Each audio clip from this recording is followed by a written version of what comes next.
calling to say I...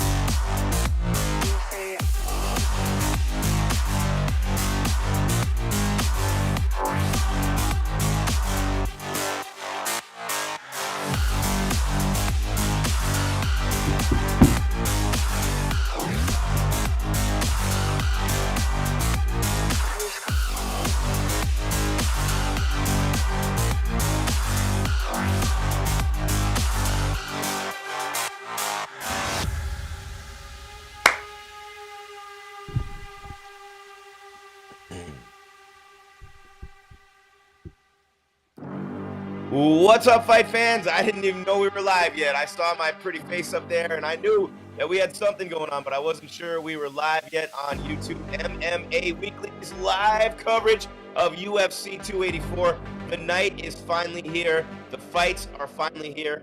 I'm Jim Grease. You know this, at @JimGrease_, at Cageside Grease on social media, MMA Weekly on all platforms. Give us a follow, subscribe, like, ring the bell. You know what to do. Give us a follow and let us entertain you on fight nights, press conferences. We got a whole bunch of new programming coming up. MMA Weekly, the largest independently owned website in the world, ladies and gentlemen. And look at this fight. I don't know if you guys are watching this right now, but Jimmy Crute and Alonzo Menifield are putting on a show to start off UFC 284 on the main card portion. And man, oh man, these dudes are throwing bombs. Jimmy Crute has 6 takedowns with 2.5 minutes left in the final round right now of this light heavyweight matchup. Remember, Crute's number 12, Menifield not ranked, but Crute legitimately has a chance to win this fight. He started off on fire, blitzed him early, took him down, beat him up, hit him a lot, and then Alonzo Menifield just battered him for over a round, almost finished him on the feet at the end of round 1. Crute almost had a submission at the end of round number 2, and now round 3 with 2 minutes left. Jimmy Crute in front of the home fans down under. He's got him with 2 minutes left, right in top position, looking for side mount, but not quite. Menifield has his leg caught in there. Crute's leg caught him between his 2 legs, and Crute trying to shake that free, get side control or full mount here and put him away. But what a fight. Jimmy Crute should not still be alive, let alone still in this fight. Think Glover-esque beating, like Jamal Hill put on Glover, like Max Holloway put on Cater. That's what Menifield did to Crute for about a 5.5 minute stretch in this fight. What's up, RS? Yeah, Alexander the Great. Baby, let me just get this off my chest right now, because all week long, I've been listening to this all week long. I've been seeing this, and all week long, I've been watching people who supposedly follow this sport, who supposedly know what they're talking about, who supposedly know how to break down fights, talk about how Alexander Volkanovski has no chance. The guy hasn't lost in 10 years. He used to play as a 200-plus pound rugby player. He spars and trains with big dudes all the time. How in the world is he such a big underdog? He's a big-time 3-0 as a dog in the UFC. He's never lost in the octagon. The guy's a beast. He's strong. And oh, by the way, everybody out there who's going, Islam is taller, Islam is taller. You know what? You stand those guys back to back. Volk's arm goes, or backs against the wall next to each other. Volk's arm goes out further. You know why? He's got a 71-inch reach, and Islam has a 70-inch reach. So yes, he is shorter. That makes him harder to take down. Think about that. He's so strong. Have you seen him deadlifting? Have you seen the embeds in the countdown show? You're not taking that dude down easy. He escaped T-City's submissions twice. He battered the hell out of Max Holloway. Clean sweep 3 times in the trilogy.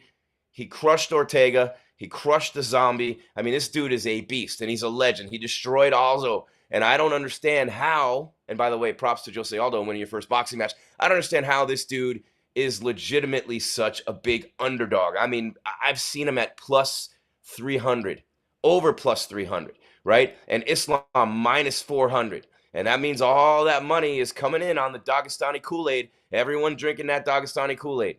That's what I'm saying. That's what they're doing. And look, I don't blame them. I mean, so far so good. Look what Islam did to Charles, but that's one fight. Who did he fight before that to earn that shot?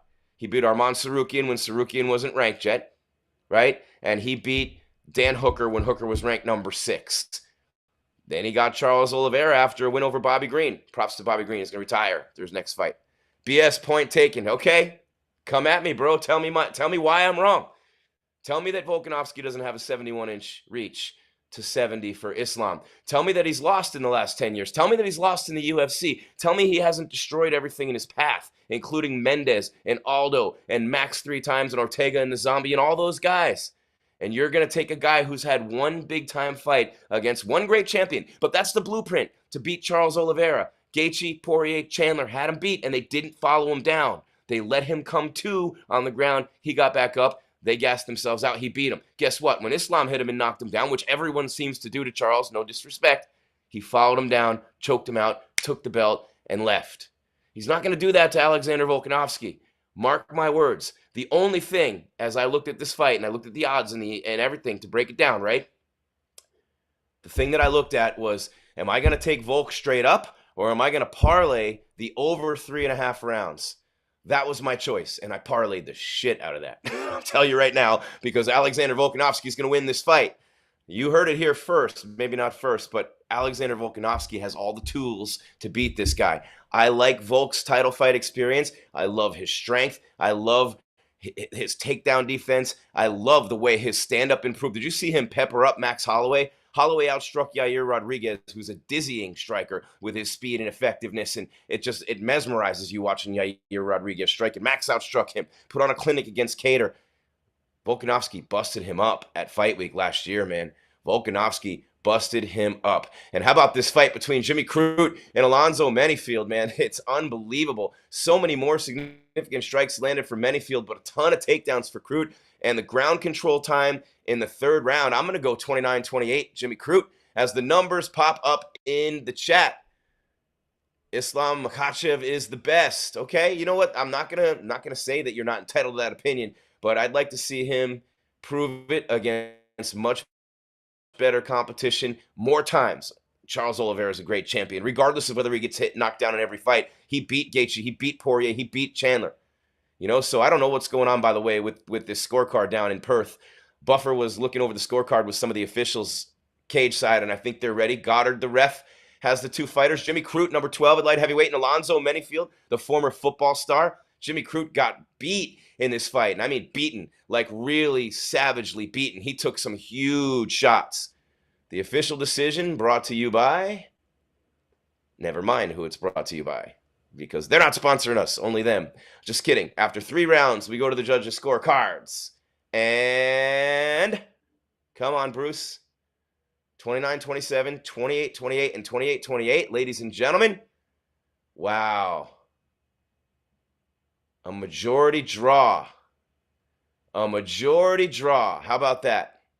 A majority draw, and Bisping's going in to interview both of them. That's the worst part. I've done that for years. You get all sweaty. You're putting your hands on them and your arms with your jacket, and I've got blood on shirts and jackets and everything. But nothing so far, sir. No links in here, man. This is just a live reaction show. We're having fun. It already started.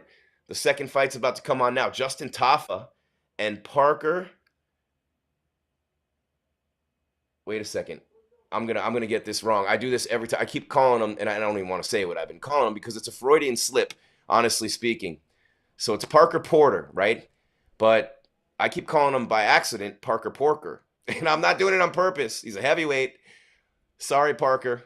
But the majority draw. How about that? The majority draw. Unbelievable. So that's a great fight. We got to run that one back, Dana. Shelby, all you guys, we got to run that one back. We really need to run that one back. What a great week this has been, guys. I don't know. I mean, we haven't talked a lot lately. We haven't had a lot of pay-per-views since Francis left, with the whole light heavyweight, with Jamal Hill, with John Jones coming back against Cyril Gane, with Conor McGregor and Mike Chandler coaching tough. Come on, let's go. Let's go, let's go, let's go. Dan Hooker's in the crowd. There's Du Bronx, still ranked number 1. Is that Eddie Hearn sitting behind him? Muy interesante. Tai Tuivasa, is he going to do a shoey on camera? Yes, he is. Bam Bam's going to do a shoey right now on camera. And you knew this was coming. You knew this was coming. He's had some tough luck lately with those finishes in those fights. But, man, we got a banger coming up with Justin Tafa. It's not Bam Bam Tuivasa, but it is Justin Tafa. Heads fly, but he is 1-2 in the UFC. This fight's not going the distance. Tafa and Porter. Porter is a plotter, and that means he likes to strike in volume. He likes to land. He likes to go slow. He'll stay at distance. He's not going to charge through you. He's not going to go fast. He's not going to be super athletic. Meanwhile, Justin Tafa is a boxer. He's going to win there and try to take your head off early. If he doesn't, he'll tire out, and then Porter can use Muay Thai and use takedowns and things like that. You know what I'm saying? So that's going to be a lot of fun to watch that fight. And then Jack Della Maddalena. What do you guys think? Do you guys know Jack Della Maddalena? This dude is a knockout machine. 11 of his 13 fights have been finished by KO or TKO. Can you believe that? I mean, it's absolutely amazing when you think about what this dude is able to do. And then you got Yair Rodriguez and Josh Emmett in the maybe the most ridiculous interim title fight matchup I've ever seen or been witness to. And I love both guys. Emmett's awesome. Rodriguez is awesome. They're both great. But, you know, Yair had the Ortega injury that helped him get there. He just lost to Max a couple of times ago. The Hail Mary against the Zombie. I love Yair, but Yair ranked where he is and Emmett ranked where he is. These guys are not title contenders, in my opinion, right now. And for them to be interim when Volk's defended it 4 times in a row and has no plans to leave the division, I know they've had belts stuck before, Connor. I know they've held belts stuck numerous times, Connor. But you know what I mean? 2 division champs, and one division gets frozen, one division gets stuck. And I know the UFC does not want that at all. But I think Arnold Allen and Max Holloway should be the interim fight. And I don't care how many times Max fights Volkanovski if they're the 2 best. If they're the 2 best, they should fight 100 times, right? When the Yankees played the Red Sox in the ALCS every year because they were the 2 best teams in the American League, no one got sick of it. Would you ever get sick of watching Volk fight Max? Never. Ever in a million years. Just like you'd never get sick of Moreno fighting Figueiredo, although if Figueiredo shows up like he did in the last one, you would never want to watch them fight again. But I don't know. And guys, I'm not disrespecting Islam. Islam Makhachev is a brilliant fighter and an incredible talent. What I'm speaking to more is the disrespect. And that is something that Alexander Volkanovski feeds off of, is that disrespect. I mean, it's almost absurd, the level of disrespect this guy faces and deals with. I mean, I've actually given him a lot of that disrespect. I mean, I've learned my lesson, guys. When are you going to jump on board here? You know what I mean? I can't even understand why this dude is such a big underdog. I know everyone thinks the size differences is bigger than it is, you know. I just don't think it really is, and I'm trying to do 2 things at once here, but it just is literally, it's absurd, the level of disrespect. Volkanovski in this fight, I'm going to tell you right now, right? Volkanovski in this fight is such a big dog, right? And the props are just as bad. It really is funny. And why is this page not opening? Okay, here it comes. Come on, BetMGM. If I was betting, your webpage would load. Here we go. All right, here we go. Where are we at? Tafa and Porter coming up, guys, just so you know. Volkan, Makhachev. Here we go. Where are you guys watching from tonight? Let's do a little roll call while I'm looking at all this stuff and talking to you about some of these things with the props and the odds. How about we do a little roll call? How many Aussies watching? How many of you down under in your home country? The UFC hasn't been there in 4 years. Thug Rose got that fight against Jessica Andrade. No, that wasn't the fight. Which one was it? It was no, it was Izzy and Rob. It was Izzy and Rob is what it was. Izzy and Rob 2. Or was it Izzy and Rob 1? It was Izzy and Rob 1 when he knocked Whitaker out in the second round. Anyway, that's the last time they were down under, and they're there now. So how many Aussies watching us today? How many Islam fans? How many people from Dagestan or Russia watching us right now? How many people watching from Mexico? Viva la Mexico, Yair Rodriguez, El Pantera. How about that? Where are you watching from, guys? Michigan. Viva la Michigan. What's up, Jim? What's up, Alijo? Aussie, Aussie, Aussie. Oi, oi, oi. I have a friend named Marcus who has 1,000 animals, and I call him Aussie Ventura. And you know, when the Americans get it wrong and they say Aussie, it's not Aussie, it's Aussie, right? Tell me I'm right. Tell me I'm wrong. Tell me something. There it is. Maka 1, Danny Baker, Tulsa. We got the Philippines. We got, I don't know what that says. We got Pakistan. We got Seoul, Pakistan, Seoul, South Korea. This is beautiful, guys. The world of mixed martial arts is absolutely incredible, and I love every second of it. Okay, so I am, right now, trying to figure this out, and I am, let's see. Okay, so that's why. Okay, so here we go.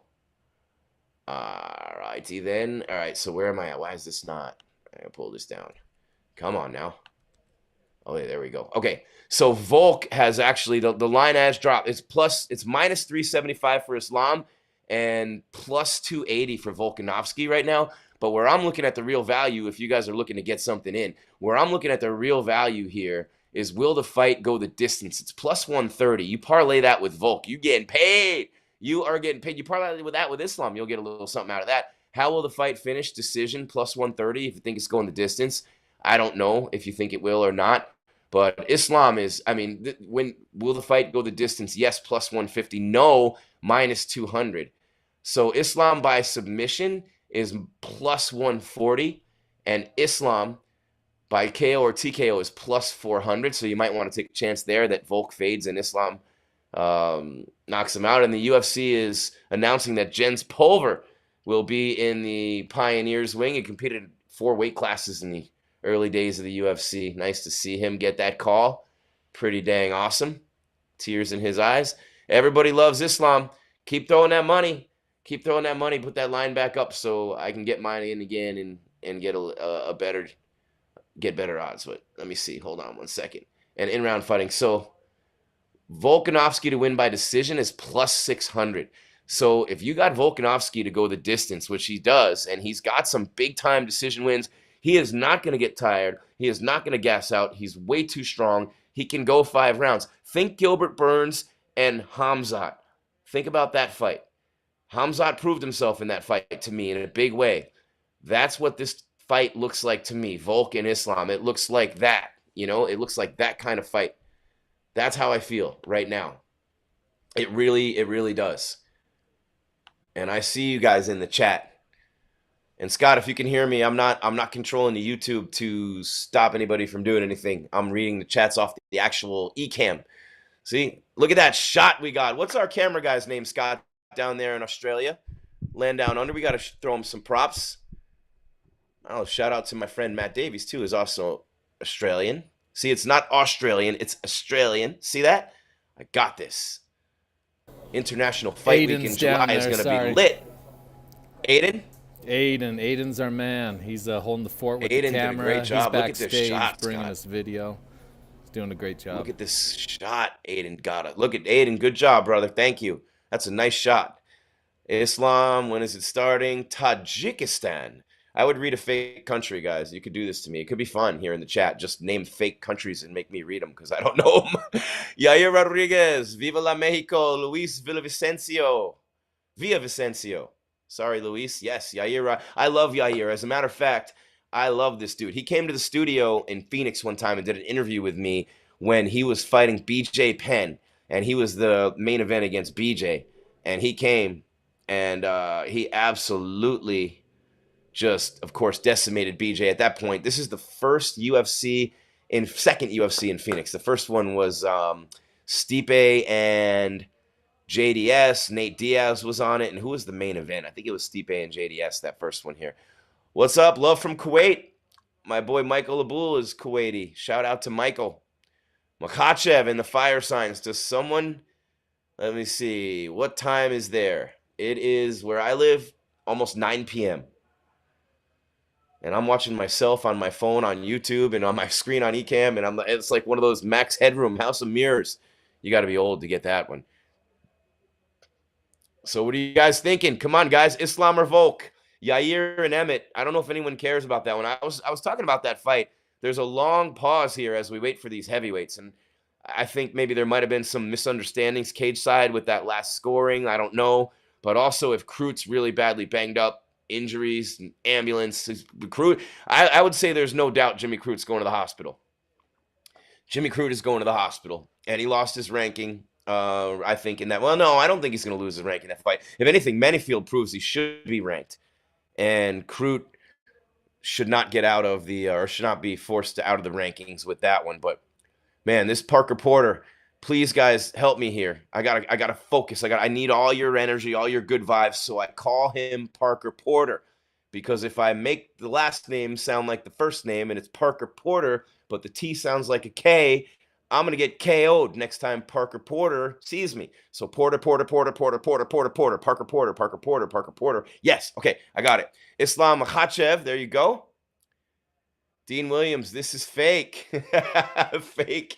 It's fake, man. I'm fake. My daughter calls me fake all the time. If she doesn't call me ghetto, she calls me ghetto and fake. It used to be cringe, but now it's ghetto and fake. My 15-year-old daughter, who I took prom dress shopping the other day. Oh my God, heart attack city. If you guys are fathers, you understand. Watching your daughter grow up, and now she's trying on sweet 16 birthday dresses and prom dresses. And then my son turned 14 yesterday. I love him. He just wanted fried chicken and waffles and to go check out all the Super Bowl stuff in Phoenix, which we did. We got him a Patrick Mahomes jersey. Dude was all happy. Parker Porter heading out to the octagon right now, guys. Parker Porter is a decent heavyweight. I think that's the way I would describe Parker Porter, and that's not a disrespectful way to do it. You know what I'm saying? He's 12-7 in 19 fights. He's got 5 knockouts and 3 submissions. He can do a little bit of everything, but nothing particularly hold on, let me rephrase that. Nothing extremely well, right? Nothing extremely well. He's been knocked out 3 times. He's coming off a submission loss by RNC. That's rear naked choke, industry term. From Jailton Almeida at UFC Fight Night home in Ketlin, Vieira, Holly and Ketlin in May of last year.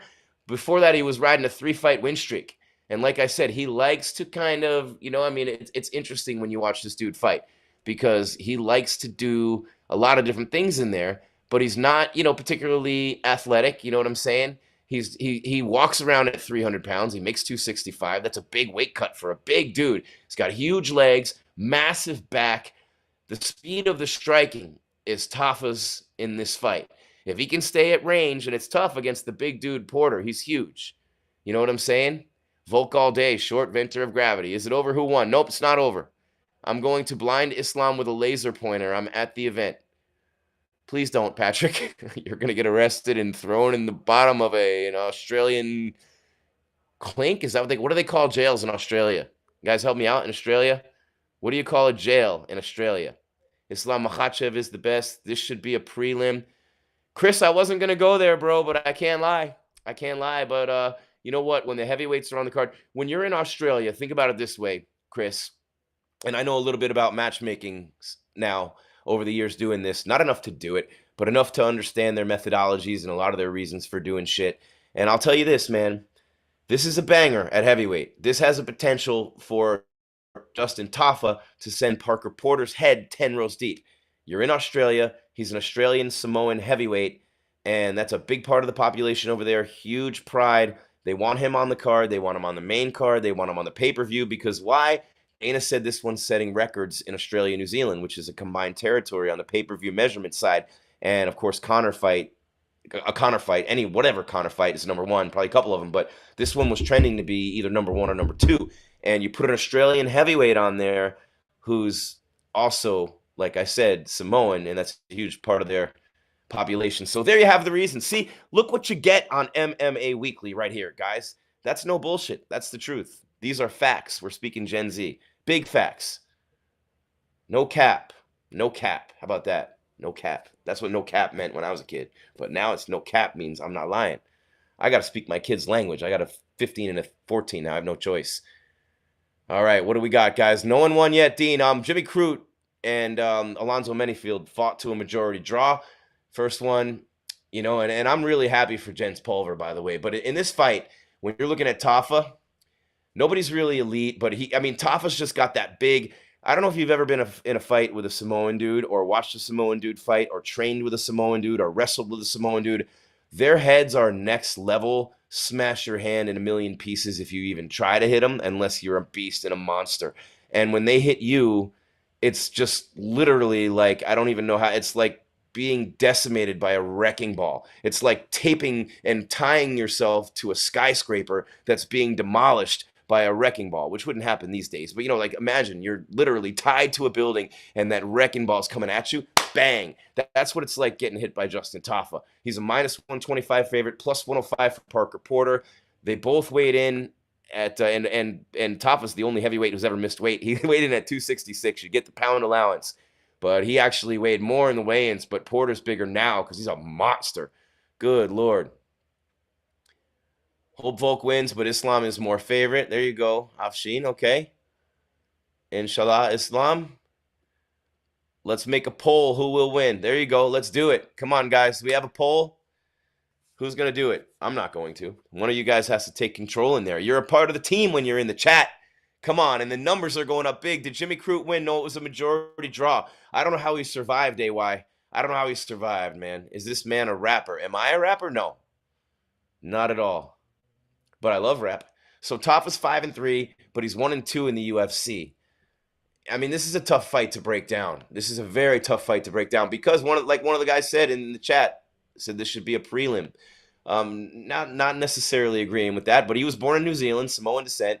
He lives in Brisbane, Queensland, Australia, Queensland. But I mean, this dude is just thunder hands, right? I mean, he got the fight of the night against Van der Raa when he lost by unanimous decision in May of last year on the Font and Garbrandt card. Carlos Felipe beat him by split decision in his third UFC fight. He lost to Yorgan De Castro in his debut and beat Juan Adams by TKO in his second, but he's 3-3, or no, 2-3 in the UFC. My bad. His last time out, though, that was the KO of Harry Hunsucker with the head kick. You guys have seen that highlight because that thing was dope. But they're underway. Here they come.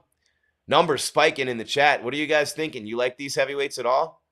Tafa southpaw stance. Oh, Porter just missed with a big shot. Tafa connected with a left counter, and it was just a blast of a monster shot. Front kick up the middle. He reminds me of my boy Dale Soapy, who fought at heavyweight. Shout out to Dale. He's recovering nicely. Got hurt pretty bad a couple of years ago, but he was an up-and-coming heavyweight for a while, and he was training with Ryan Bader and Aaron Simpson and all those dudes at Power back in the day, and just a big, strong Samoan dude who he hits you, you're going to sleep. And a nice uppercut from Tafa there. Porter's showing a little bit of athleticism. His legs are like tree trunks. His back is massive. He's 20 to 30 pounds heavier. Oh, Tafa! Goodbye! This is what I talked about. One shot in Australia by the Australian New Zealander. Boom! Head gets flown. Instant knockout. Porter doesn't know where he is. 90 million Aussies are going insane right now. That's why this fight was on the main card. Good Lord in heaven. Parker Porter just got blasted in the next week. Oh my God. Yo, this is going viral. This, trust me when I tell you, is going viral. Yes, they do, Alex. Yes, they do.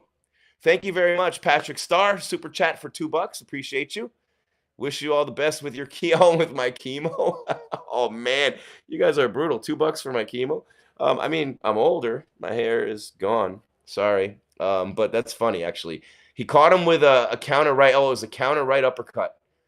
It was an uppercut. As Porter was moving forward, Tafa just kind of banged him. It wasn't even. He caught him with a big left, flush on the jaw, and then came straight up with an uppercut and tapped him with that on the way down, kind of like Conor did to Alvarez at UFC 205. And we just, that left, just bam, and then bam, like bam, bam, bam, bam, goodbye.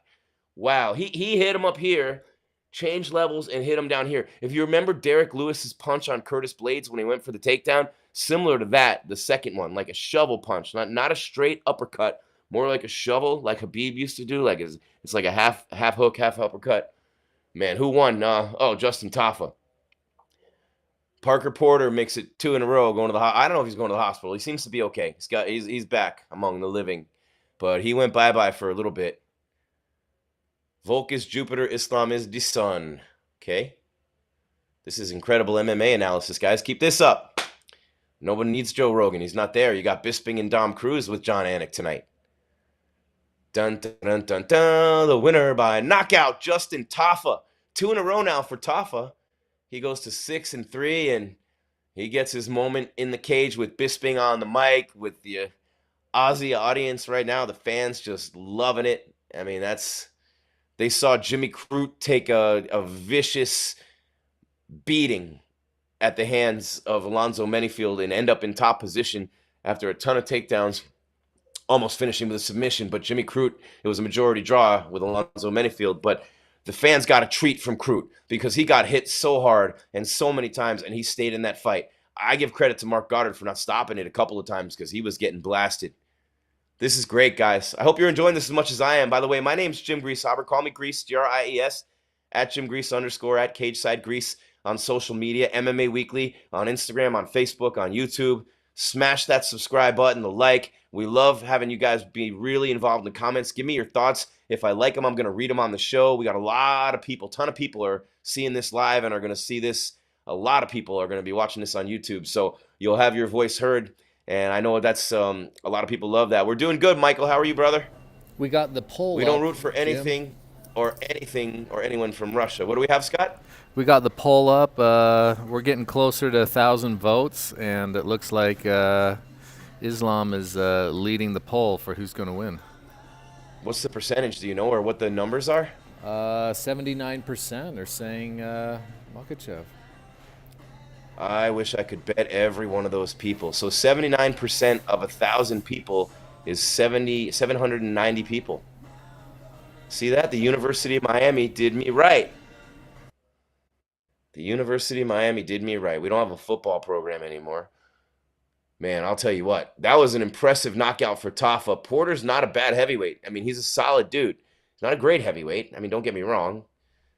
But, man, what do you guys think of Fedor, by the way?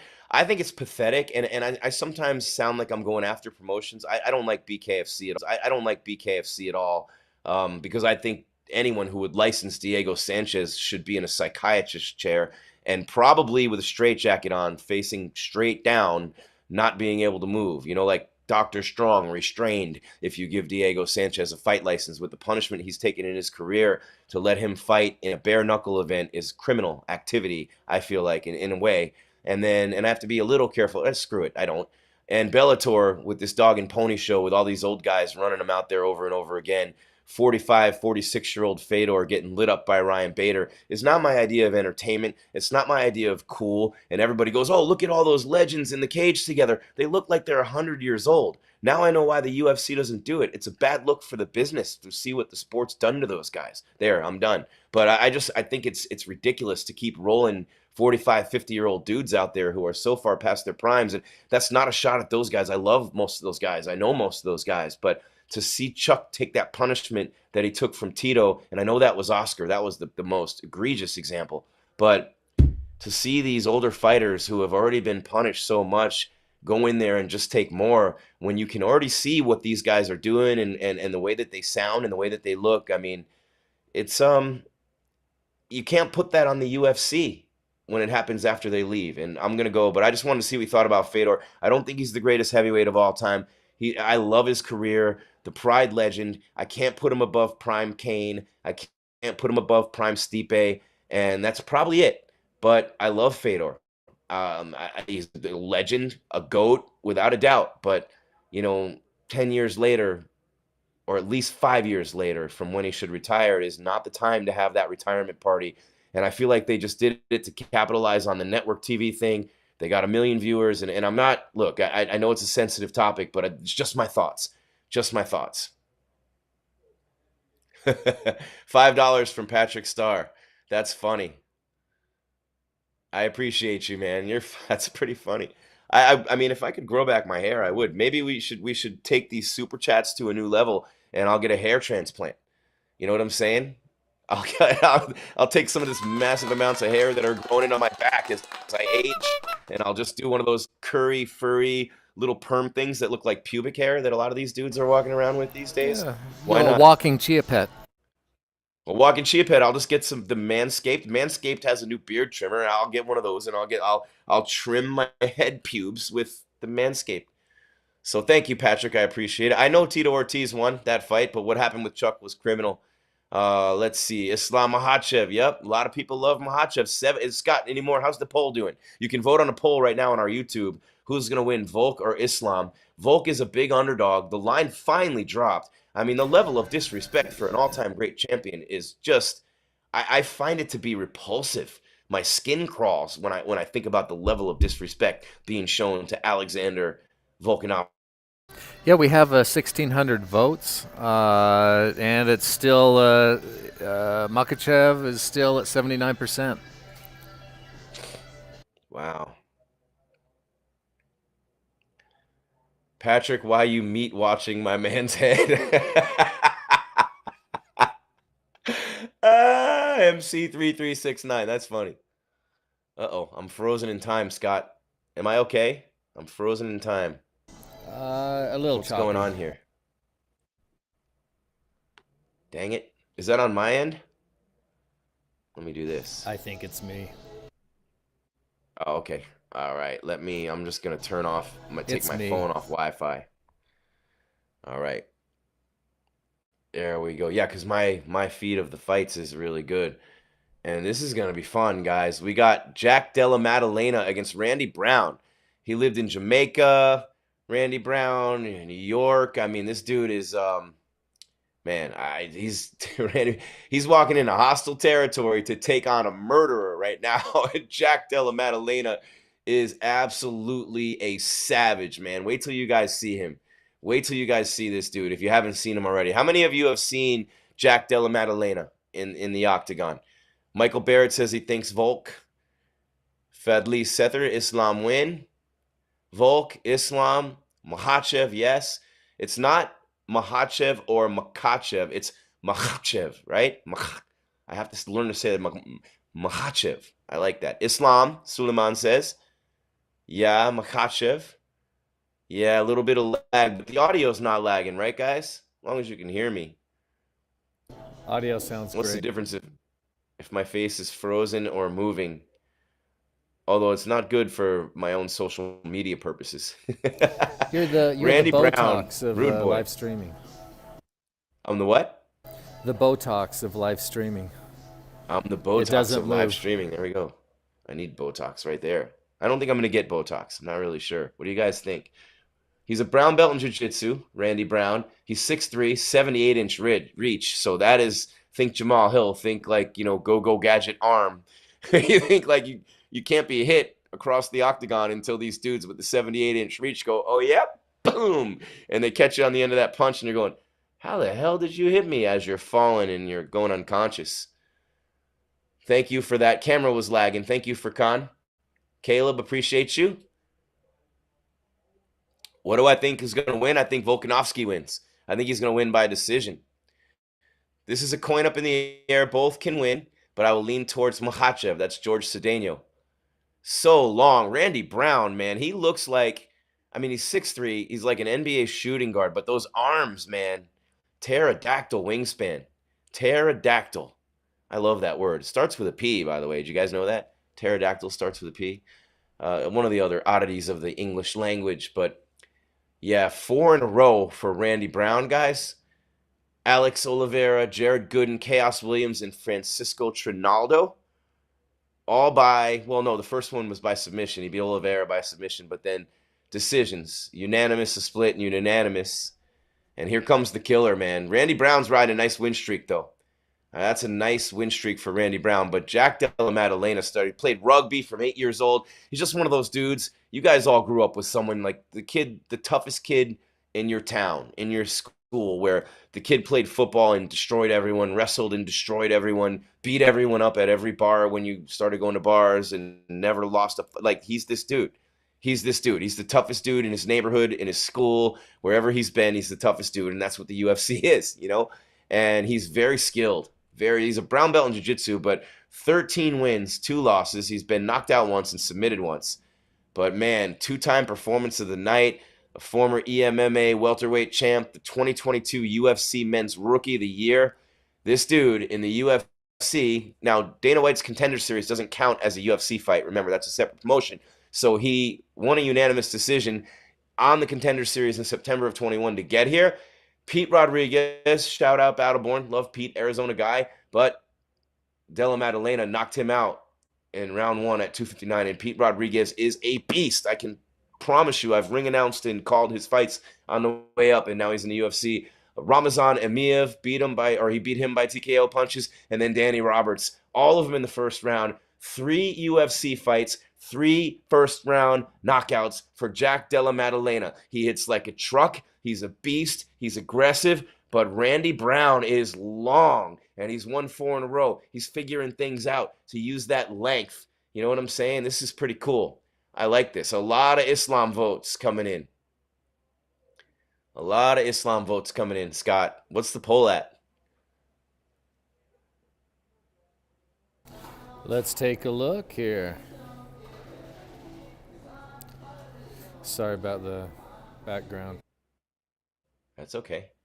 6'3" versus 5'11", 78 versus 73 on the reach. That's a big one. We're killing it. Over 3,200 votes. Still sitting at 78, 79%. So very, very static.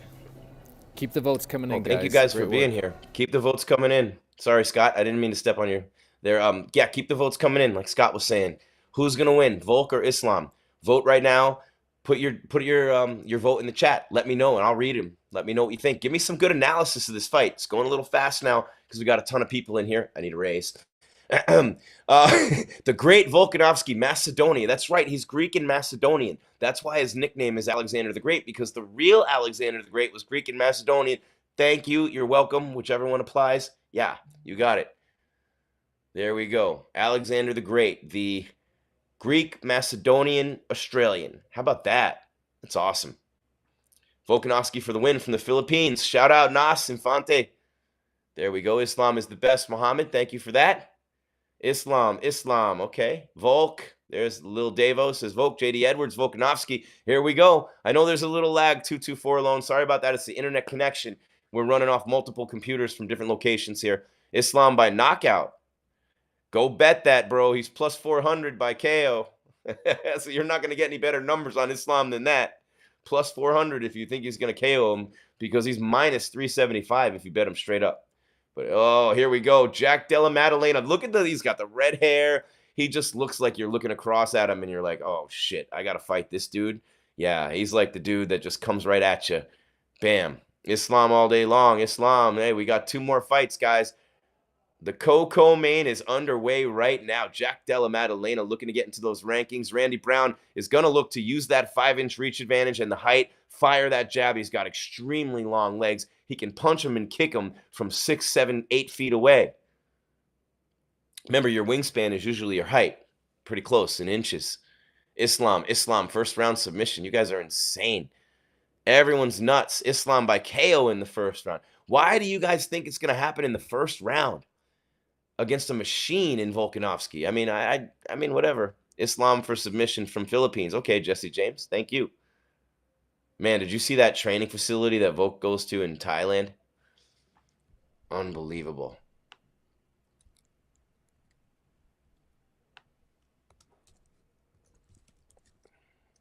And we got to start really giving credit, because Khabib won't be there tonight. Khabib, it's the first time he won't be in the corner of Islam or Usman and Umar Nurmagomedov. But you know what?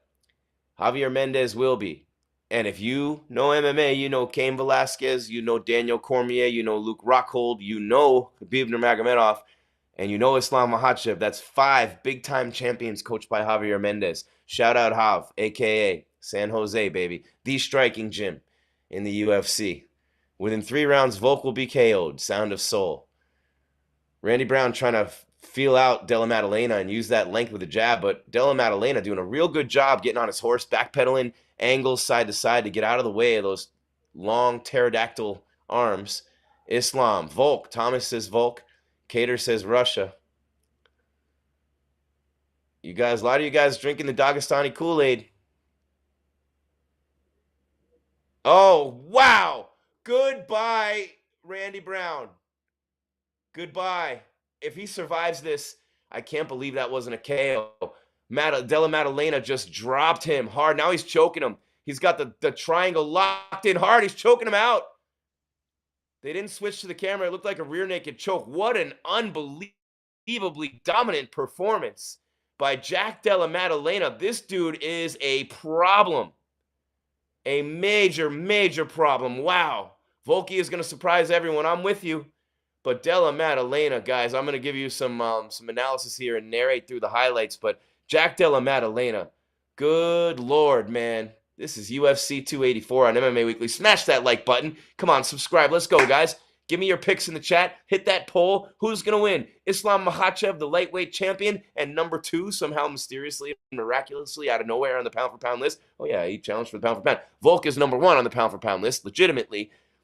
I don't like it when guys get rushed into those positions, even if they're mythical, right? And then the title fight. So, I don't know. So, unbelievable when you think about it. Oh, you're welcome, Junaid. Appreciate you. Yeah, we give commentary because we can't show the fight. Man, he hit him, just dropped him. Wow. Wow, and then he just took the back and just more of a neck crank. And right up against the cage, too. Think Khabib on Conor with the neck crank.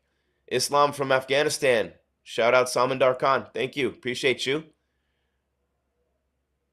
Islam's a bum. I wouldn't go that far, Tony Bobo. Did you see the people? Did you guys watch the countdown show? Shout out to my girl Ana Rea, who's the editor of that show, the opening of it. I'll tell you what. Did you see Islam, the reception that he got when he got back home with the belt? The people lining the roads, thousands deep, for miles, just to see him go by and beep the horn. Unbelievable. All right, let's see what they call this here. Call it start of the very first round. Winner by submission. They're calling it a rear naked. Go Islam. Hello from Doha, Qatar. Islam from Indonesia. Let's go, baby. We're really flying now in this chat. These numbers are going up. Bisping. Della Maddalena, of course, is Australian. They love this dude. I mean, what a performance, man. I can't even, how do you even describe it? Just crushed him and then choked him out. Remember what Taporia did to Bryce Mitchell? But way quicker, this dude.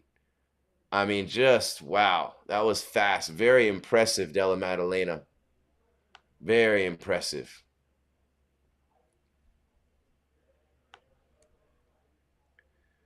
There is one other thing with Volk and wow. Missed with a straight right. Boom, with a right hook right next to the ear. He was already wobbled. And then a straight right to the face. He fell. Randy Brown fell, hit his head on the octagon. And then Della Maddalena took his back and worked for that choke. He's ripped. He's a beast. He's going to be in the rankings, I'm sure, now. That's pretty awesome. Volk the best fighter. The Boars. Mini the best. Islam winner. What are we waiting for? Volk is going to snap a leg. Unanimous decision, Islam. 4 wins in a row for Jack Della Maddalena to start his UFC career.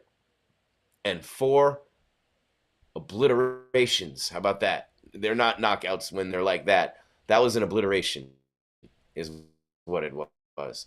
And one thing I really want to talk about when it comes to Volk and Islam is Craig Jones, man. It doesn't get any better than Craig Jones, Volkanovski's Brazilian Jiu-Jitsu coach. I mean, look, he did not submit against Brian Ortega, who's way better on the ground than anyone else he's faced, including Islam, right? And one of the things that Craig Jones has talked about all week is Islam's good at holding people down, right? He submits people. This is a quote. He's just good at holding people down. He submits people, but I don't think he has good submissions. You know what I mean? Like, it's a wrestling culture, and you have some submissions in Sambo and stuff, but it's pretty bad as grappling art. Like a lot of the Sambo guys into tournaments, they want to heel hooks, bands, so it's not a complete grappling art on the ground. But again, what he does well, speaking of Islam, is his ability to hold people down from half guard and close guard especially. And then as they make bad decisions, he's able to pounce on submissions. Logan Paul and KSI in the crowd. Their new drink is the official sports drink of the UFC. Kai Kara France is there. He's an Australian fighter. But that's Craig Jones, guys. That's Volkanovski's jiu-jitsu coach. Islam does not have a huge advantage on the ground in this fight. He has a huge advantage with wrestling, with takedowns. Yes. Once they get there, no. Sorry to burst your bubble. Remember that I said these things. Look, if I got to eat it, I will. I'll eat it later. You guys know I have no problem doing that. And I'm hardly even talking about the co-main because this main event is so huge. Islam is not pound for pound number 2. They put him there because this fight needed an extra thing to fight for, right? So there's nothing wrong with that. I'm not denigrating it or putting anybody down. I just think that, basically what it is Volk's trying to go up and get the 155, but they wanted Islam to have something to fight for in this fight to make it more intriguing, which is the pound for pound. But when Craig Jones talks about grappling and jiu-jitsu, you should listen, okay? Josh Emmett, 18-2. Wow. He is absolutely on a tear right now.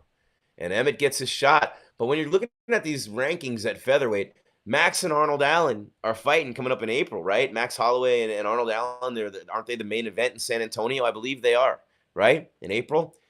And that should be the interim, man. Like, whoever wins this fight will be on the same track as Volk, and they'll fight them next. But Volk will kill these guys, Emmett and Yair, either one. I mean, a handicap match, 2-on-1. Old WWF style before it was the WWE, and they lost their lawsuit. How about the return of John Jones, man? They're showing the tease right now, the trailer. Jones and Cyril Gane. Who you got? March 4th, Vegas. Huh? What about Conor and Chandler? Who are you taking in that fight? Conor McGregor and Michael Chandler. Should it have been Michael Chandler? Or would you rather have seen, like me, Jorge Masvidal coach tough with Conor? That would have been awesome. That would have been awesome, man. It would have been incredible. It would have been like Gangs in New York in that studio when they're filming between those two. Challenge! Oh my God, I love it. I love it. I love it. I love it. And the numbers are going through the roof even more. I'm going to have to pee in a minute, guys. Take a break. But you guys can keep those super chats coming too. They help support the channel. They don't go in my pocket. They help support the channel, just so you know, so we can travel to the fights and cover the events. And believe it or not, every dollar, every bit does help. So I'm not standing here holding out the collection basket or anything. I'm just letting you know what that's good for. Starting time, knowledge. I love knowledge coming in and asking what time. It would be key to knowledge is being a good listener. The start time for the main event is probably going to be about a half hour. They're gonna kill some time here. What we call stretch, industry term. They're gonna stretch. They're gonna show those vignettes. They're gonna show those pre-produced pieces. They're doing one right now, Valentina Shevchenko, and they have different lengths of these produced depending upon how much time they have to fill, usually 3-4 options. So they're doing that right now. Go Alex, says Michael Christian Tambunin. There you go. Volkanovski. Islam, okay. That's not how you spell it. It's E-V on the end, not I-F, but there you go, Islam. Islam Best. John Jones, the former two-time light heavyweight champ, 2011 to 15, 18 to 20, 14 title fight wins, most in UFC history, 20 wins, the most in light heavyweight history, 5 hours, 40 minutes, 15 seconds of total fight time for John Jones, who should have had 20 more fights in his career, but that might actually help him on this heavyweight run. And 3 years later, if he loses to Cyril Gane, they really botched his move to heavyweight without the Stipe fight, without the Ngannou fight. But remember, John Jones virtually beat a heavyweight twice in Daniel Cormier, and neither one was close. And Cormier is really a heavyweight. By the time Cormier rehydrates and everything for the next night, he was so much bigger than Jones. He was heavyweight size, and he went and won heavyweight gold. So, he was a heavyweight. He was a Strikeforce champ before then, and then he went to the UFC and moved down because Cain Velasquez was the champ and they were teammates, and he went down to light heavyweight so he wouldn't have to fight Cain for the belt, because there's no way DC wasn't fighting for belts. So you have 10 title fights in a row, some shit like that. Unbelievable. John Jones is the best. I would agree with you. He's on top of Goat Mountain. And don't tell me it's Khabib. I know you guys love Khabib in here. Oh, they're showing Gane just blasting Tai Tuivasa. I hope they don't have those up on the screens in Australia. That will not go well. Volk's going to humble Islam. That's what I think, William Mason. And Volk's going to humble all these dumb MFers out there who just show him no respect. No respect. Plus 300 for Alexander Volkanovski. Over 300 for a while there. And remember, that's not necessarily a reflection of what the odds makers think is going to happen in the fight. That's moving the money, because they want all the Dagestani Kool-Aid drinkers to put all that money on Islam as a huge favorite. And then you get a lot of bets in on Volk too, and they balance each other out. So for the number of bets that come in on Islam, because he's such a big favorite, you're going to need those. You're going to need like any number of those, 5, 6, 8, 10 of those at a time to pay for one that hits on Volk. But so many more people are betting on Islam that the money is controlled, so that the sports book, they're just hedging their bets nonstop to make sure they lose the least amount of money or win the most amount of money. That's what sports books and odds makers do. That's what the makers do for the books. You know what I'm saying? It's sport. Humanity will work for sport. Yes, Zahid, it will. Feel some bias there? No bias for me, JJ. No bias. I love Islam Makhachev. I can't believe the level of disrespect shown to Alexander Volkanovski as a great champion. I was not on the Volk bandwagon. I thought Max was going to win all 3 times. I thought Ortega had him beat and was going to beat him. I was pissed every time Volkanovski found a way to win. But he's like Henry Cejudo. I've said this before. They find a way to win. Is Volk the strongest dude in the division? Maybe, actually. That might be a bad analogy. But is he the best striker? No. Is he the best wrestler? No. Is he the best at jiu-jitsu? No. Is he the best at Muay Thai? No. What he is the best at is being the damn champion and finding a way to win. It's not about who has the best skills. It's not about who's stronger, who's faster. Most of the time, it's about who keeps getting better. You ever see those players, you like football, basketball, NBA, whatever, they come into the league as college superstars, right? And they fade, and they're role players or bench players, or they're out of the league. Why? Because they peaked and they didn't get any better. Volkanovski gets better every fight. Islam gets better. What Islam did against Charles Oliveira is one of the most impressive things I've ever seen in the octagon. I am not discounting this guy. He is strong. He's a wrestler. He's been training with one of the greatest of all time for years in Khabib, and he's got Umar and Usman. Those guys, I mean, the cousins. He has been training with killers for a long time, and he was coached by Abdulmanap and then Khabib. And now Javier Mendez, of course, for years now, too, in training at AKA. This guy is a killer and a beast. I'm just saying Volkanovski is equal in that regard, or better. If you think he's just going to come out of the mountains of Dagestan from wrestling bears and have his way with Volkanovski, it's not going to happen.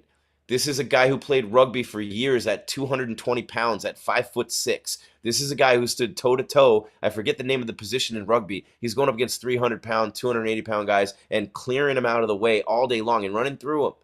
He's been training and fighting against big guys. When he first got into MMA, and it was one of the first times he sparred, he submitted a local heavyweight who was 5-0 and a big prospect at the time. One of his first times training. He's got real man strength, grown man strength. He's got short legs that are incredibly strong and very hard to grab and take them down. The combination of short legs with a low center of gravity that are that strong makes takedowns very, very hard against a guy like him. And he's so quick getting out of the way. It's very hard, but he can be taken down. And look, Ortega had him in those positions. I'm not saying Islam can't get him in there. He can. And he very easily could win this fight. I'm not saying he won't. I'm just saying the line is ridiculous, man. It's absurd. At one point, minus 400 for Islam. At one point, plus 300. Man, oh man, oh man. You're welcome, Betty. Appreciate you. Thank you. Sports is for humanity. You're right. Islam doesn't, well, he hasn't tested positive for steroids. No, you won't hear the UFC commentators. It's me, because we can't show the fights. It's rights protected, guys. So that's why we do these reaction shows, so people like me can keep you guys informed as to what's going on.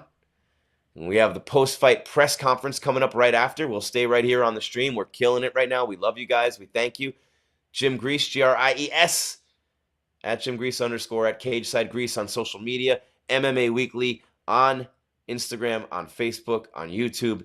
Smash that subscribe button. Hit the bell. Keep it active in the chat. You guys are killing it. I love it. And they're about to start the co-main. They're going to do the walkouts. And I am sorry, guys, but the only thing that acts my age is my bladder, and this is a live stream. And so I'm going to just walk to the back here and use the little boys' room real quick. Thank you, Precarious Ronan. I appreciate you. We will go backstage where Aiden has the camera. So while you're gone, we'll have we'll see the press room. Yeah. Okay. Thank you, Scott. Be right back, guys.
There we go, guys. Here we go. Look at that. That's the press room and the podium back there at UFC 284 in Perth, Western Australia. And I wanted to go to this place, man. I wanted to go to Perth because everyone I talked to was like, man, Perth is the nicest city in Australia. And I thought about it. Josh Emmett's in the octagon waiting for El Pantera, Yair Rodriguez. I like Yair a lot, by the way. But he's 2 and Emmett is 5. But these win streaks Emmett has been just on a tear. And that fight against Calvin Kattar, man, that was crazy, right? Hey, you guys must love me. I went to the bathroom and the numbers, yes, I did wash my hands. Thank you guys. I did. Nice and clean, see? I got the home training because, Josh Emmett hasn't lost since UFC on Fox, Emmett versus Stevens. Jeremy Stevens KO'd him with elbows in February of 2018. Since then, that knockout of Michael Johnson that everybody shows all the time, that viral highlight, the Mirsad Bektik TKO, unanimous decision wins over Shane Burgos and Dan Ige, 2 incredibly tough dudes. And then the split over Calvin Kattar, who's got to feel like he should be here right now. But again, Max peppered him up not that long ago. So I still say Arnold Allen and Max Holloway is the fight here. Which match, Pally? We got the co-main event. Yair Rodriguez is walking out right now, less than 5 minutes. About 5 minutes till it starts, right? Volkanovski is fighting after this fight. So about anywhere from 20 to 25 to 45 minutes, maybe. An hour. Could be an hour. But anywhere from 25 minutes to an hour, maybe a little more. From Chihuahua, Mexico. Yair Rodriguez, if you don't know his story, he grew up on a farm. He didn't grow up in Mexico City or in one of the beach towns. He grew up on a farm in the middle of Mexico, raising animals with his father and studying martial arts. He's the black belt in Taekwondo. It's unbelievable when you think about some of these stories, some of these guys, what they did growing up, how they overcame it. Oliveira, man, what he grew up in Brazil and to do what he's done. Yair Rodriguez, is he putting a necklace around his mother? I think that's his mother. Yeah, he's putting his necklace around his mother's, and she's blessing him. I don't know if that's his mother. Huh. Interesting. They're trying to get us to buy that the champion has temporarily vacated the division and trained accordingly. They're trying to get us to buy this. Are you guys buying this right now? Scott, are you buying this? Because the champion is training in another division and is temporarily vacating the division because Volkanovski, who has defended it 4 times, is going up for 1 fight? Yeah, that seems to be a stretch. This guy gets no respect. He's the Rodney Dangerfield of MMA. They're doing an interim belt when he's defended it 4 times in a row. The odds on him beating a guy who's fought one championship level competitor. Uno, no matter what language. That's French, by the way. Whatever language you speak, it's did you one. put money on it? Yes. You did.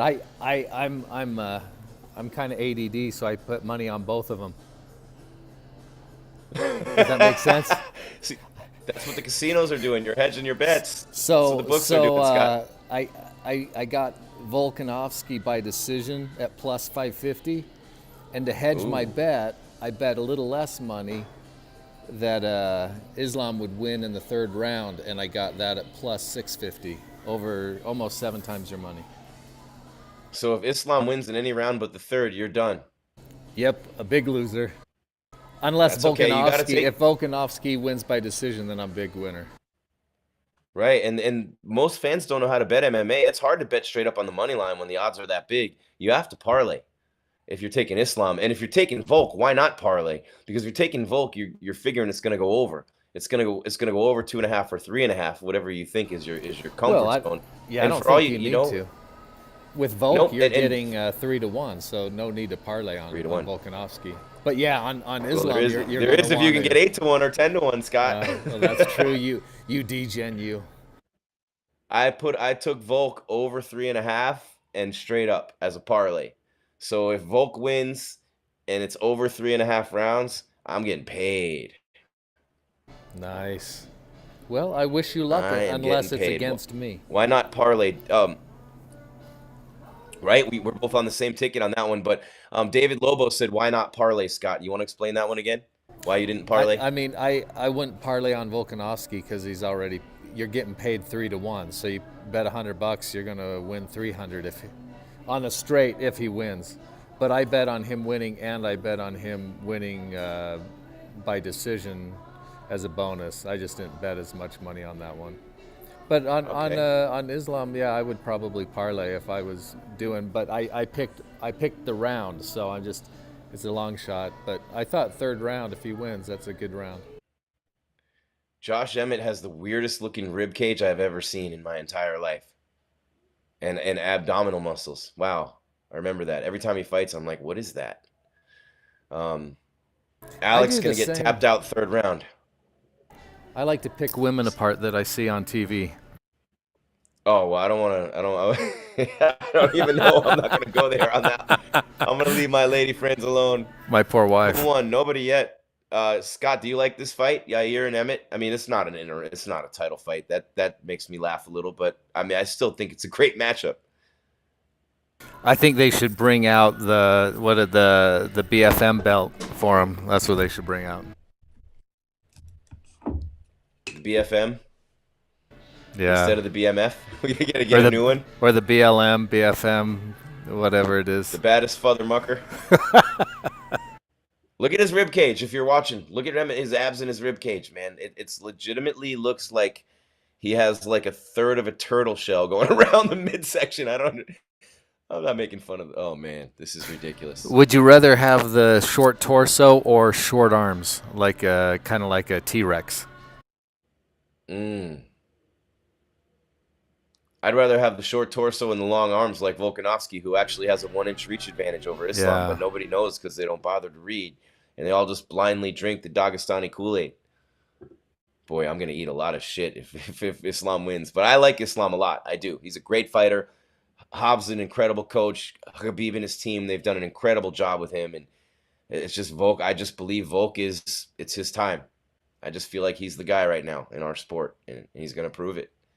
Oh, and just to let everybody know, we will have the post-fight press conference right after this on the stream, so don't go anywhere when the fights are done because we'll have the interviews on here live. Beautiful.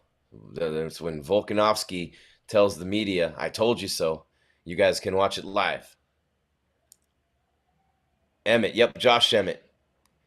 I mean, the dude's won 5 in a row in really impressive fashion, but Cater's the toughest opponent. Rodriguez is, I think, a little better than Cater. Maybe. I don't know. I mean, it's tough. Rodriguez has been, he had the Hail Mary elbow with 1 second left to beat the zombie. Remember that? The Korean zombie. And then, I mean, the injury to Ortega, I don't want to say gifted him a win because that sounds disrespectful because he could have won the fight anyway. He looked pretty good early in that fight. Oh, and he lands a head kick. Did he land that or did Emmett block it? Those head kicks are tough, but here's what when Rodriguez throws a head kick, like most guys are going to do, or girls when a head kick's thrown, especially a high head kick like Rodriguez loves to throw, spins, they take more time, right? That actually plays a little bit better into Emmett's style because he doesn't have the speed that Rodriguez has. So the longer, the strikes that take longer to deliver from Rodriguez actually give Emmett the time with his speed level to connect. So those counters from Emmett off the kicks from Rodriguez are going to be huge, not the leg kicks. And he just crushed him with one that really hurt. Rodriguez throws a lot of kicks, but when he throws kicks, Emmett's going to rip the body. He's going to rip the body, especially the higher the kick, the more Emmett's going to go downtown and try to take him out from the body. And we are back. Scott, you saw it, man. I went to the bathroom. We went down like 1,500, but we're back up now. Yeah, maybe 2,000. We were around 8,000, went down to 5,500. Look at this. People don't like it when I leave. Oh, Emmett with a round. Oh, man. Firefight. Nice exchange there with each guy landing a right hand. Emmett's got that type of skin, though, too, that you can see when every shot he takes makes him more and more red. His face, his body, and, certain guys like that just look worse than what they are because of the damn. Jimmy Crute was another one. So think of guys with, like, lighter white skin. Yair Rodriguez so quick. He was just fighting in a phone booth, like dodging shots in a phone booth. That's awesome. Such a high level of skill, Yair Rodriguez. Coming off a win against Brian Ortega, that was an injury, though. And before that, he lost to Max Holloway. And it was Jeremy Stevens, the no contest, and then the win before that. So this guy has not fought. Oh, and Emmett just missed with a massive right hand. Buzzed him, as we call it. Everybody talking about Islam. But Yair Rodriguez pinpoint striking so fast, man. So fast. But he has not put together the collection of wins over top-level talent that I would like to see for a title fight. And I love Yair. I told you. He's come in studio with me a couple times, and Emmett's coming off the cage firing. Man, those are some heaters. Oh, Rodriguez goes down. Emmett figured out. He got him down on the ground, and he's on top of Yair Rodriguez now. He's hurt. He got popped, and he went down. Now he's turtled up, and he's giving up his back.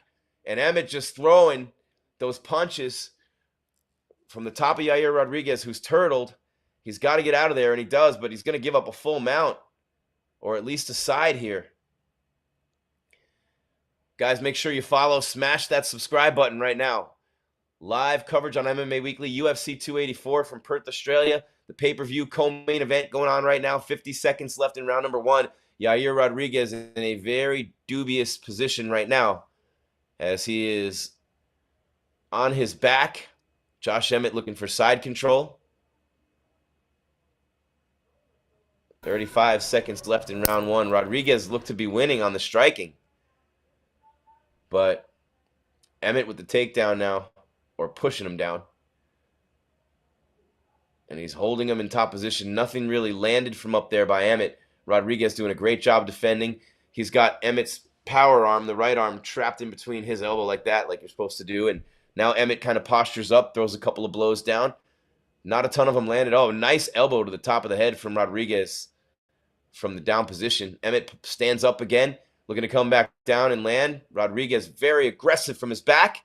And it's the end of round number 1. There's the first ad I've seen. 0 added sugar for Logan Paul's sports drink. Only 25 calories. Has anybody tried it?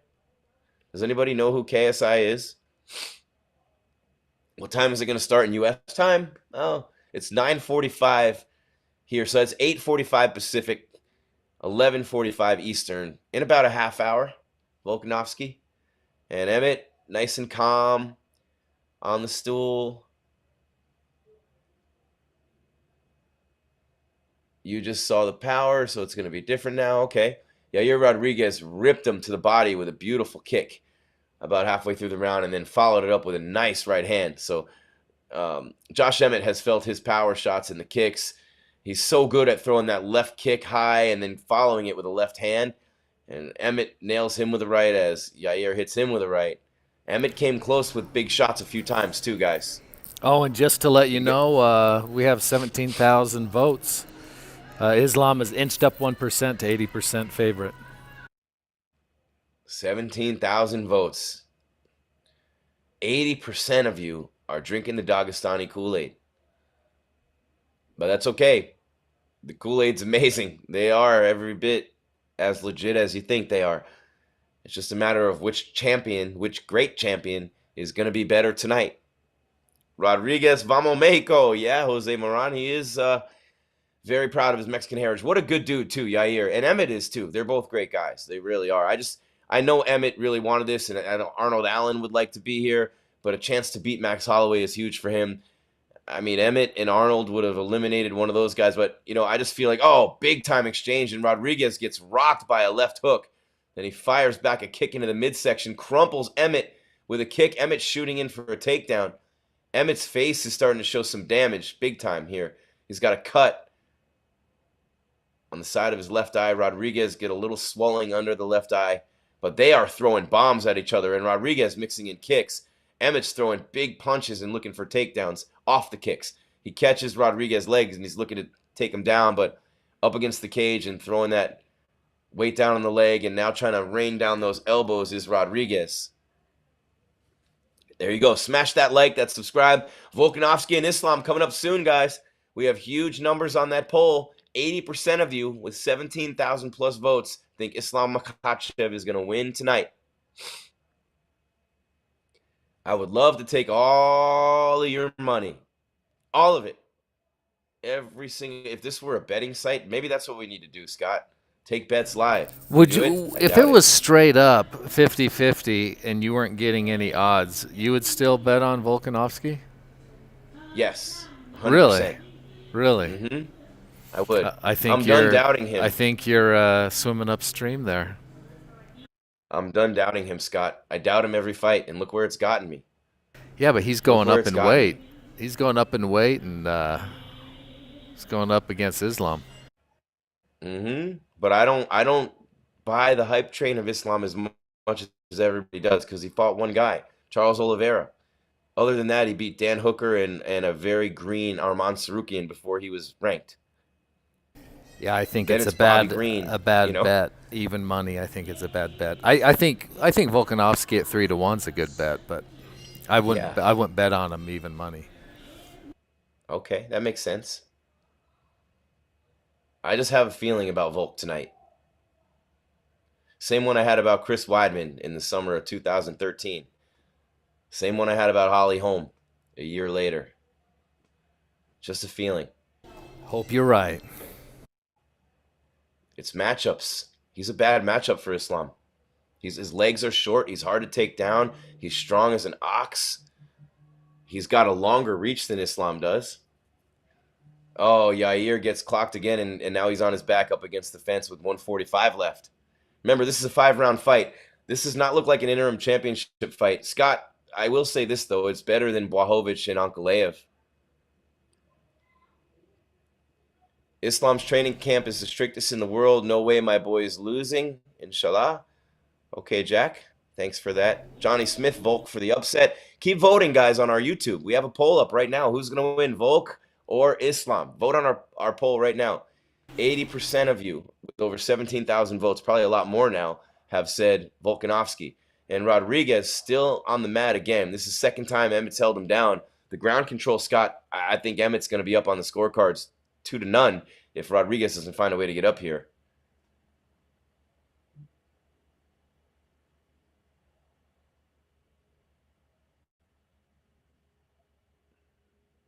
Do you want me to Rodriguez put trying to get an the armbar. rounds and the time up? Cool. That'd be awesome. That'd be great if we could do that. Smash the like and subscribe. Super chat. What are they screaming? He got it? Yair Rodriguez just won the fight. What in the world just happened? I looked over at the chat comments for 1 second. He was on his back. And Josh Emmett had he was top control. He had top control. What in the world? Yair Rodriguez gets interim gold at 145. Incredible. What a performance. What a performance by Yair. He used his guard to create offense. I have to see this here. So he landed some good knees in the clinch. Emmett tried a spinning back fist, couldn't hit.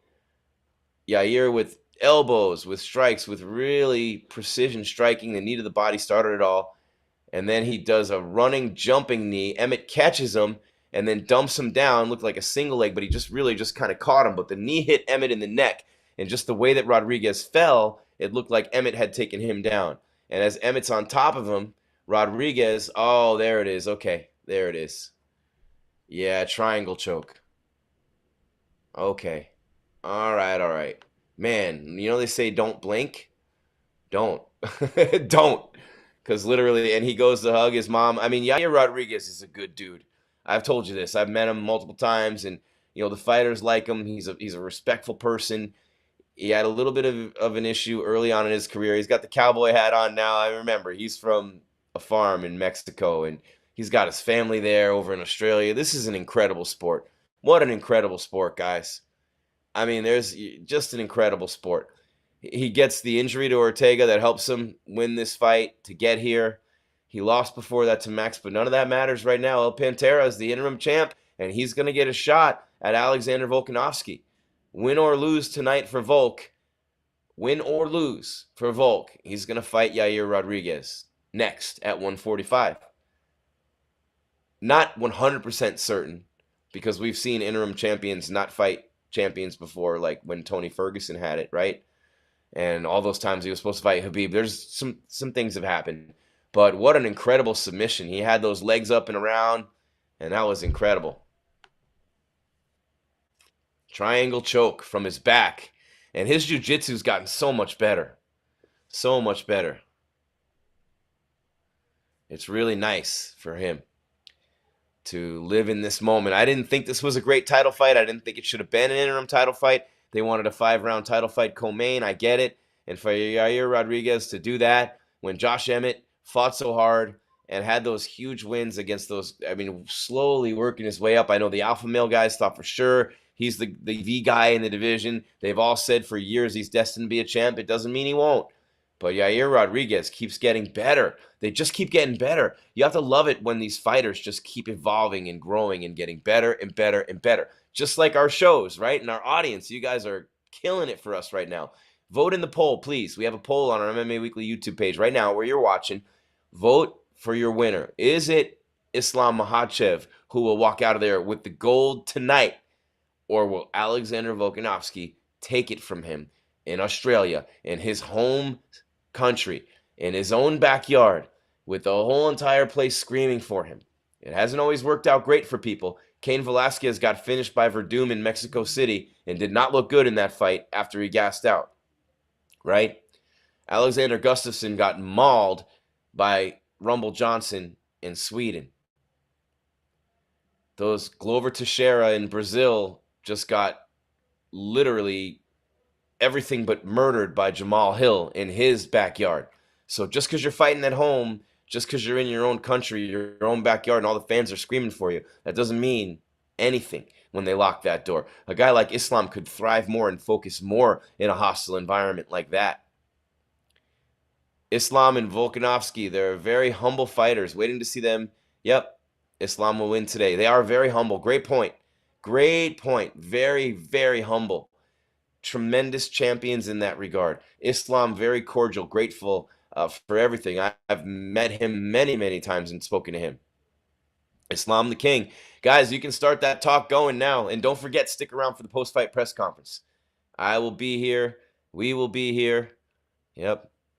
That is what we're going to do right here on MMA Weekly. And thank you. The numbers going through the roof right now. Love it. We really appreciate you guys. And I mean that. We really do, for everything you guys bring to the table for us and all the times you watch and follow our content. There you go, Australia. There's a Russian. Okay, where are you guys watching from? One more roll call. Where are you watching from tonight? We have people from all over the world in these chats. Evan Sir 1, Islam second round submission or Volk by decision. Second round submission or Volk by decision. Yes. Islam. Oh, okay. He just wrote it over and over again, and I'm dumb enough to read it. Here we go. Who win, Islam or Volk? Unknown. Nobody yet. It's going to start. Look at this. Switzerland, El Paso, Australia, Canada, China, Australia, Hong Kong, Taiwan, India. Holy shit, look at these flying in, Scott. Bali, Vermont, Melissa. What's up, my fellow New Englander? I'm from Connecticut. Oh, my God, look at these coming and going. Brazil, Malaysia, Illinois, New York City, Nepal, Miami. I lived in Miami for 10 years. I'm watching from the downed UFO in Canada. I'm surprised no one put that they're watching from the Chinese spy balloon. I mean, can you imagine the intelligence? Yeah, let's wait till it goes over the ocean, shoot it down, and recover like a little bit of what we could have recovered. Meanwhile, we let it float right over all the sensitive nuke spots in the entire country. Because that's what we do in America these days. So if you'd like to fly your balloon in our airspace, let me stop, Scott. I have to stop. New Zealand, California, Nigeria, Bosnia, India, Morocco, Dagestan, Ohio. Look at this, Scott. This is geography class right here on MMA Weekly. Numbers going through the roof. We are just, this is awesome. Plano, Texas, Tajikistan, USA, Indonesia, Fiji, Boston. There you go. New England. Yair Rodriguez has the belt with his whole entire family. This is an enormous celebration, and I love Mexican people. I'll just straight up say it. I love a lot of Mexican people live in Arizona where I live, and man, they have a lot of fun. I love my Mexican friends. When I go to their houses, their parties, there's Rob Whitaker. He was supposed to fight Paulo Costa. Paulo's like, I like Paulo a lot, but he's on planet something these days. He is on planet something. South Carolina, Chicago, Yemen, Syria, North Carolina, Nepal, Melbourne, Guyana, Tasmania, Washington, New Zealand, Iran. Yes. I'm an international face. Look at that look on Volkanovski. No one could guess what I am. My girlfriend's black, and her friends all think I'm mixed something or Latin, or no one can really pinpoint what I am. I've never been able to determine actually what I am. I might not even be human. I mean, who knows? They have to, Maybe like you're. Jay-Z said, won't be known till I'm gone and they study my bones. Texas is go Islam, Ethiopia. There you go. Oh, they're showing a movie trailer. O'Shea Jackson Jr., Ice Cube's son. Something about a bear. Did they feed this bear poison? I don't know what they did. It's based on a true story. What in the world? They're trying to live with a bear? I don't know. Cocaine Bear. There's a movie called Cocaine Bear coming out. I don't know. Philadelphia, PA. Oh, why'd you have to put that up there? The Eagle fans are all over my city right now for the Super Bowl. Look at that beautiful city of Perth, Australia. Oh my God, I'm going there. Oh, what a beautiful city. All right, here you go. Over under 3.5 rounds. Islam is -110. Volk -120 is the under. Oh my God, win by knockout, +850 for Volk, +400 for Makhachev. If you want to parlay something for Islam to win by knockout or to do it earlier on the under, there's your value. You're gonna need to parlay. This is what Scott was talking about before. Volk's a 3-1 dog. He's a little under that now, but he was over that earlier in the week. So being a 3-1 dog, you win $3 for every dollar you bet, right? If you parlay that, it gets sick, and that's how you really like have a great weekend in Vegas and bring all your boys up or your favorite girl or girls or whatever. You know what I'm saying? Because you hit a big one, right? You'll hit a few grand on a few $100 bet if you do that. But if you're parlaying Islam and you think he's going to win straight up, why would you not take a shot on the KO TKO? Unless you're convinced he's going to sub him and the odds there aren't as good. But Islam has been a wrecking ball. Look, I'm not. This guy has been absolutely phenomenal. I am not taking anything away from him, and I'm not saying when I pick guys, when I pick Volkanovski to win this fight, I'm not saying that because I think Islam sucks or Islam's not good. I'm not denigrating Islam. I'm not putting him down. When I analyze it, when I say he's fought one championship level opponent, that's not me ragging on Islam. That's me telling the truth. More of us should tell the truth in this world these days. You know what else is the truth? Alexander Volkanovski has a 71-inch reach, and Islam Makhachev has a 70-inch reach. Why do you think Volk can outstrike these taller guys? Did you not watch the last Max Holloway fight? I know you did. I know there's no threat of a takedown, completely different when you can stand there and slug it out and have no fear of being dumped on your ass and choked half to death. I get that. That changes your stand-up game immensely, and it will for Volk tonight. But he's so smart. A championship gym in Australia, his gym, right? And then in Thailand, training with the best of the best over there. And he's got Craig Jones in jiu-jitsu. And he's training at City Kickboxing with Eugene Behrman and all those years with Izzy and Hooker and all those guys. Man, I wish Rob Whittaker was on this card. I just had an ADD moment. Squirrel! ADHD. But man, Islam won't stand. I know Islam was talking all week about how he's going to knock him out and he wants to knock him out. And even if he isn't listening to his coaches, that's what he's going to try to do. That might be just playing a little bait game there, you know? And when Islam just went to the ground against Charles and got that oh my God, the darts, that's crazy. His submission game is well-rounded. I believe one thing about Islam, okay, and I think it's the same thing with Volkanovski. People don't really know their strength until they feel it in the octagon. That dude is so strong, and his ability to hold you down once he takes you down. I haven't seen very many people with the kind of strength. And he's like Khabib, just a carbon copy, man. In a lot of ways, he might be better, honestly speaking. But you know what? His tricky striking is way better. I mean, Hav Mendez and AK, his striking is tricky, right? His cardio is off the charts. He's relentless with the pressure. But he's like Khabib. Like, he'll literally get a hold of your foot. Then it's your ankle. Then it's your calf. Then it's your knee. Then it's like an anaconda working its way up your leg. You're screwed, right? But right now, we're just moments away. And if you've seen the countdown shows of Volk's deadlift with all those plates, looking at how short those legs are. Think of how short your legs are when you're 5 feet 6 inches tall. Think of when you sprawl back and someone's trying to grab those short little legs and take you down, but now those legs are pretty far away.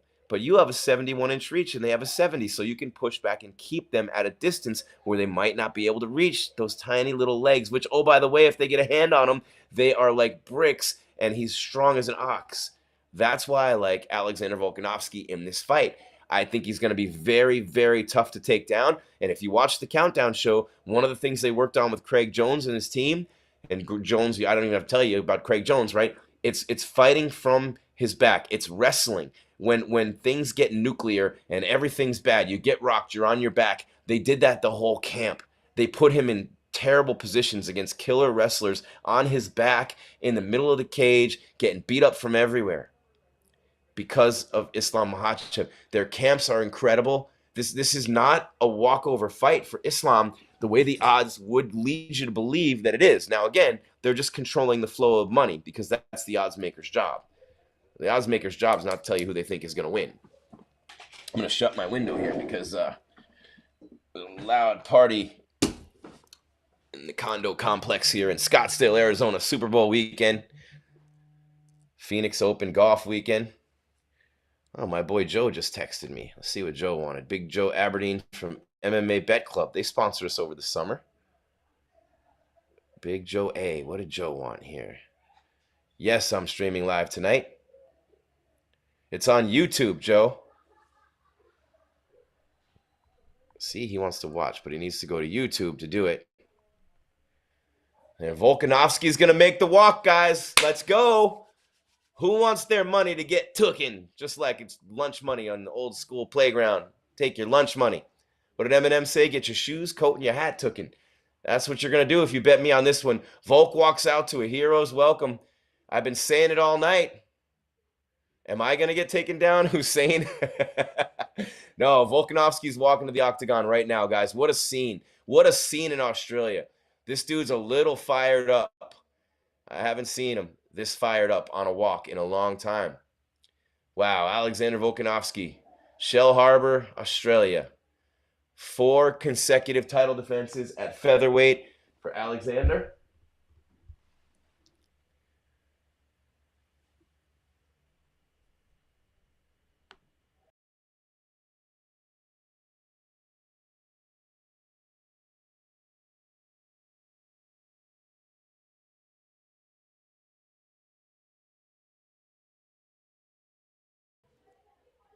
So Alexander Volkanovski, he doesn't have any weak areas, man. He's strong as an ox. His legs are short. His lungs are super. Look at his arms, Scott. His fingers. If he stands with his arms to his side, guys, his fingers are even with the tops of his knees. His arms are irregularly long for a guy his height. That's what people aren't getting with this fight. He has a longer reach than Islam, and people aren't getting that. For some reason, it's not computing. It's not why I think he's going to win the fight, but it's a big part of it. I think he's going to be able to keep him at distance, and I think he's going to hurt him. I think Volk's going to hurt him with strikes. How will Islam respond to that? How will he respond to real damage? We found out with Hamzat and Gilbert Burns' fight, right? I think we're going to find out about Islam, and I think Islam will handle it well for a while, but Volk just wears on you, and he's so strong. Both these guys are ridiculously strong. He's the #1 pound-for-pound fighter on the planet, and he's the blue corner. This is ridiculous. He should be the red corner, but he's challenging for the real belt, whereas Islam's challenging for the mythical pound-for-pound. I get it. But also, bald Volk is a whole new level of Volk ever since he shaved his head. This dude is a savage, right? He is an absolute savage. Goddard's the ref, you guys, by the way. If Volkswagen can stand, I think he wins. Okay, Craig. Volk for the win, KO second round. Holloway part 2 at lightweight, mark my word. Ooh, part 2, you mean part 4. Guys, Volk is the best pressure fighter I've ever seen. Baby Yoda. Go ahead, Scott. 31,000 votes tonight. 31,000, 79% are for Islam. Yeah, 79% or 71%? 79. It's been pretty much 79 from the get-go. Yep, the numbers are skewing just like the bets are coming in, and that's why the line. But there was a big jump on Volkanovski. Because a lot of the pros popped in on him late. You know what I'm saying? And they drove that number down so they could get that number. And that happens too, where a conglomerate of people kind of get together and throw the money down. And then it'll move the line. Khabib did prep him, but he's not in his corner. Remember, Khabib is not in Islam's corner tonight, and he was the voice talking to his fighter. He was against Oliveira. You saw it. Do you think that'll make a difference? 100% yes.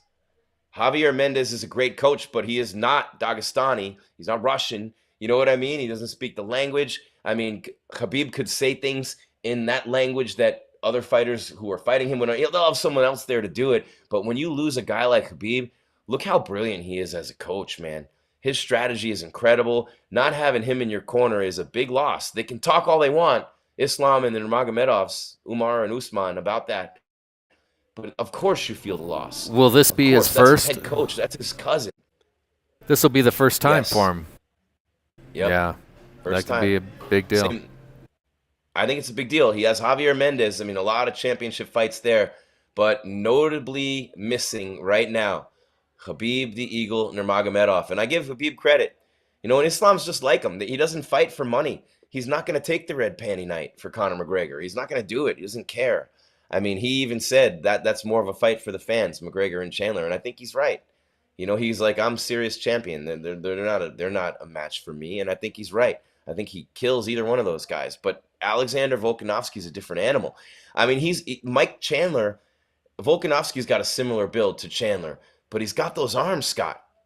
You know what I mean? Islam's got the second longest active win streak in the UFC with 11 wins. He's got a finish streak of 5 fights. He's a beast, and you don't just run through guys like Drew Dober and Bobby Green, and he did. You know, I mean, those aren't guys that you just run through, and he did. So I mean, I give him credit.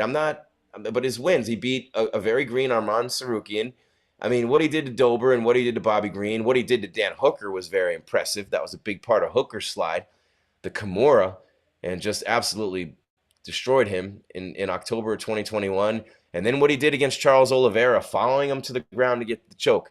They're very smart. They're very well prepared. Both these camps, both these teams, both these fighters. Guys, you're watching MMA Weekly's live coverage of UFC 284. The main event, Islam Makhachev, the lightweight champ, Alexander Volkanovski, the pound-for-pound #1 and featherweight champ from Perth, Australia, is just about to get underway. The official introductions are taking place momentarily. Buffers in the octagon.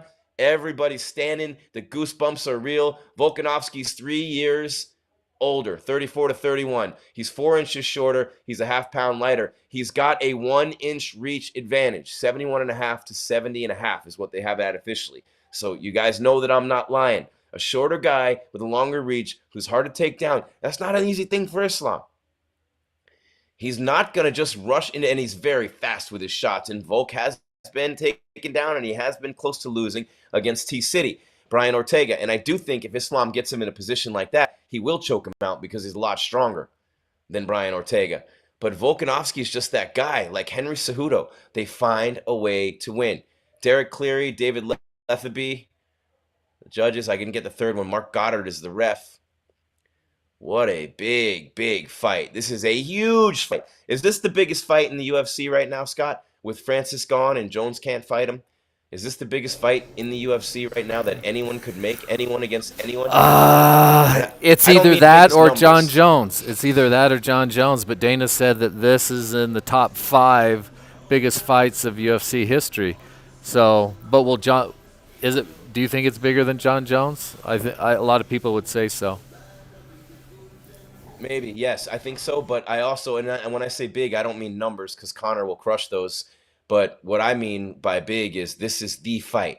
Pound for pound #1, featherweight champ going up to fight the 155 champ in Islam. I would like to have seen Islam beat more big-time guys first, like Volk has. But again, Volk's the one coming up. But Islam's the one who made the challenge. This is great. I mean, the contrast in styles, Islam's wrestling and superb strength. His striking is vastly underrated. I mean, he's got pinpoint striking, a lot of power in his hands. I just think Volkanovski knows how to win, and he's going to figure. The guy's 25-1. He hasn't lost in 10 years. Never, every single time he's fought in the octagon, Scott, every single time he's gotten his hand raised. Every time. And this guy has been in the UFC since May of 2015. He has, I mean, Nick Lentz, Gleason Tebow, Sarukian, Drew Dober. Oh, these are I'm sorry, this is Islam that I'm talking about here. I was on the wrong page. Okay, there we go. So he's introducing Volkanovski right now. But you know what? Dana Like said that this is, as far as numbers, it is one of the biggest fights. And I don't think Conor will have a fight that cracks the top 5 again. Not without him winning or being a champ. I think this is a bigger fight than even a Conor fight at this point. Maybe, but Mike Chandler can sell it too. And they get The Ultimate Fighter, Scott, on ESPN, the network, all summer. Literally all summer, you're going to be watching that show on ESPN. Good point. And every one of their affiliates. Yeah, the ESPN Plus, ESPN2, ESPN whatever. And Chandler's really good at selling those things too. And who knows what those two. I still wanted to see Masvidal.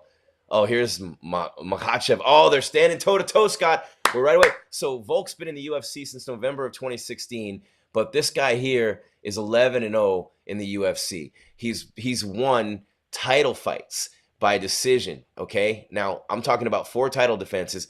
Every single one went the distance except the Zombie, and that was 45 seconds around 5. So this guy's used to fighting the distance. He's got good cardio. This is not a walkover fight for Islam. And here they come, Scott. Oh, wait, now it's starting just now. You're a little premature. That's what she said. 4:55. There we go. Volk is definitely shorter, but he's got the reach. So Volk circling. Islam immediately took the center of the octagon. Keep them coming, guys, with the comments. These numbers are huge. We're going to have big numbers on the stream tonight. Thank you so much, MMA Weekly's live coverage of UFC 284. Smash the subscribe button, the like. My name's Jim Grieshaber, Gries, Jim Grease. At Jim Grease _ at Cageside Grease on social media. All of MMA Weekly's platforms and accounts. Give us a follow. We love to travel the world and bring you live coverage of UFC events on MMA Weekly. And here we are right now. Islam Makhachev, the champion, in the black and gold. Volk in the green and gold. Choosing to wear the green, not the black. And there you see, in back of me, through the magic of technology, the press room in Perth, where after the fight, the press conference will take place. You'll see Dana. I believe Dana's there. And you'll see he was at the Super Bowl yesterday, but he probably flew right over to Australia. And then you have Volk or Islam, maybe both. Yair Rodriguez, we know he's going to be there. The new interim champ at featherweight. Not much going on here. No shots yet from Islam. Volk switching up stances.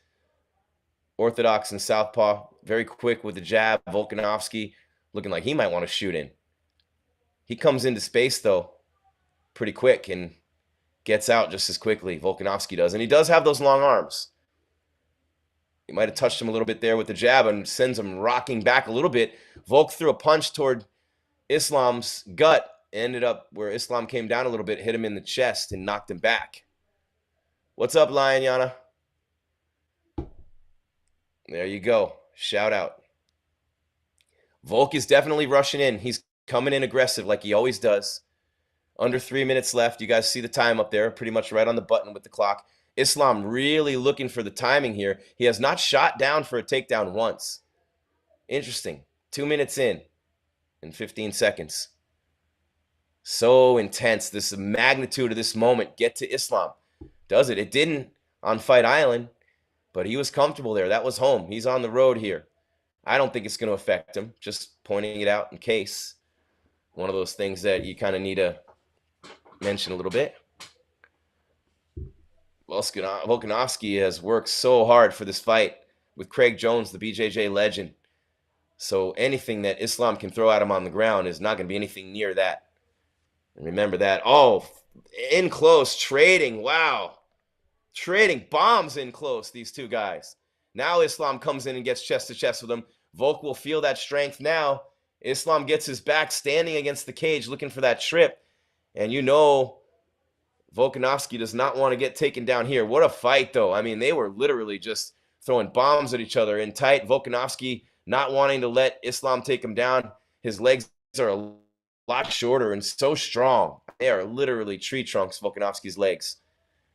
but a precarious position at 138. So far, no dice for Islam. Most guys, he just kind of grabs them and ragdolls them, but Volkanovski's so strong, and with that low center of gravity, looking to get that underhook now and still fighting this off, even though Islam has his back. This is really impressive. But again, how much effort is this taking? Islam is looking for the takedown. Volkanovski goes down, and now Islam's got his back. He's up against the cage. And Volkanovski is looking like he's going to get up here. Islam's got the body triangle locked in. He's going to work for a rear naked. He's got his back, and he's pressed against the cage is Makhachev by Volkanovski's back. Volkanovski's on one knee, trying to fight off this choke. Islam working it. And Volkanovski literally, with 45 seconds left in the round, trying to stop Islam Makhachev from sinking in this choke and potentially ending this fight. Oh boy, he's got it wrapped around his head now. 37 seconds, 36, 35. This is something that Makhachev has been able to do to everybody he's fought. This is like a neck crank. Oh, he's got that arm locked around, but Volk's got his arms in there. He's turning his head. 23, 22, 21, 20 seconds. Man, Islam Makhachev has taken control of this round and this fight with this rear naked choke, but 15 seconds left for Volkanovski to survive. 11, 10. Islam calmly looking at the referee. Volkanovski looking like he's going to survive this round. 5 seconds left. 4, 3. Yep, we're going to go to round 2. Volk is just kind of give that little signal, so he's good. Alexander Volkanovski makes it to round 2. The crowd letting him hear it, but Islam may have won that round with the takedown and what he was able to do there. That was an impressive bit of mixed martial arts put on by Makhachev there, but that's really tiring, guys. Going for the takedown and defending the takedown. Both guys are going to be more tired after that one. I am going to take a look at the stats here. And we got, what do we got here? Oh, there it is. Okay, nope. I was on YouTube. That's why. Okay, nope. Here we go. But yeah, Islam had his back and then eventually kind of dragged him down to the mat with him. Over 43,000 votes, 77% for Islam. So he's lost 2%, but still a majority of people are saying Islam is going to win. Islam, this is what he does, they're saying. And he took his back. He was able to get in there. So total strikes 15 to 11 for Islam. 9 to 8 on significant strikes, 1 takedown, and 2 minutes of ground control time. So you have to think that's a 10-9 round for Islam Makhachev there. The left hand got to Volk in that first round a little bit too. You look at the camera footage from inside the arena in Perth, Australia. Volkanovski does have longer arms, though, when you're looking at this jab. He's got to somehow use that jab to get in tight and land a couple power shots. You got to test his chin. You got to touch him up. Got to let him feel you. You felt him. You felt his strength with that choke attempt. Now you got to let him feel yours. And if you're Volkanovski, that's with a shot. That's with the fists. And like, look, if you're a lighter guy, if you're a smaller guy, usually you're going to have a speed advantage. And he hits hard with that speed. So strong. Blocking kicks there. 4:08 left. Oh, trying to get close. Volkanovski. Islam backing up, barely missed with a big right. This is a lot of fun. Islam's very good, very skilled, very quick, fast. Volkanovski does touch him up, and he dropped him with a left there. A big left from Volkanovski. Now Islam looking for the takedown, looking for Volkanovski's leg, and this is a bad situation for Volkanovski. Up against the cage, sitting down again with Islam. His left arm is around the midsection, and he's got the left leg of Volkanovski. So he's working on, now he's got his back again. He's going to work for this choke again. Volkanovski's got to get away here. They're starting to sweat. His arms and hands won't stick like they did in the first round, but he's fighting for his life here because you let this guy take you down with 3.5 left. Last time it was 1:20. Islam with the inside trips. Volk continuing to squat. All those reps, all those deadlifts, all those squats, all those clean and jerks. That's why his legs look like that, and that's why he's able to fight this off. But now Islam is able to take him down again, but now Volk gets up and throws a knee on the way up. We're at 3 minutes and they're standing. Volkanovski throwing bombs at Islam. Islam did feel a couple of those shots, but Islam's so good at getting chest to chest and wrapping his arms around you, and he's so strong, and he knows the sweat is starting to fly out of Volkanovski and out of himself, so they're getting more slippery. And now Volkanovski reverses and has Islam up against the cage. This is some high-level fighting right here by both these guys, and Volk knows how to manipulate and maneuver that body weight to get out of there. 2.5 minutes left. They're in the center of the octagon, and they're standing up. Man, this is awesome, guys. Thank you so much for being here on MMA Weekly. I'm Jim Grieshaber. Call me Grease. Live coverage, UFC 284, the main event, 2:15 and counting left in round number 2. Alexander Volkanovski trying to win the UFC's lightweight championship from Islam Makhachev in his home country of Australia. Makhachev looking for the pound for pound right now. And for Volk, you know, really, you're playing with house money. You come up, you get beat, you go back down like Adesanya did, you defend your belt again, you know. But you got to give it a shot if the opportunity presents itself. You have to take that chance. You have to take that risk. No risk, no reward in this life.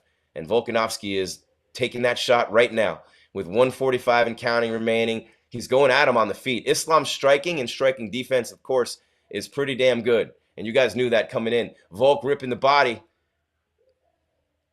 Islam almost got him with a big right hand, and now he's coming at him. Wow, this is a striking fight. And Islam Makhachev gaining a little bit of the upper hand there. And he just keeps coming. Volkanovski on his backing up now. But, man, he's coming forward with everything he's got. And Islam is too. This is a lot of fun, man. We're at 110 of round number 2 in this championship fight. And Islam is every bit as good as advertised. Better on the feet than a lot of people thought he was. And I was not expecting him to be bad. Volkanovski lands a big right and a nice leg kick there. Islam just continuously stalking, hunting him down, looking to get his hands on him. But Volk's keeping him at distance here, switching stances, orthodox, southpaw, doing everything he can. Kicks, jabs, punches, coming in real quick and getting right back out, but coming in with power shots and combos. And whether he lands them or not, he's right back out. Now Islam trying to punch his way in, grabs Volk around the back of the neck, looking for that Muay Thai clench. He's got it, but Volk has him against the fence. Maybe Volk could take him down here. He's staying low.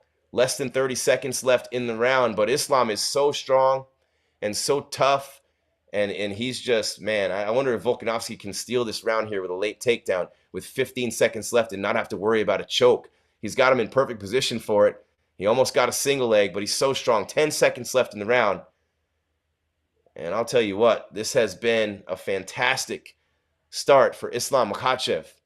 He hasn't been able to really do some of the things he loves to do with the takedowns, but he did work for that choke, and he almost had it in round number 1. This one here, he got another takedown. He's got 3 minutes plus of control, 2 takedowns, and you're talking about 28 significant strikes for Islam and 19 for Volkanovski. So I think Volkanovski might be down 2 rounds to none here. Eugene Behrman telling him you need to get on top.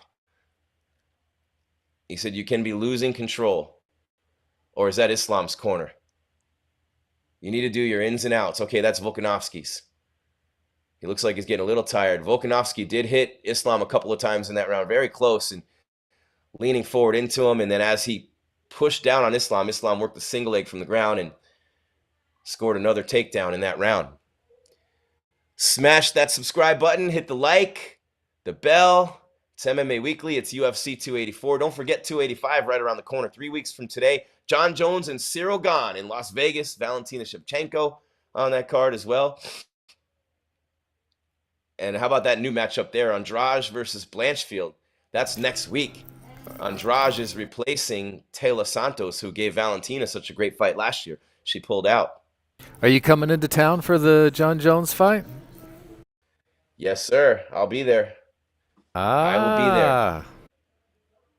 Oh, Makhachev, Scott, is minus 300 live. Volkanovski plus 235. So better odds for Volkanovski now than before the fight started. But you know what? The odds makers are never usually all that wrong, and they were on this one. But Volkanovski, remember, he gets better as the fights go on. He finds a way. You can never just go by how the fight is going. And Islam has not dominated this fight. But he's very hard to hit. Volkanovski's having a very tough time hitting him. You can see. Give me the start of the Islam's round. Got that height advantage. I'm sorry, Scott. We're at 4:15. My fault. Bummer. Sorry, guys. I'll keep you. We're at the 4-minute mark now. Okay. Oh, wow. Some people are scoring that last round slightly for Volkanovski. Islam with a nice knee in the clinch, but Volkanovski's starting to land a little bit more now, Scott. I'm really impressed with Islam's stand-up. You saw what Alexander Volkanovski did to Max Holloway, and granted, there was no threat of a takedown.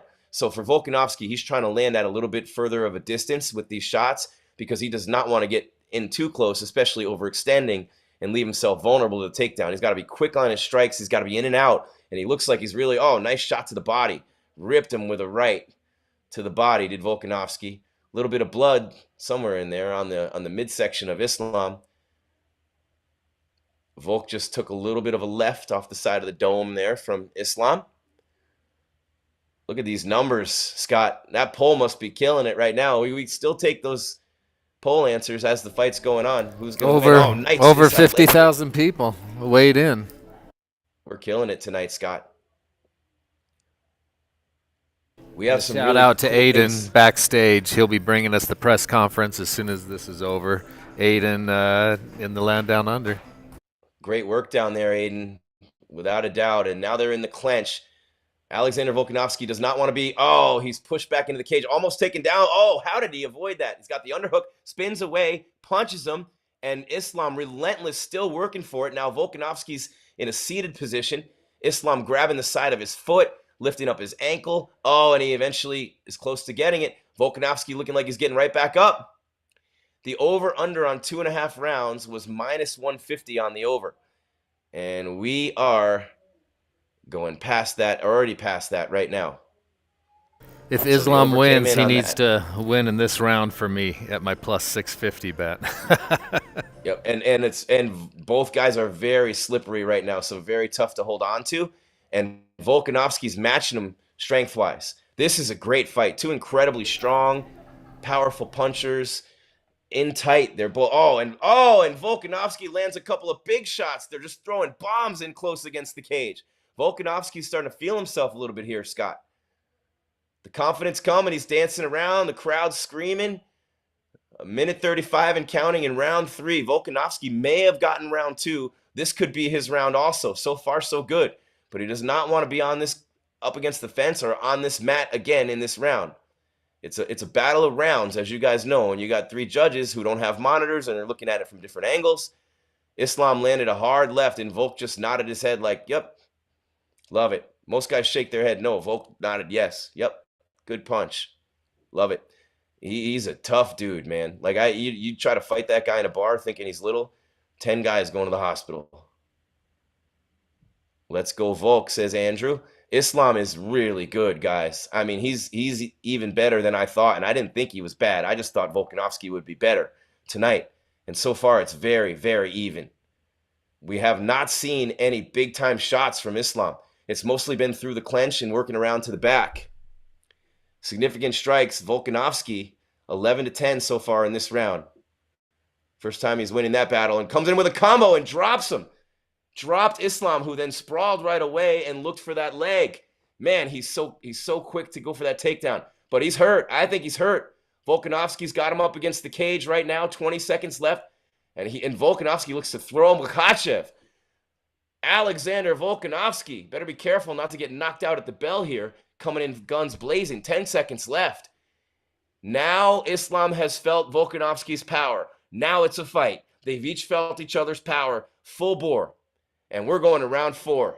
Championship rounds coming up like we knew. We're over 2.5. All we need is 2.5 more minutes, and we're over 3.5. Just like we said earlier on.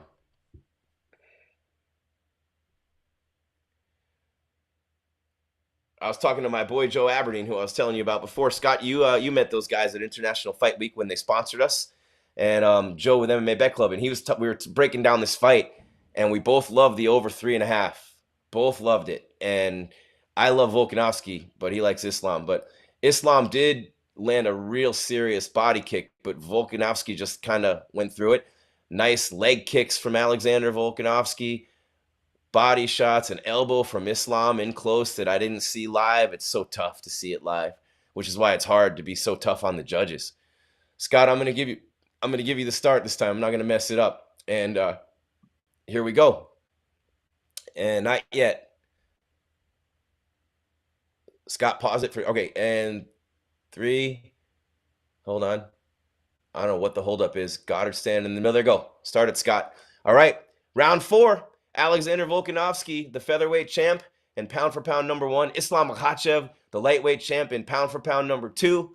Everything on the line and no clear-cut leader. And the odds are shrinking. Makhachev live odds minus 285. Volkanovski plus 225. The odds are swinging in Alexander Volkanovski's favor. All right? So you guys are seeing come to fruition in front of, or you're hearing me talk about what's coming to fruition, one or the other, or both. What I've been talking about the whole night. Oh, and nice left hand from Islam. Snaps the head back of Volkanovski. Under 4.5 left. Southpaw stance is working good for Islam. Is throwing Volkanovski off a little bit. Amanda Nunes did that beautifully against Juliana Pena in the rematch. Came out southpaw, screwed her all up. Volkanovski's got to get in the pocket and get out. Get in the pocket and get out. Combos. He hits so hard in tight. He's got to hit that body.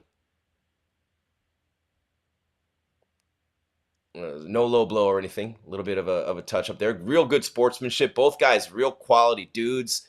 Professionals. Nice left from Islam. Volk was leaning back, reducing the impact of that blow. Remember, when you're getting close, and especially when Islam can have his back against the cage, he can spring right off so quickly into a takedown or a trip or something like that. And Islam much quicker on the feet than Volkanovski thought he was. Another minute and this thing goes over. 3.5. Uh-oh. There's Islam, shoots for a single, and he's got it in the middle of the octagon with 3:20 left in the round. Volkanovski, he says, I'm up, to his corner. He goes over to the fence. Islam really, he pulls him down from behind, and he got a triangle on him. Volk got a little cocky saying, I'm up, I'm up, I'm up. And now he's got a rear naked on him again with the triangle locked in with 3 minutes left in round number 4. And now it's going to be a bitch for Alexander Volkanovski. This is the worst part of the fight for him right now. It was like a ninja move from Islam. I don't know how he got him down. You'd have to see the replay. Very, very impressive. But Volkanovski now on his back. Islam is behind him. They're laying sideways up against the cage. So Islam's got the cage behind him for more leverage. And we got 7 seconds till this fight goes over 3.5 rounds, most importantly. And cha-ching. Thank you very much. Okay. But this is a very precarious situation for Alexander Volkanovski. On the scorecard, he's probably up 2 rounds to 1. But Islam Makhachev is very close to sinking in a rear naked choke. Volkanovski's looking tired, maybe even exhausted. He's got an arm in, and he's throwing punches back at Islam's head, which are landing and hurting him and bothering him. So Volkanovski's got to keep his right arm where it is and keep throwing those backward shots with his left. And he's got to be careful not to give up too much here to Islam, who's got it now his gloves and his arms over Volkanovski's face, and he may have stolen this round with his takedown, but Volkanovski still has to survive another minute 45. Why is Goddard separating their hands? I don't know what was going on there. But Volkanovski, remember, training with Craig Jones, the jiu-jitsu, he's so strong, using that elbow to push down Islam's other arm, but he does not want to, he's got to watch the arm bar too here. Volkanovski's talking to him as he's throwing backwards punches and fighting off this choke. This is fun to watch. We're at 1:15 of round number 4.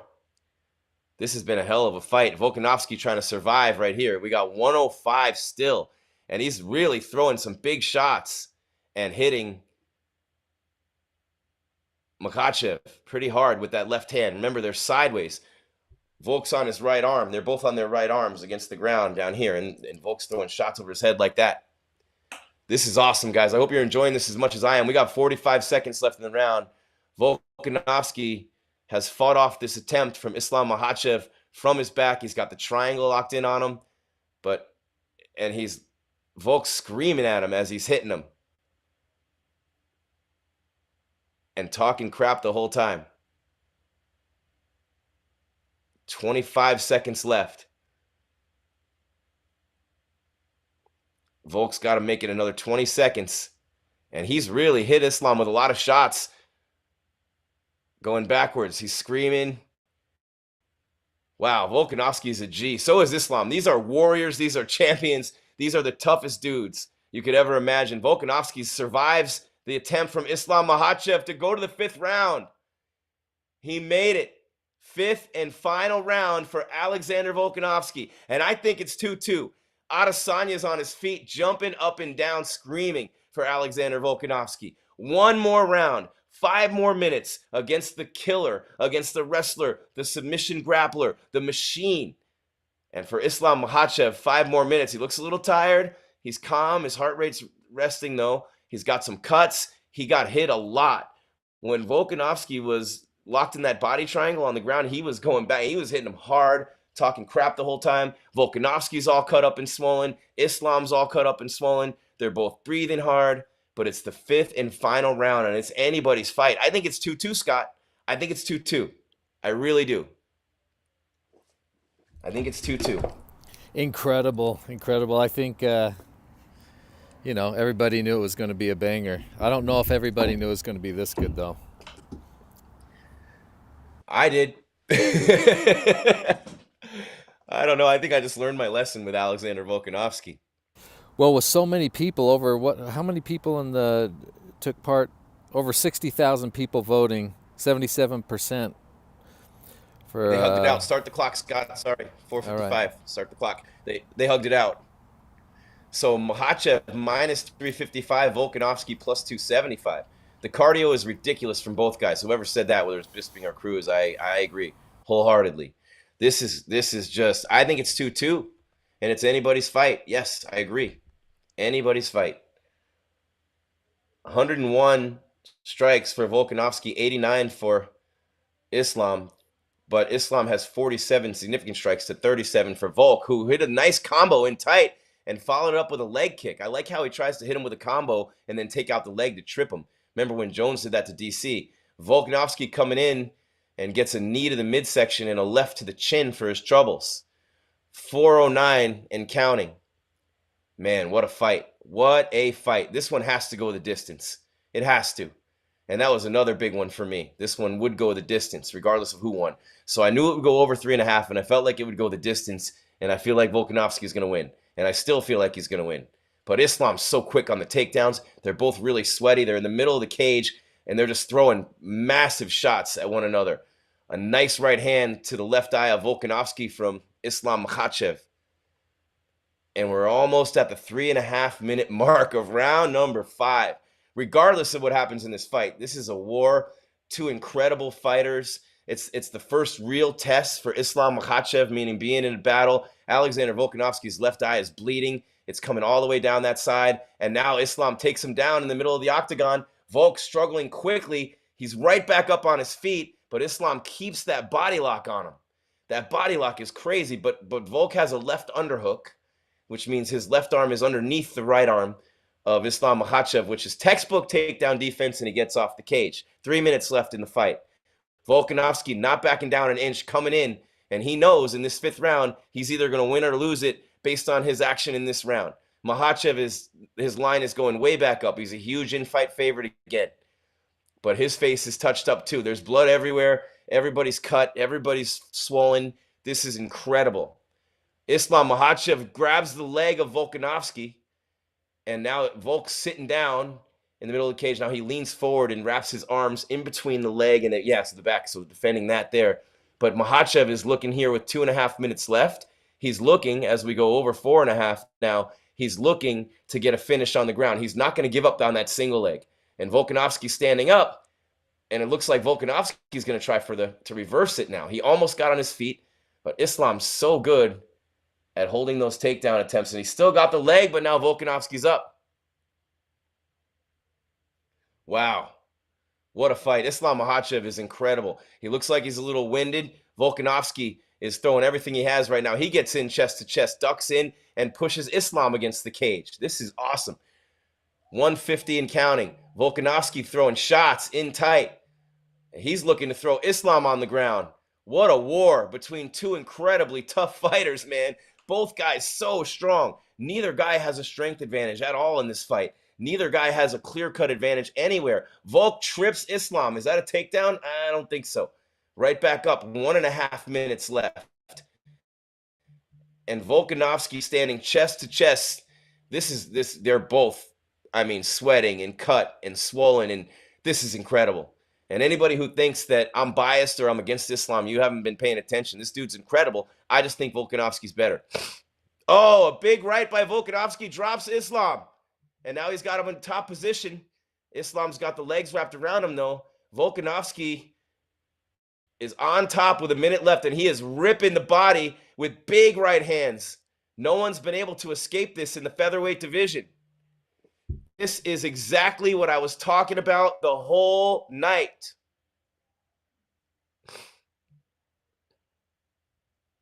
I think Islam's going to win by decision if it stays this way, guys. Unfortunately, you see a decision. I mean, I want to see it go to the distance, but you want to see a fight like this decided by the fighters, not the judges. But with 30 seconds left, will this top control be enough for Alexander Volkanovski?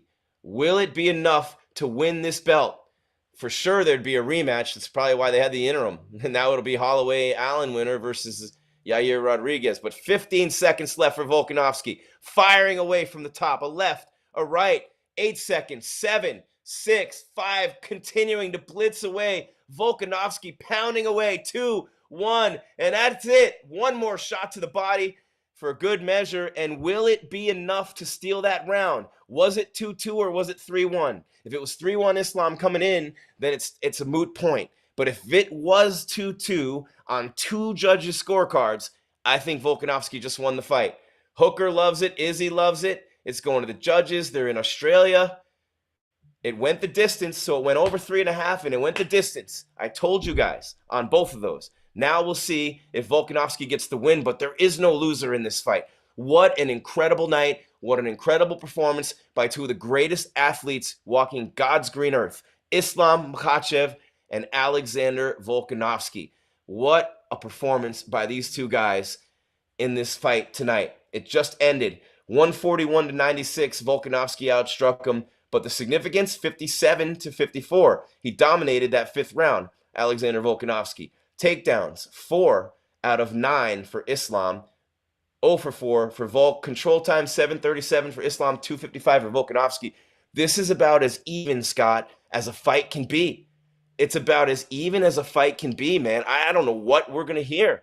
I'm not going to hear anything because I have it on CC. But they're hugging each other. They're both busted up. They're both bleeding. This is incredible. I love both these guys. I've become a much bigger fan of Islam Makhachev tonight. And even more so with Volkanovski. I mean, Eugene Bierman matching wits with Javier, Mendez. I mean, this is awesome. 2 of the best coaches in the sport, 2 of the best fighters in the sport, maybe the 2 best fighters in the sport after what we saw tonight. Islam certainly earning his place atop the P for P.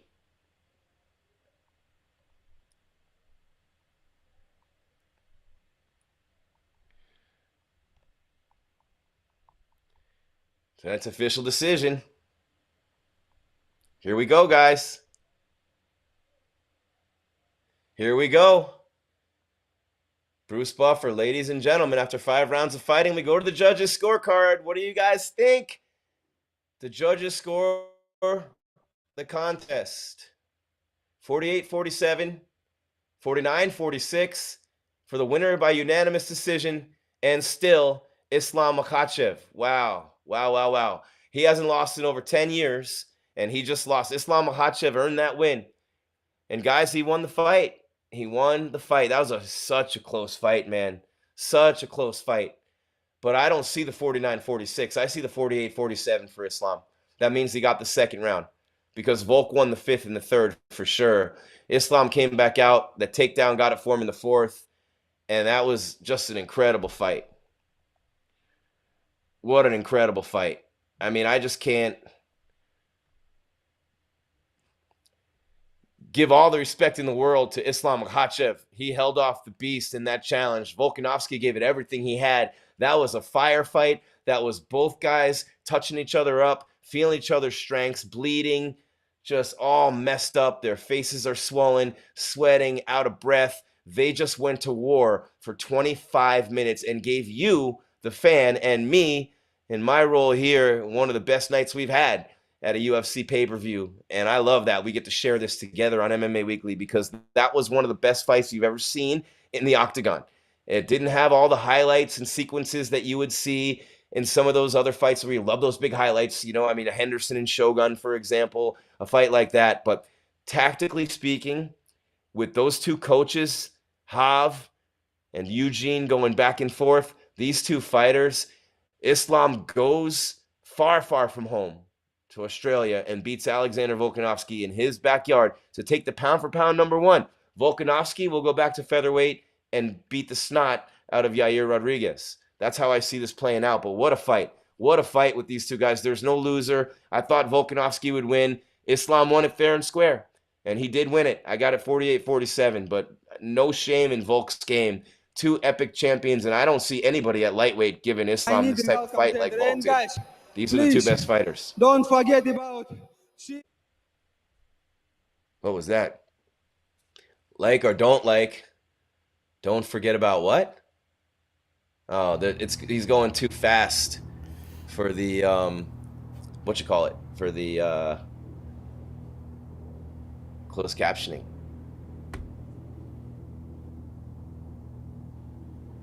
What an awesome performance by Islam Makhachev, guys. And I don't think he was robbed, Jordan. Volkanovski was not robbed. Not robbed at all. I mean, you can't watch that fight and say that. He had the 4 takedowns. He had the control time. Volkanovski barely outstruck him. Significant strikes by 3. Oh, by the way, Volkanovski said, "I appreciate the support. Let's give a round of applause for Islam." That's nice. What'd you say, Scott? I'm sorry. I'm just saying, you see, we're backstage. We got Aiden with the camera backstage, so we'll have the post-fight presser as soon as they come back.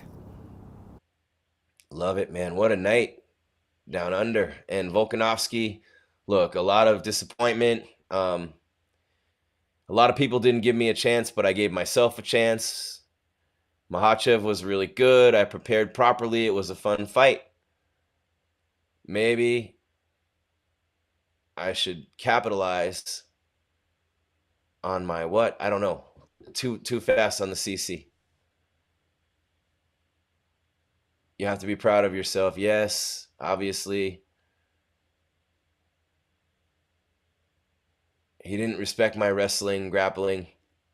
Maybe I didn't respect his striking enough either. He lit me up with some shots in there. Classy, always, Alexander Volkanovski. Still a champion of the world. Just not a 2-division champion. When can you unify those belts? Let's get it over and done with. I want to get back in. I said I would stay active. Pulled up short tonight. That doesn't change a thing. I'm a man of my word. I will be back in the featherweight division. I will be back in the lightweight division, he said. Okay. All right. Interesting. So what do you guys think? Let us know in the chat. Smash that subscribe button, the bell, the like. Let us know what you thought about that fight. Let us know what you're thinking about Islam now. Where does he go from here? Who does he fight next? Does anybody on God's green earth even believe for a second that McGregor or Chandler is going to get a title shot? Whoever wins that fight? It can't be Chandler. I mean, if so, he's got pictures of Dana with monkeys or something. Because, I mean, you come in and you beat Hooker and get a title shot. You lose to Gaethje. You were losing to Ferguson. And you did lose to Poirier. And you still get the title fights and the money fight. Now, that Mike Chandler deserves it in some respects, but not anymore. No more title fights. The McGregor fight is okay there. But no more title fights for him right now. But Volkanovski definitely, didn't let those fans down tonight. He got beat by an incredible fighter in an epic fight. I mean, it was close. It was very close. He's gracious in defeat. He wanted to get it done. He can learn from it. Islam's going to learn a lot, man. He is sore. He's tired, but he passed a test. He passed a major test. This might be his toughest test. And he did it for the first time without Khabib in his corner. Of course, Khabib is not traveling to coach anymore. He's not completely out of it. But, man, unbelievable.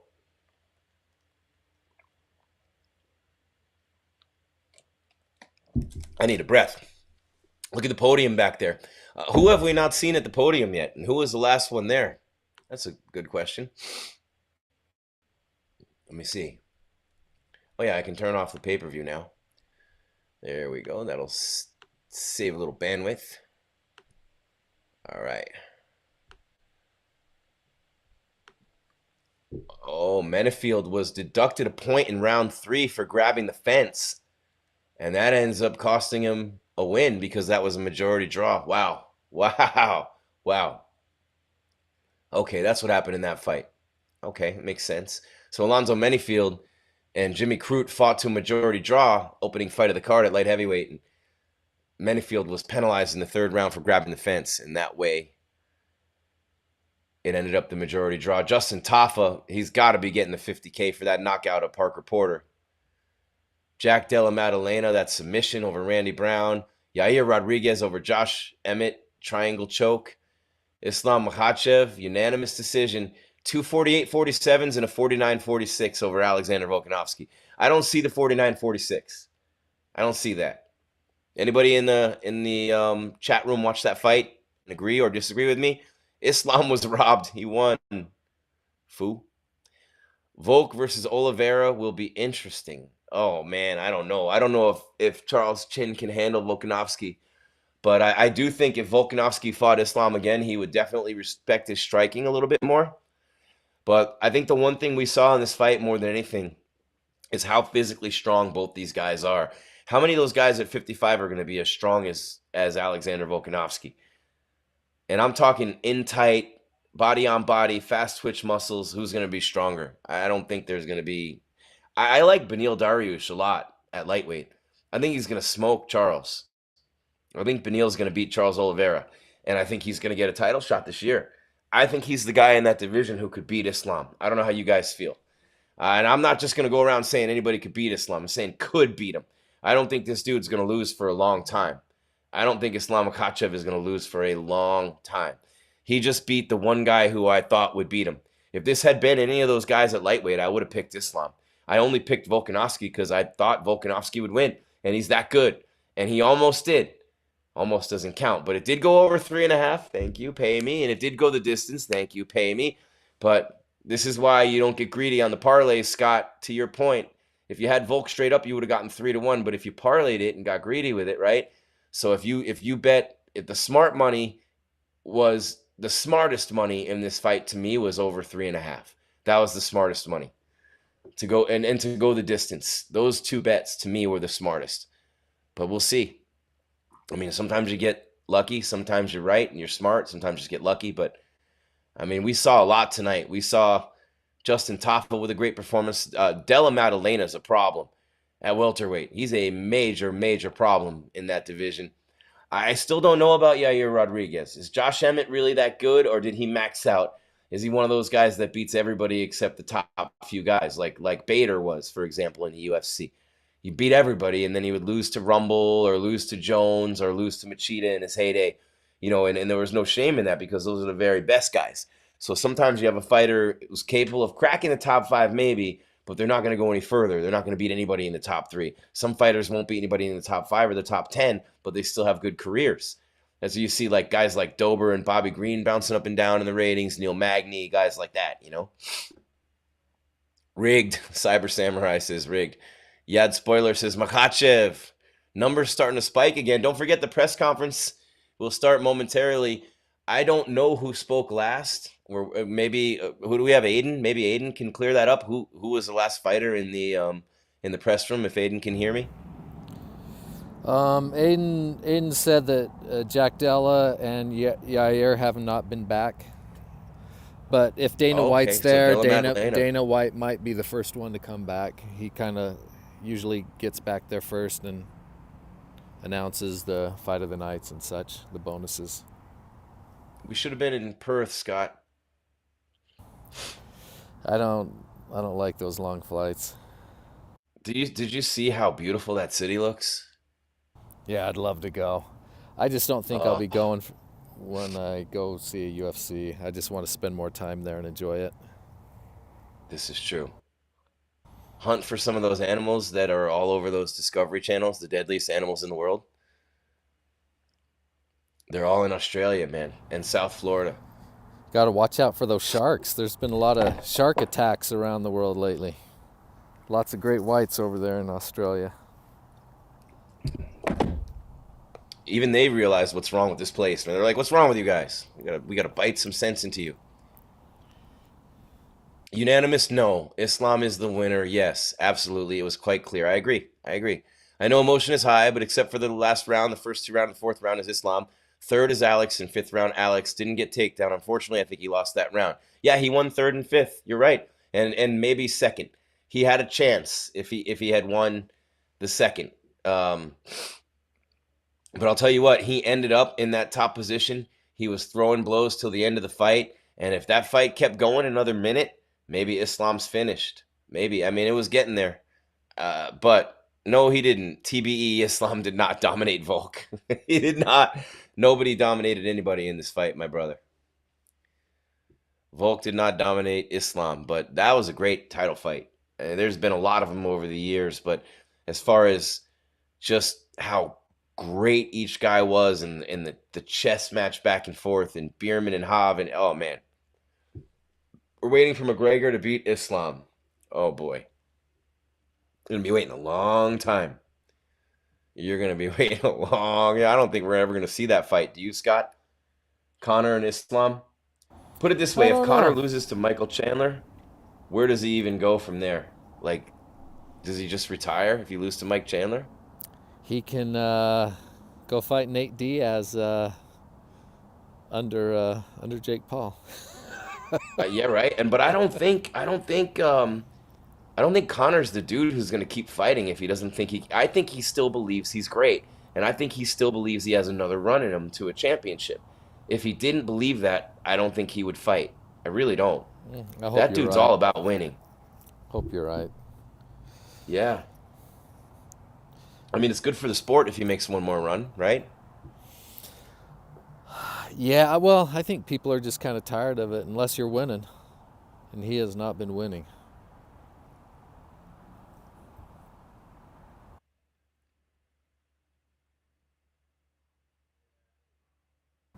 But the lead up to him fighting Islam would be pretty incredible. That'd be an incredible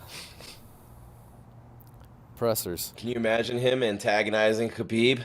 You over there sitting in your little mountain, not traveling a coach anymore. You're scared. You're a little scared. I can hear him now. And then all of a sudden, he baits Khabib back out.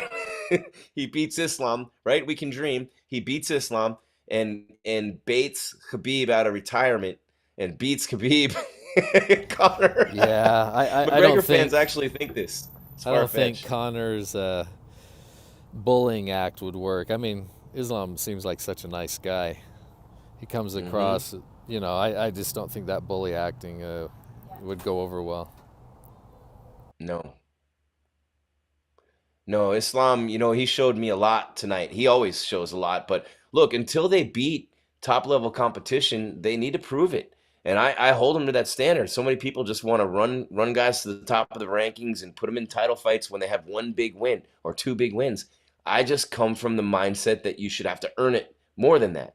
And in these last couple of months, we've seen some crazy things happen with Yuri being hurt and vacating the belt at light heavyweight, Prochazka, and then that fight blows up with Glover. Who knows how that would have turned out? Would Glover have won that fight? Would he not? He wouldn't have gotten decimated, I don't think, like he did by Jamal Hill. But Jamal Hill was ranked 7th, and if you would have asked Jamal Hill in November when you saw him in New York at the appearances he was doing around the city at number 7 in the division with Glover and Yuri scheduled for the rematch for the belt, and all those guys ahead of you, Blachowicz, Ankalaev, and then Rakic, who's injured, and Anthony Smith too.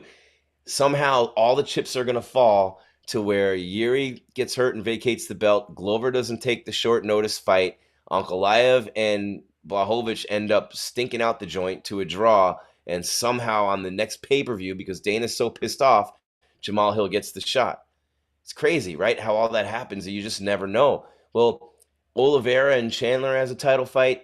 Islam, look, I just want to see these fighters fight more times against top-level competition before getting those big shots. And I think that's only right. And I do think Khabib didn't fight the best fighters of his generation. It's a moot point now. Tough to compare him and compare eras anyway. But man, I really feel in this case that back-to-back wins, the way he did it against Oliveira to dominate him, a great champion with all those wins in a row, the most finishes, submissions in UFC history, and then you go and you do that over 5 rounds against Volkanovski, and you beat him, and he did beat him, and it was very clear that he beat him. And the 49-46 score, they did not give Volkanovski that 3rd round, and I don't understand that. Or maybe it was the 5th. But we're in the press room now, and we're waiting for the post-fight press conference on MMA Weekly. UFC 284. Smash that subscribe, the like, the follow. I'm Jim Grieshaber. Call me Grease, Gries, at Jim Grease _ at Cageside Grease on social media, at MMA Weekly, Twitter, Facebook, Instagram. We got a lot of people watching tonight. What a night it's been in Australia. And really, the co-main was not a huge co-main. Everyone wanted to see this main event. There's something about that whole pound-for-pound thing. The UFC really milked that, Scott, just like they did the BMF. But they love milking that pound-for-pound thing because fans love that pound-for-pound debate. And when you can put 2 guys at the top of the pound-for-pound, 1 division apart, and do a super fight for the pound-for-pound, that's rare. That never happens. And it just did tonight. We got a treat as fans. We all got a treat. You know, Yeah, we saw did. history tonight. We did. And we saw Jens Pulver joining the 2023 class of the UFC Hall of Fame. That's great which to is see. also cool. Jens is such a good guy. Yeah, you got any good Jens Pulver stories, Scott? I wasn't I there used for to all that. I used to hook up with him when he'd come to Japan when he was no longer fighting in the UFC, and the UFC didn't have the lightweight division anymore. And yeah, he was coming out there and fighting in Shuto, and then there's here we go. Yep, this is Jack Della Maddalena with an obliteration and a submission of Randy Brown tonight in front of the home fans, a rising star at welterweight on MMA Weekly. Well, Jack, from right here, congratulations on one of our could be the biggest win of your career. I'll let you tell me if I'm wrong, but what is the emotions now after this massive win here in your hometown? Yeah, definitely the biggest win of my career. It's the toughest test of my career, and yeah, it feels great. Well, you said you would knock him out in the first round, but it was a submission in the first round. So walk us through the exchange. It looked like he was kind of showboating a bit, trying to use his length, and then you clipped him once and just tackled him. Yeah, it was sort of. Yeah, it was the style that he does a lot. Like I watched a lot of his fights, and he gets pushed up against the cage and then just sort of cruises out. He did it to me a few times, and I just waited for him to cruise out. And I hit him with a hard shot and went down. I hit him a few times, and I thought I was landing, and then he turned and gave his neck. So I know how to choke someone, so I just jumped on it.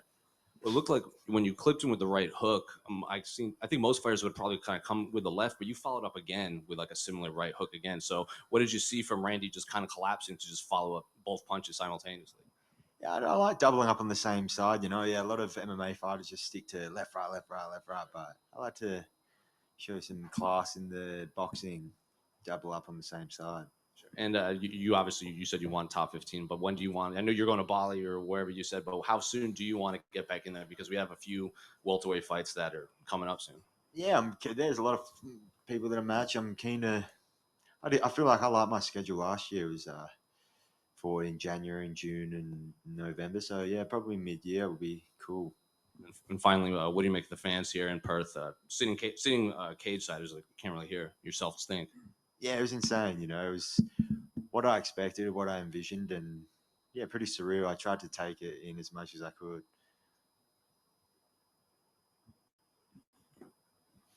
Hey, Jack, how you doing? Good, thanks, Mitch. I just thought more people wanted to talk to you quicker, but I'll take it. In a fight like this, mate, when it ends so one-sided so quickly, and you head back over the next couple of weeks with your head coach, Ben Vickers, how do you break this down? Do you just go, yep, great, cool, let's move forward? Or can you still take things away that you weren't happy with? We've got stuff that we're just working on in general. So we just get back to the drawing board and continue to improve on the skills that we have and get better at them. And yeah, I think I would look back at the fight, and I haven't actually seen it yet, but I think there will be some things that we can pick up on. And over the last year or two, it was about getting to the UFC, seeing if you belong. You now well and truly belong at the top. Do you have a long-term plan in terms of the career, or is it just guy in the top 15, you'll take anyone? Yeah, honestly, I'll fight anyone in the top 15. I'm after challenging myself, and I think, yeah, I thought Randy would bring the challenge, and yeah, I'm excited for the next challenge. And is there any name that you think you'd match up well with? Not really. Not really. I think Vicente Luque doesn't have a fight. I think that would be a banger. Awesome. All right, thanks, mate. Sweet. Thank you.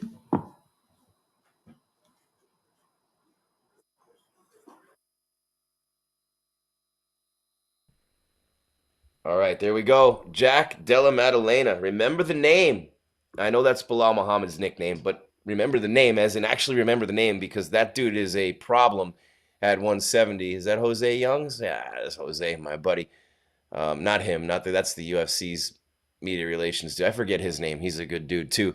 But we're waiting for Yair Rodriguez, the celebration for the new interim featherweight champ, and we are waiting for Islam Makhachev and probably Alexander Volkanovski, I would say. And Dana White, if he's there. And Dana, if he's there. He was at the Super Bowl in Phoenix yesterday. I don't know, but it's a long flight to Australia. He won't be there then. I mean, what is it, 30 hours? I saw John Anik on Twitter just like going from airport to airport, and he's going, I mean, it looked like it was killing him. I think once you get to Australia, I think that's at least 17 hours. And then you got, I think, another 4 to 6 hour flight to Perth. Yikes. Well, someone just asked in the chat, Scott, and it's going too fast it was like Islam smoked Volk on the feet, and another person said no one's talking about how Islam outsmarted Volkanovski on the feet. It was very close in the striking department. Volkanovski landed 3 more significant strikes, but he did admit in the post-fight interview with Bisping, he did admit that he might have underestimated Islam's striking a little bit. His striking's really good. I mean, we knew that coming in. Islam's striking is, everyone just talks about, and you fall into this trap a lot with fighters, because if they're known for one thing and you think that's what they are and that's all they are, you fall into that trap of kind of only talking about his wrestling or his grappling when the guy's damn good on the feet. You don't make it to the UFC without being really good on your feet. You don't become a UFC champion without being great in all facets. Those days are long, long gone. And I got news for you. They never really, really were. Yeah, some guys could come in with wrestling, and they had to know how to fight, though. They were going to striking gyms because they had to know at least what to do in the stand-up, and they had to be able to land a couple shots here and there. They had to learn how to take them, how to defend against them. You can't be a one-trick pony in the UFC. It's impossible. There's no way you would ever make it. There's no chance you would even get there. It's just not possible.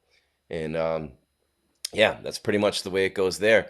So, Scott, I'm relying on you to kind of guide me through this as far as what's going on with us. But I know that we have Aiden there in Perth, and I don't even know what time it is there. Does anyone know? It's like literally what? It's 16 hours ahead, so it's 10 hours o'clock ahead. here, so that means it's 4 p.m. because I think it's 4 p.m. on Sunday. Well, I'm going to make a wish right now because it's Saturday, February 11th at 11:11 p.m. for me. So I'm making a wish. Okay, the wish is made. Volk reversed the takedowns. Volk did great defending them, and Islam was only 4 out of 9, but you're used to him hitting every takedown he ever attempts. Congrats to Islam, but you got to give respect to Volk. He moved up weight to challenge himself. Yes, Elias James, you are dead right. Alexander's mindset is different level. He is straight go mode, talking and joking in bad positions on the ground. Most fighters in those positions panicked and got drowned. Volk was very motivating. Volk fans cry. You can't digest this defeat. Cry more. Congrats to Islam, but you got to give respect to Volk. Yep. Easiest win for Islam? That's absurd. If anyone thinks Volk won, then you know nothing about fighting. Okay, that's, I would say that's true. Not you know nothing, but you didn't, Anybody with knockout power can defeat Islam. Anyone with knockout power can defeat anyone because all you do is hit them one time. That's what knockout power is, and that's what knockout power does. I don't understand that comment. But I get the gist of what you're saying. I just don't understand why that would be anything that would be a newsflash to anyone. Congrats to Islam from Ethiopia. Not a fan of either. Mark Locke says no way, it was 49-46. No, Volk didn't win. 4-1 Islam. One of the judges had it 4-1. You think if that fight was in Russia, two of the judges would have had it 49-46? You know? Yeah, 49-46 is absurd. Dariush will take the belt. Gravy agrees with me. I like Beneil. I really like Dar. He just beat Mateus Gamrot on a torn MCL. I mean, think about that. He beat him on a torn MCL.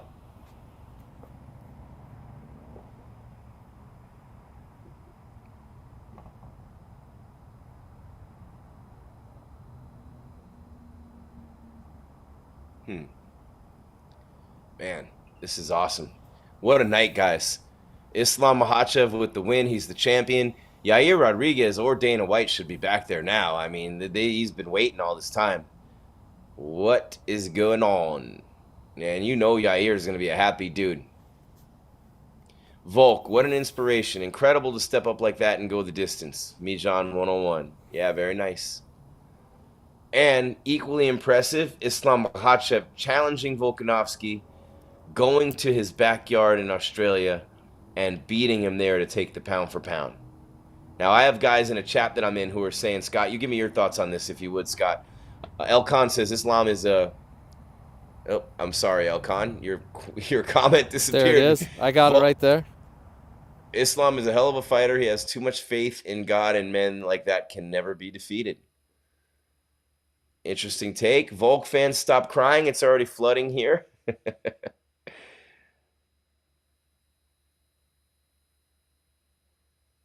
Something is obviously fishy around the honesty of the UFC. Politics behind the scene. Oh, boy.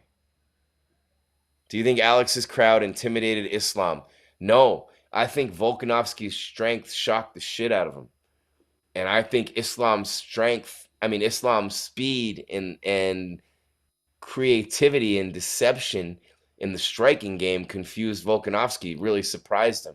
So I think each guy was much better overall than the other guy thought he was going in. I think each guy thought he had a clear advantage in one area of the fight.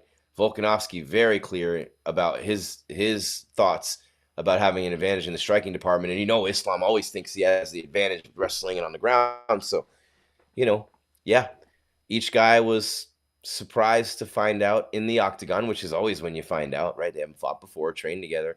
So that's when you find out what the other guy's all about.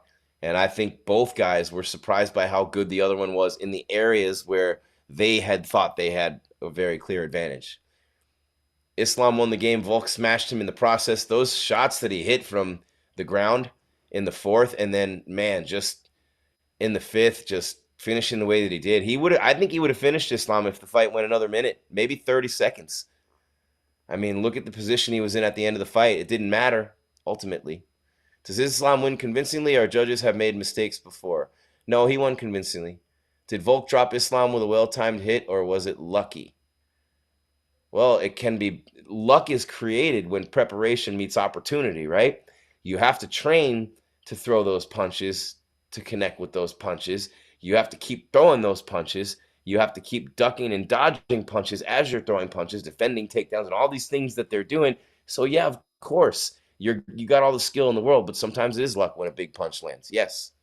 Islam fans cry that Volk did so good against him, you thought it would be easy. Okay, that's like clickbait, trying to trigger people, whatever it is. Is it fair to say Volk is a natural lightweight with freakish ability to cut down? The guy fought like the second best lightweight in the world.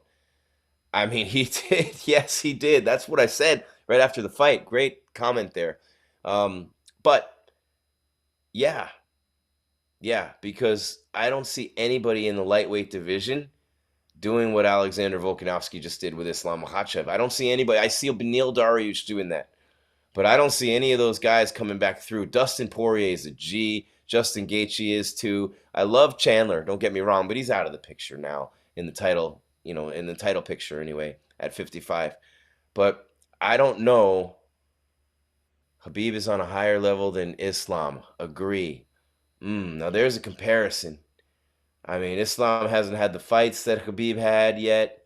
Khabib just kept getting better and better, his striking particularly. But you see the similarities here. The one thing I think as I watch Islam, and Khabib got better and better at this as he got older, was when he was able to just be so tough with those takedowns, no matter who All it right, was. thanks, He got everybody. you. All right, Just who's to kick this things here? off, let's start with the bonuses. The fight of the night was obviously Islam and Volk. Performance not bonuses Dana. go to Jack Della and Yair.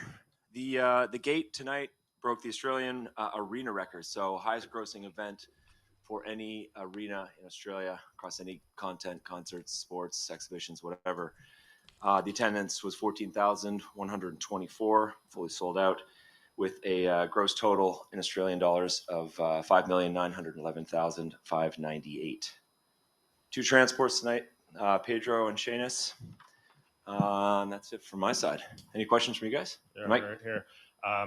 Well, phenomenal crowd tonight. I mean, you've been all over the world and seen so many of these events. Where does tonight's rank in your pound for pound list?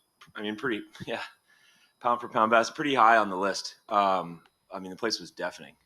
Like, I feel like I've been at this is my voice. I feel like I've been at like a Metallica concert, just sitting in front of the speakers. It was great. It was great. We went through, a few of us in the back, just going through some of the really memorable events over the last, 12 months at least, and thinking about London last March and Paris, a few of the Vegas events, and this is right up there. It was loud. I think it was 50% full before the first fight happened, and then 90% full during the prelims, early prelims. So it was an incredible week after not having been here for over 3 years. And one of the things that, we've got this relationship with the tours in Western Australia, TWA, and we do a lot of work trying to figure out, the impact of the event, right? There's a lot of discussions around the impact from an economic perspective, how many people are coming to Perth. And not only did we have an out-of-state ticket purchase percentage of about 68%, but we had thousands of people that are coming to Perth because even without a ticket. So I think the how much this event was coveted across the country, I think is a testament to how far mixed martial arts has come, all across the country, not just WA, and something that certainly gives us so much confidence coming back, hopefully as soon as possible. Yeah, and this is kind of 2 questions in one. When are you looking at a return? And Alex, in his post-fight interview, said something, I believe it was really loud, about Adelaide and Yair. Did you say Adelaide? Yeah, did he tip something off there? Or? No, I don't think so. I don't think so because we haven't made a decision yet on what the next event is. But just in speaking to Mick just now, I mean, the brilliance of just these guys and the way they put the card together and thinking about the opportunities for not only other Aussie athletes and where they're going to compete in the next 6 months, but the fact that Yair's had such a brilliant performance and now he's up against Alex. I mean, you basically got UFC Countdown sort of produced already with all the footage that came out of those 2 fights. So not sure the timing of our return or the timing of that event in particular, that fight in particular, but we will definitely be here at some point again this year. Well, what about the flip side of that? You now have, I know Yair is an interim champion, but 2 Mexican champions essentially. Is there a possibility of going back to Mexico and maybe bringing Yair there for this fight? Yeah, I mean, Lawrence has been talking about that for a while. I mean, we want to get the Performance Institute open. We announced that earlier this week, the Performance Institute in Mexico City. And I'm not really sure about the timing, probably later this year. But at some point, or in and around that launch or in that opening, it's going to make sense to go to Mexico City. Last thing for me, kind of, away from that little location question, any updates on Canada? Is the Canadian asking here? Are we going to get there anytime soon? 2 good buds just chatting. Yeah, tell me. No one's watching. Yeah. No, there's no update. We've got nothing to report at the moment. But, we've been very clear. I think every time that we've chatted, it's only a matter of weeks probably until we announce something. That's great. Thank you. Yeah.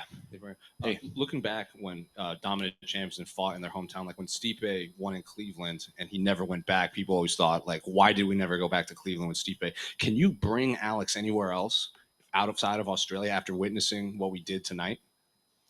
I mean, I think there's, one of the things that Hunter was mentioning in the back was the fact that, like, stock's never been higher. So it wasn't even a Pyrrhic victory, right? Like, because he didn't seem to take a ton of damage. I know he was on the ground quite a bit, but the fact that his stock rose by virtue that he took Islam 5 rounds, I'm sure a ton of people had on their scorecards that he was up 3-2 and not down 3-2. So I think we can take him wherever. Now, if the question is, does it make most sense to always have him here? Then yeah, there's a big argument for the impact that he made across the country this week. You know, our pay-per-view buys in Australia were trending to be bigger than our pay-per-view buys in Australia when Connor fought, right? So the impact of Volk and numerous others, including Jack Della, who had like an incredible performance as well. I think it makes a lot of sense to come back, right? We're still in this world of this is one of our principal pay-per-view territories around the world, and so from a promoter standpoint, it's important to have him in an area where he can make the most impact, not only from a brand perspective, but also so we can continue to reach new high water marks on the revenue side. And on the flip side of that, I know you don't make the matchups or anything, but at what point do you start bringing like non-Australian superstars onto these cards? Like as much as they love Jack and Rob and Ty and Alex, like I'm sure people here would love to watch like Jorge Masvidal fight or like Leon Edwards fight. Like at what point do you bring non-Australian? I mean, we look at it as it's a luxury that we've got so many competitive and so many high quality Australian athletes, and you see the impact. I mean, the Yair and Emmett fight was great, but it was an incredible fight. It didn't have the same resonance with the crowd as the rest of the Aussies competing or the Kiwis competing.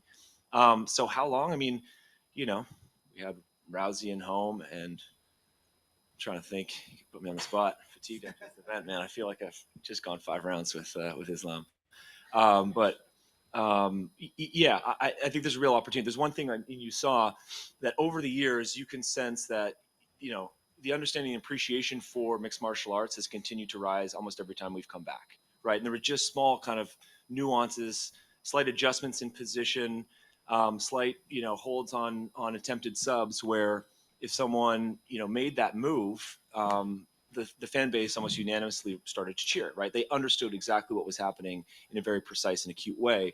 And I think that's a testament to how far the sport has come here. So could we bring other global stars? 100%. But when you've got great Australians or New Zealanders that can compete, it also makes sense. Like it's almost been an embarrassment of riches, right? Like you've had, Izzy and Rob and Volk and Ty and, the list goes on. We're in this really great period of mixed martial arts in Australia. I don't know if this is you're the right guy for this question necessarily, but a lot of fans are saying that ticket pricing is crazy for events like this, events like London. I'm curious, is that something that you guys set, or is that Ticketmaster dynamic pricing we've heard about a lot recently? And how much do you have to do with those prices?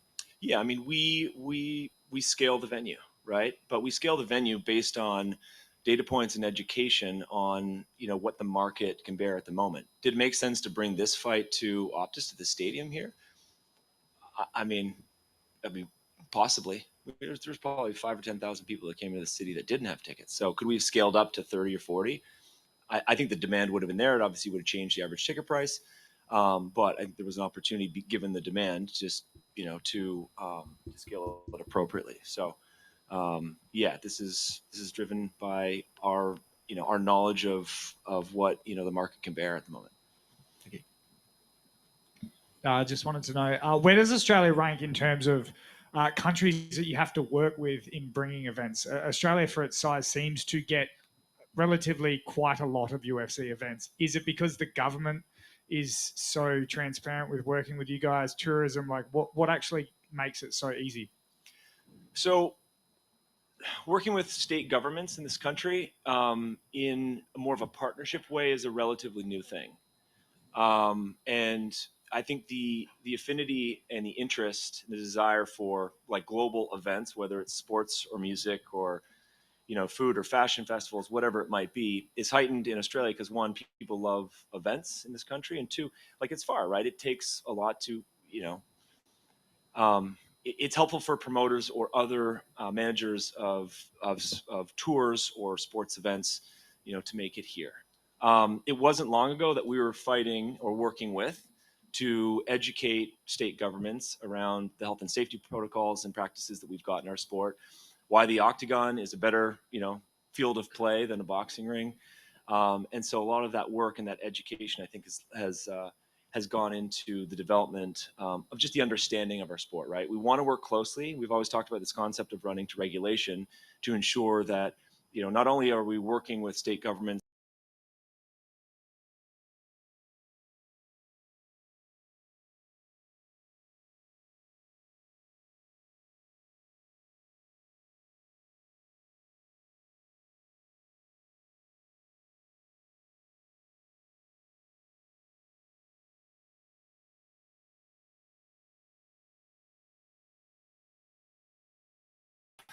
When Islam commented on the lack of promotion for this event, do you know what? Because obviously it was huge. Like, you heard it tonight. Everyone's talking about it. People that don't have tickets are watching it somewhere.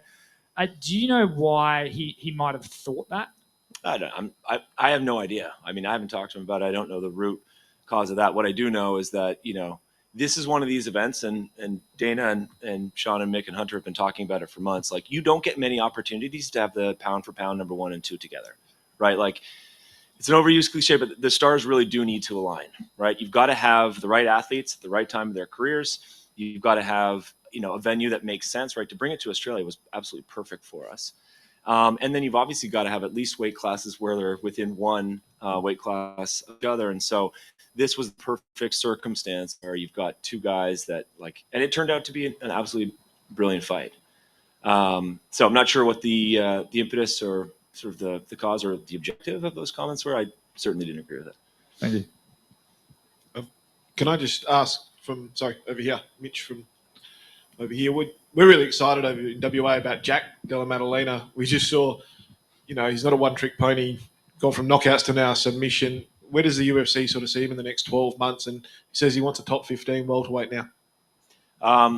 So it's a tough conversation or tough topic for me to comment on because it's not, within my purview. I know talking to Sean and Mick, I mean, these guys think that he's the real deal. What that means on his next bout, I've got no idea. Will he get a top 15? I mean, I think his performance, like Randy Brown's no joke. I think his performance tonight probably warrants something like that, but not for me to comment. But I think it's a pretty safe bet that he's going to continue to rise up the ranks. And you just spoke about, this stadium this arena, and how full it was. Jack sort of mentioned that one day his dream is to hold a big fight here. We've got a big stadium down the road that can seat close to 50. I know it's outdoors. Mm-hmm. Is something like that even possible for somewhere over here, considering what you saw tonight? You've got good precedents in this country, right? With a couple in Melbourne, Etihad, Marvel. So we're not going to rule it out. At some point, it might make sense. We don't do a lot of them. We've done sort of 5 or 6 in the past. But, if there's one country that can handle it, it's probably this country. Thanks.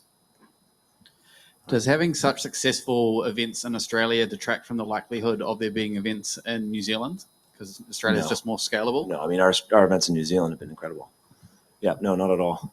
When would be the likelihood of the next kind of event coming in? Could be this year. Yeah. I mean, we're trying to, from an event perspective, and I've spoken to a few guys about this in the past few months. I mean, we are getting back to pre-COVID levels in terms of the proportion of international events that we have on our overall. We're not going to get all the way back there this year, but we will get back there at some point in the next year or two. And that likely means 2 or 3 events in Australia and New Zealand every year. Cool. Thank you. No worries. Just one more. Going off that, once you do get back to pre-COVID levels, once you say, as you hope, how many UFC events do you think would still be at the Apex? That's a good question. I think the Apex is always going to be in the mix now. It makes a lot of sense. We kind of turn off the lights and lock the doors when the event's over. And it's, it makes sense from an ease of operations. It also makes sense as a good fallback plan. Like if we have something that just doesn't work out in a venue, or if it's tough to get to a certain city we want to get to, we can always go to the Apex. I think there's a lot of advantages to it. So I don't know the number, but I think it'll always be in the mix. We really appreciate everyone's support. It's huge for us to come back to Australia, and it's really important for us to put on a good show. And I think the work that you guys all did was incredibly helpful in promoting the event across the country and around the world. We're pretty excited with the results this week, not only in the octagon, but outside. So appreciate all your support, guys. Thank you.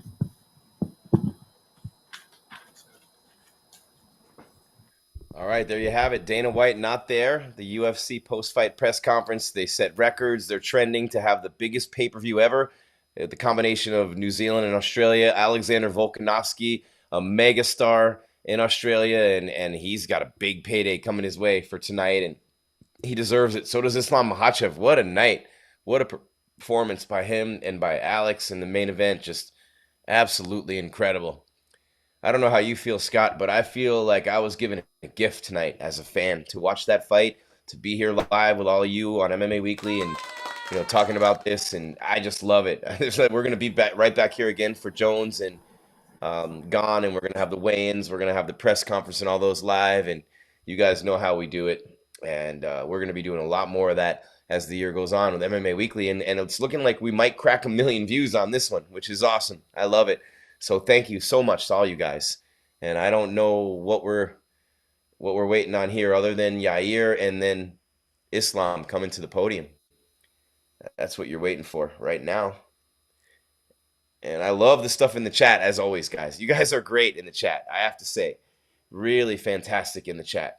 I appreciate all the contributions in here, and it's just funny, the things that people are saying. But, I mean, this fight pretty much went exactly the way I felt it would. I didn't think either guy would get finished easily, if at all. I thought it would go over 3.5 for sure. I was almost 100% sure it would go the distance. I thought Volkanovski would win. I thought he would have the stronger will. I thought he would catch Islam with a few more shots than he did. But anyone who says Islam dominated the fight or dominated even on the ground, you haven't watched Islam's other fights and what he's done to other guys compared to this one. It's really, yeah, people saying Volk fans crying are casuals because they don't understand how good they both did. Yeah, Dingo. I mean, look, it was 3 rounds to 2 for Islam. Okay? And if you had the second round scored for Volkanovski, you're not crazy. So when I look at the scorecards, let me see. ESPN MMA put them up on Twitter. Yeah, we got, okay, so, yep, we had one judge give Volk wow, he only gave him the 5th round, one judge. And 2 judges gave him the 3rd and the 5th, but Islam won the 2nd on all 3 cards, which I thought he did. So, there was a chance Volk could have stolen that round, but he didn't. And I definitely believe that Islam won that round. So I think Volkanovski did win the 3rd and the 5th. You're going to argue over whether it was 4-1 or 3-2. That's whatever. But here is Alexander Volkanovski in Australia. What a performance by him against Islam. He's live on MMA Weekly. Alex, you dared to be great tonight. It didn't, go your way, but it was a very, very close fight. Do you feel that you won, or how did you feel about the scorecards? Look, man, it was a close fight. So, what can you do? I'm the type of person that, I could have done more. So I'm a bit harder on myself. A lot of people probably, a lot of people counted me out. So they're like, oh, hey, wow, like, you know what I mean? But I was never counting myself out. I was expected to win. So I'm disappointed. I know I could have done more. Could have capitalized on the things earlier as well. I did think he was going to be stronger. And, I probably could have done more earlier. But anyway, what do you do? Credit to him. Well-rounded, yeah. I underestimated his striking. He underestimated my wrestling and stuff like that. So what do you do? Mixed martial arts, yeah. We at least we threw it all out there. Yeah, I mean, and that 5th round, like it was right there for you. Is that just one of those things? If you felt like you had another round or some more time on the clock? Yeah, of course. I felt like maybe I could have done that earlier. Like I said, there was positions where I was like, he's not strong. I even said in my corner, you'll probably hear it. I'm like going, he's not strong. I'm not being a dick. I wasn't being disrespectful. I was just like, oh, he's not strong. But maybe he's baiting me. Maybe he's waiting for me to do something. So I didn't capitalize it straight away, which I should have. And I started realizing that later on. I was like, fuck. Excuse my language. Could have done more. And then like I'm going to try and get him down. You know what I mean? And then we end up getting their scrambles. I was like, fuck it. Let's go all out. I reckon I can do something on top here as well. So I did that. But, maybe I could have done that earlier. Maybe not. I don't know. But anyway, I'll watch the fight. Do some research, but yeah, it's pretty clear that I could have won that fight. That's why I'm hard on myself. Did he have you hurt at all at any point? Like some of the I shots hurt. I don't know. landed I think I dropped to a knee or something. Like I said, I was there the whole time. So me saying that wasn't a knockdown wouldn't be fair. But I mean, I was there the whole time. Like I think I come back with a punch straight away. Like, so yeah. Again, I'm not going to make excuses when it comes to things like that. Yeah, I was sweet. So anyway. the last thing for me, I'm sure they'll get into the fight with Yair and that business, but you did mention in the cage, I'll be back at lightweight. Is it your hope that Islam continues to defend, and whenever you come back, he's still the guy there? I'll watch the fight anyway. I'll watch the fight and see what it was like. I'm hearing that he was saying, I heard a whisper, I could be wrong, that he was going back to his corner saying he wants a rematch because he thought he lost. So that's funny. I would jump on that rematch. Thanks, Alex. Where'd you hear that he wanted a rematch? Who told you that? He I wanted don't know. Was it wrong? No, I don't know. I did no hear idea. whether he said that, like, whether he thought that he might have lost that if it did. I don't know. I just heard that from someone, but I'll watch the fight. We'll see. And you said you underestimated his striking. Maybe what exactly? No, not really. Like, obviously, I knew he's got a good eye. He's got a good eye, so he sees things okay, so he can counter. It's like his feet doesn't function as good as his eye. So it's like his eyes want to do something, like, his punches will do something because he can see it, but then his legs can't keep up. But yeah, that was enough to land some here and there. So it went too hard. That's why, because he probably wasn't based enough. I shouldn't be telling him these things. But yeah, he still landed. So good on him. There was an elbow I ran straight in. I'm like, nice. He's seen that again. His eye's not too bad. He's got a good eye. His distance isn't too bad. Again, I could have capitalized more, man. Even in I guess I was just expecting him to be a bit more relentless in the shots. So maybe I held back just a little bit till the last round, I guess. And we saw you talking to him throughout the entire fight. Yeah. Like, even when he had your back, you were talking to him while you were punching. Yeah. What were you saying? Was he talking back? Look, again, when you're in positions like that, I'm not being a dick. I'm not being disrespectful, but, it's getting his head. You know what I mean? Like, even when he had me, I'm like going, oh, you're not that strong. Like, I'll say stuff like that. And then he's there. I'm going, what, you're just hanging on? I'll go, you said 15 seconds. I'm going to, you're going to drag me deep waters. That type of stuff. I remember that stuff. It's like, he was hanging on for dear life. So it's just stuff like, again, I'm not being disrespectful. He's still in a good position. So it's up to me to get out of there.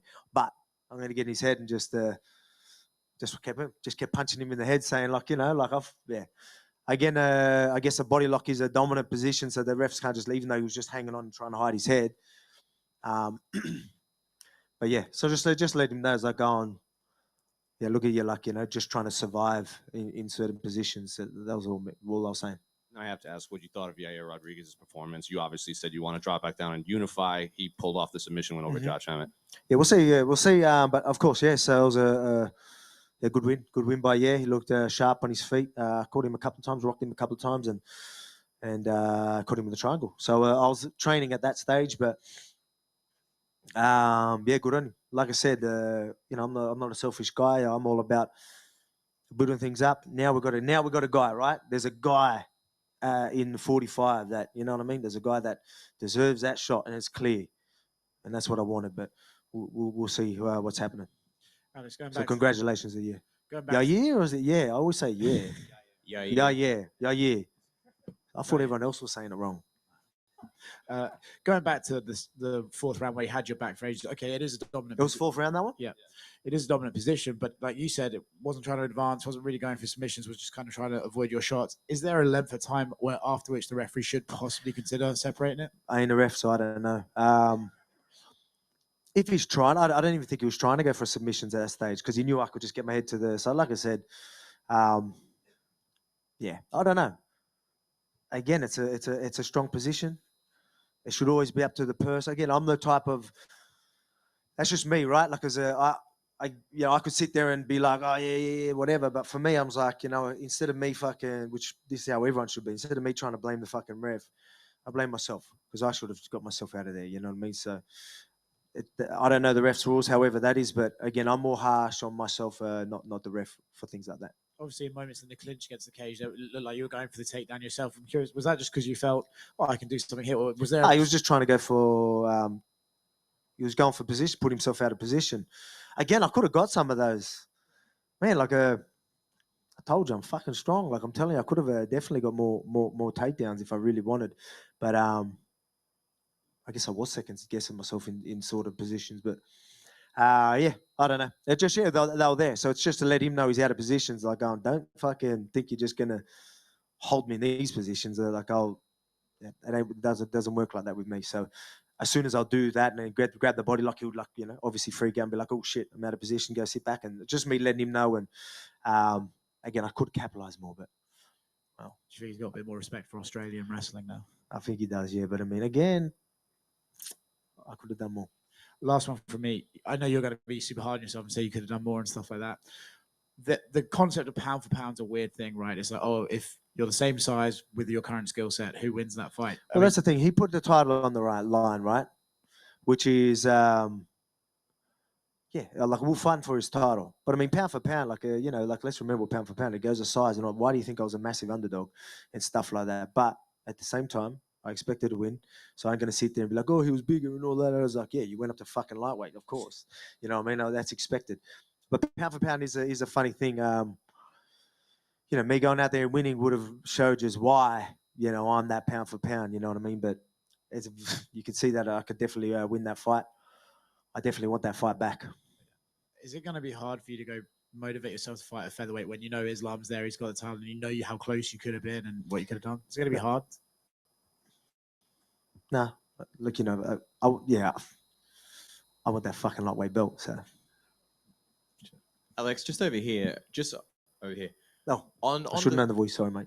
All good. Or on the strength, and you saying he wasn't maybe as strong as you expected. I am curious, where does he rank in terms of strongest opponents you faced? Because obviously you faced so many in so many different divisions. I don't know. It's probably still up there, but I mean, it's just funny. The narrative, everyone wanted to push this crazy narrative. I was like, oh, I'm gonna fucking run with it.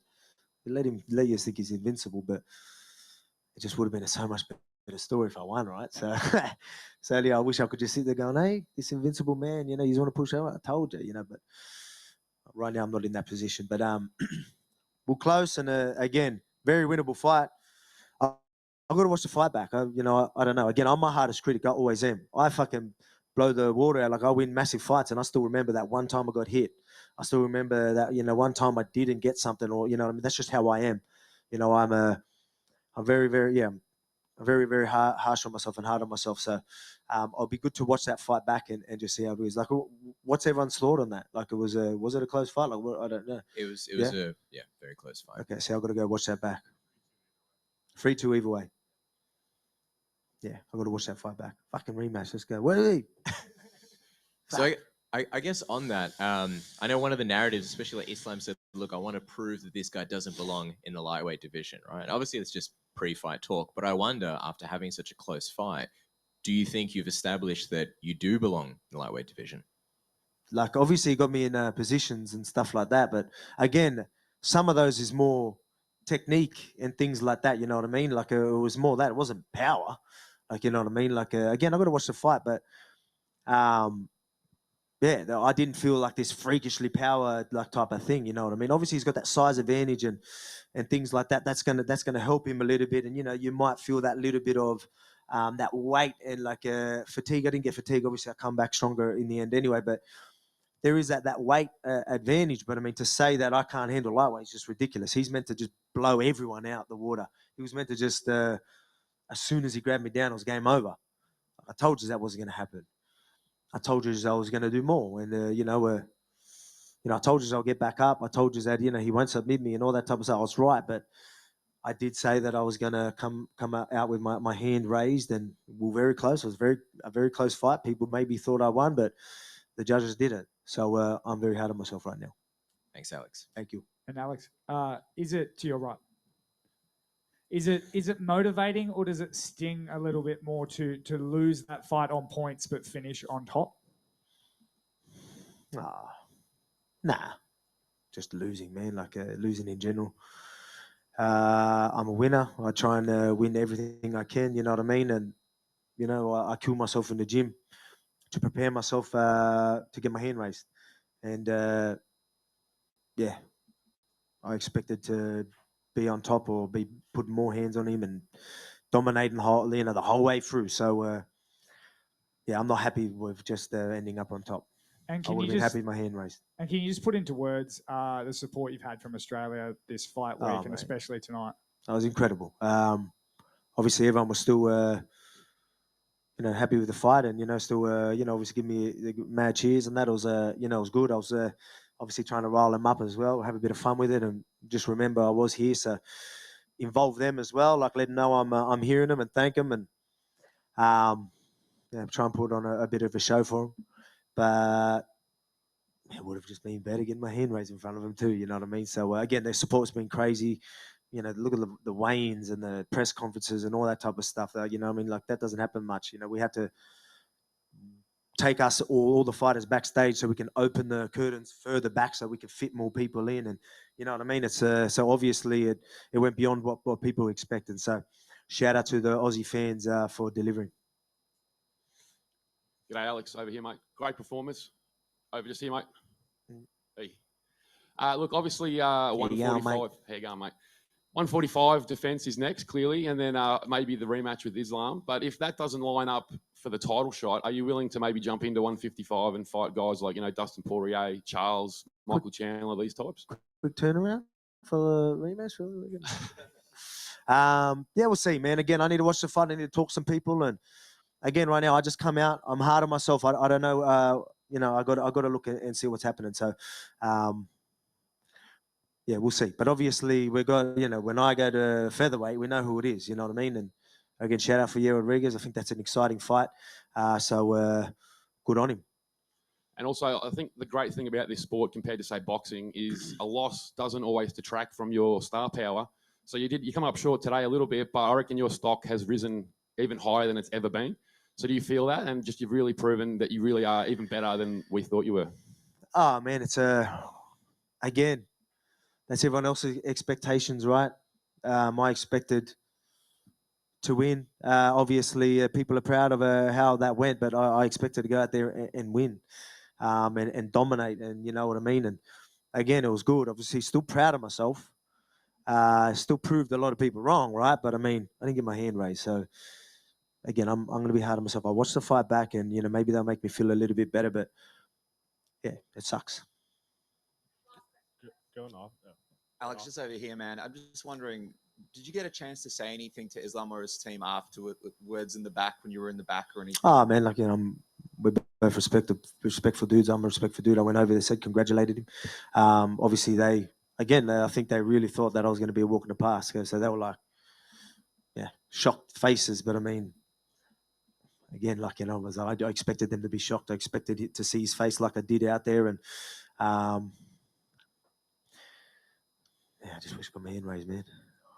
Just last thing, Alex, to end it kind of on a high. The walkout was one of the greatest things I've ever seen, covering combat sports. Were you able to embrace that moment for what it was, or were you so dialed in that it... No, I've come to... If you remember me, the first time I was fighting in Australia and all that type of stuff, I was always just... I'm the type of guy, I was just a competitor. Right now, I fucking love it all, mate. You know what I mean? The build-ups, the entertainment side of thing, I get it. I get it now. I want the crowd to feel me. I want to feel the crowd. I fight best when I'm with that energy, when I'm a little emotional and stuff like that. And you've seen that in some of my last fights to really fire myself up. I do my best work there. So it was good. I definitely felt them.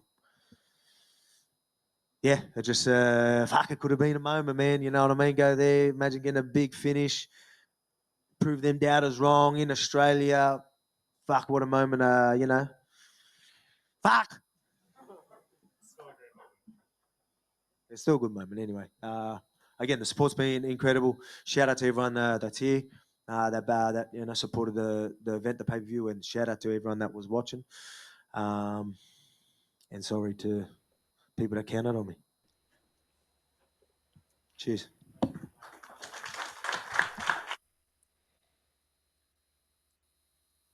No cheering in the press box. Alexander Volkanovski did not disappoint his fans tonight. He disappointed himself, and I love the accountability. For any of you watching out there in this world where so many people just want to blame everyone else for your problems, and so many times just, look, there's a mirror, and, you look in it and you can see yourself. You should do that. You should do what Alexander Volkanovski just did, man. He said, I could have done more. I'm not a ref. I'm not a judge. I'm not going to make excuses. I could have done more. Maybe I overestimated him a little bit. Maybe I could have done more early. And it did seem like Volkanovski was fighting like an underdog from the start. Maybe that got to him a little bit. I don't know. But what I really think here is we just had two great athletes and fighters, and we were just treated to an epic all-time great fight. And that's all I see. That's what I see. You go deeper than that. You analyze weight cuts, and Islam looks sick and all these things. I mean, you know what? I don't know. Islam better at the stand-up wrestling, more takedowns, and he cut Volk on his face. Look at the UFC stats. It's 3-2 Volk. 3-2 Volk, I think he meant to write Islam. And this guy like reposted this 47 times during the press conference because he really wanted us to see it. But it's 3-2 Islam. 4-1 is stupid, not reality. Volk won championship rounds, but too late. He won the 3rd and the 5 on 2 cards. Should have been a draw, Kinsley. No. You got to give both guys credit. They were incredible. They weren't good. They weren't great. They were incredible. They were sensational. They were world class. That's what we got tonight, guys. We got one of the best fights we've ever seen. One of the best fights we have ever seen right here on MMA Weekly, covering it live. What an awesome time tonight with you guys. Long day Islam champ. He is. He earned it. He earned every bit of it. He went to Fight Island and destroyed Charles Oliveira. He went to Australia and he beat Alexander Volkanovski in his home country. Guy hadn't lost in 10 years. Running through everyone in the featherweight division. Coming off just a destruction of Max Holloway last July. There you go, HG. Could never have said it better myself. Such a casual chat, LMAO. People calling this a robbery is ridiculous. Congrats to both fighters, class human being. I don't think it's a casual chat. You're seeing a lot of things that you would consider that, but Khabib ran away like a coward chicken. Look at Glover Teixeira. He won the title at 40. Fake champ. He got robbed. Rematch. I would love to see the rematch. I want to see how Islam does now that he's been, I don't want to say exposed a little bit, but I think Volkanovski, because you know how this game is, copycat game. Other coaches and other fighters are going to see a lot of things from Volkanovski in this fight, or the way that he pushed Makhachev, and they're going to use that, and they're going to train that, and they're going to drill that, and that's what happens. Champions have to constantly adapt. You have to adapt or die. There's no way you can stay the same and remain on top because everybody's gunning for you. They're drilling your weaknesses every day and their strengths. They're preparing for their fight, and they're preparing for you as they make their way up. It happened to Ronda. It happened to Connor. It happens to everyone. John Jones almost got a couple times. You know what I'm saying? It happens. It's the sport. Volk did a little bit of what Chael Sonnen did in Brazil against Anderson Silva. He gave Chris Weidman the blueprint that Weidman used to beat Silva at UFC 162, was it? Whatever it was. It was in the summer of 2013, an International Fight Week. That Silva-Weidman won. Chris Weidman would have done what he did in that fight anyway, but Chael Sonnen gave him the blueprint. Take him down, beat him up, take him down, beat him up, take him down, beat him up, take him down, beat him up. Eventually, you might catch him with one. Chael couldn't do it. Weidman did. 3-2 is fair to Islam. Yes, it is. It wasn't an easy dub, Aaron. And being in someone's home doesn't matter. You know what I mean? It's great for the fans, but the octagon's the octagon.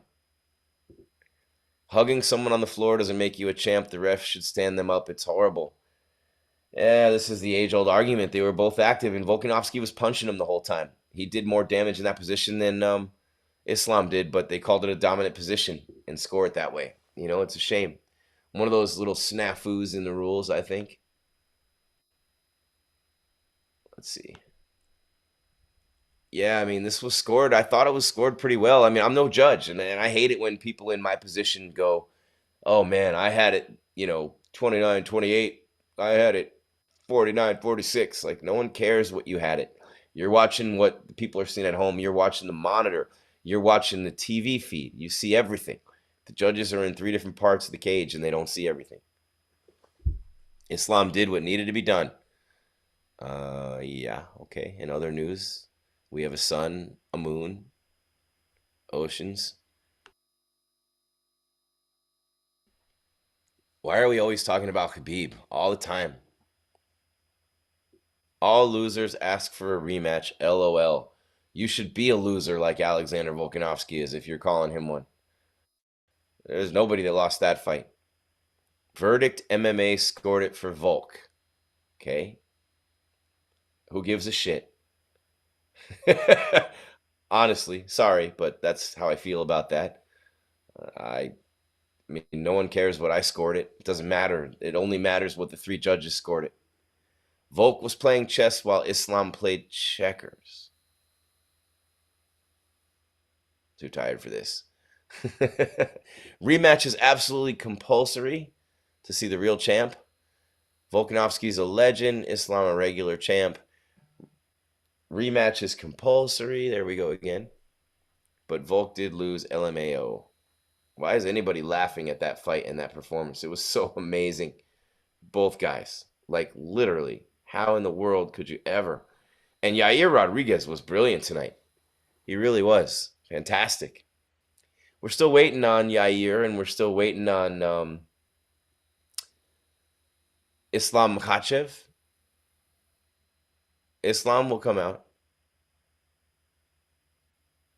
Media don't know how to score fights. Stop believing what the media says. They don't know how to score fights, most of them. I love it when guys get on there, you know, and they just say, oh, I had it this, and I had it that, and I'm an expert this, and I'm an expert that, and I get it. We cover the sport. We're around. We get to know it. We train. Yeah, whatever. But at the end of the day, we're not fighters. We're not in there fighting. We're not refs. We're not judges. No one cares what Luke Thomas thinks of a fight like that. You know, oh, I had it this. Well, no one cares what you scored it. Insight's good. Analysis is good, but no one cares what you scored it. Rematch in Aussie again? I don't know. No corrupt judges in this fight, guys. No corrupt judges. Nope. Yes, nothing to be mad at. Thank you, Dingo. But what would we do in the chat if no one were arguing? What else would we talk about?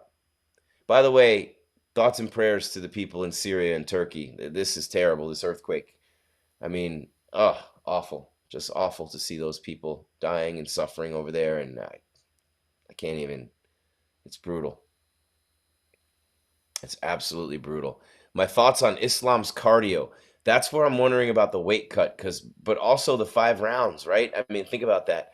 He was fading fast at the end of that fight. He was in trouble and would have been in a lot more trouble, but he did great and he held on for the win. So I'd say his cardio was fine. It was good enough to travel all the way across the world and fight for 5 rounds and keep his belt against a dog in Alexander Volkanovski. So, I mean, Johnny, it's a good question. Joe Rogan would have made the difference. Oh, my goodness. What did you guys think of Jack Della Maddalena? No, what was Volk talking about when he's talked about Yair? No, he was talking about Islam. Islam going back to his corner and saying he thought he had lost. And if he lost, he wanted a rematch. Which, if Islam had lost that fight, there'd be a rematch. So why doesn't Volk get the rematch? Technically, Volk never rocked Islam. Every time Islam... Oh, that's gone. Out of breath early, uncharacteristically, maybe Australia location or something else that probably played into it. I mean, look, you have to fight where you have to fight. Look what happened to Cain Velasquez in Mexico City. You fight where you fight. I mean, you have to be able to win wherever you fight. Doesn't matter. It doesn't matter. All these things are just for people to bitch about and argue about. It doesn't matter. It really doesn't matter. Islam gassed in the 4th. Well, if Islam gassed in the 4th, I'd like to gas like that. Fighting a guy who is bulking is very difficult.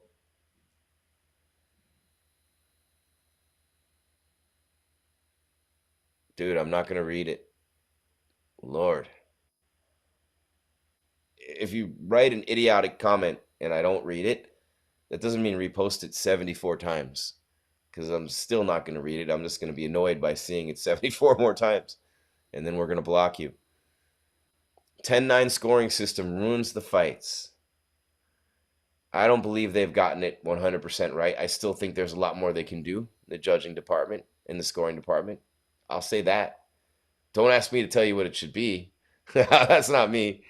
Matt Valenzuela or Mark Ratner or somebody like that. Velasquez had every right to run over that pedophile in his car. Oh, boy. Yeah, poor Cain and his poor kid. That's terrible.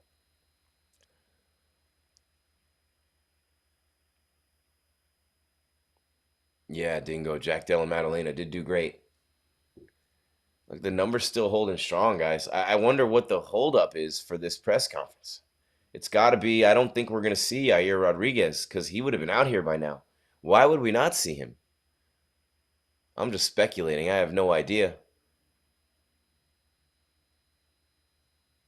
I mean, Yair didn't seem to be hurt medically or anything like that. I mean, I know he has his family there celebrating, but maybe some interviews, maybe some, Spanish TV interviews or something too.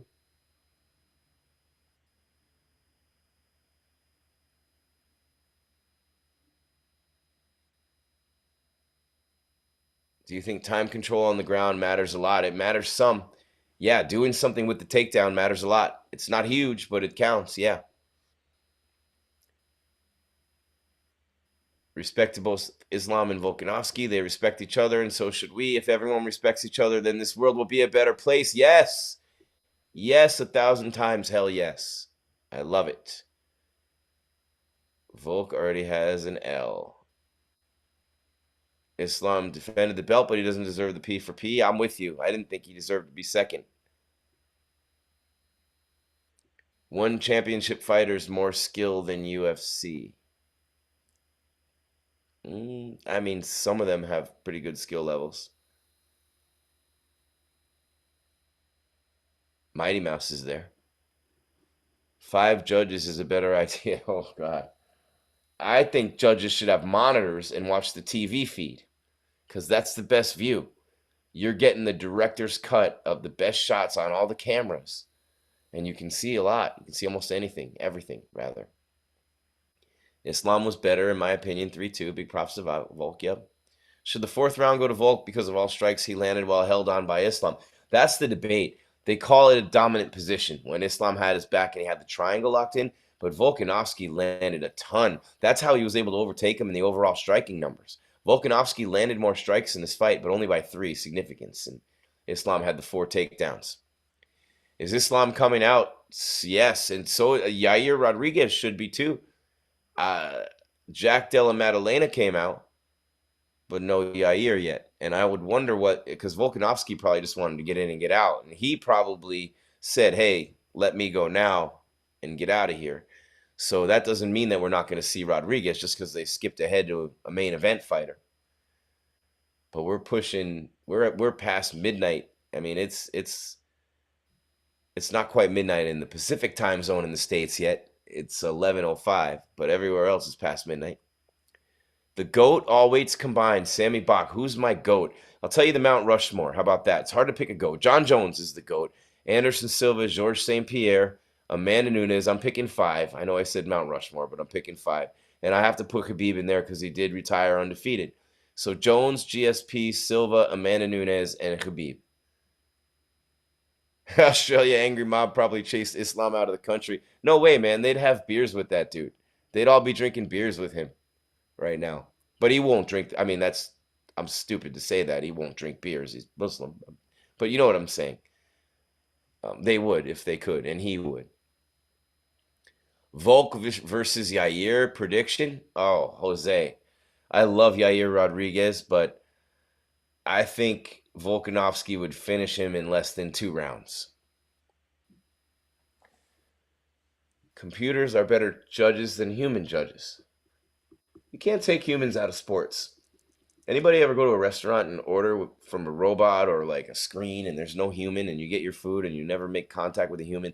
That's not a world I want to live in. I don't think. But I really do think that like umpires, home plate ump in baseball, the NFL officials, NBA refs, fight refs, like you can't take the human element away.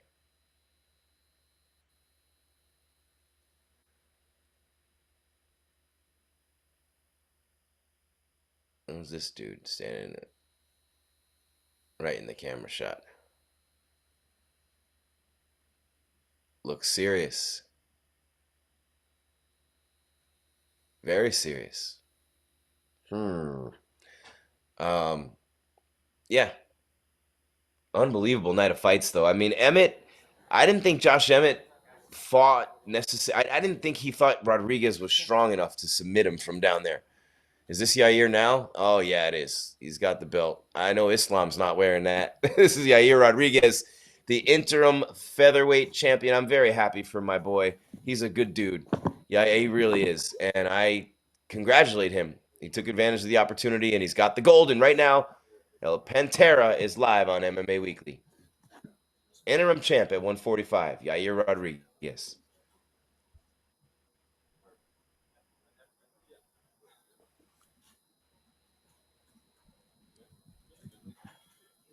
Well, Jair, right in front, right here. I know you want the undisputed belt, and that's the interim belt right there in front of you. But I guess what are the emotions now that you are another Mexican champion up there on stage?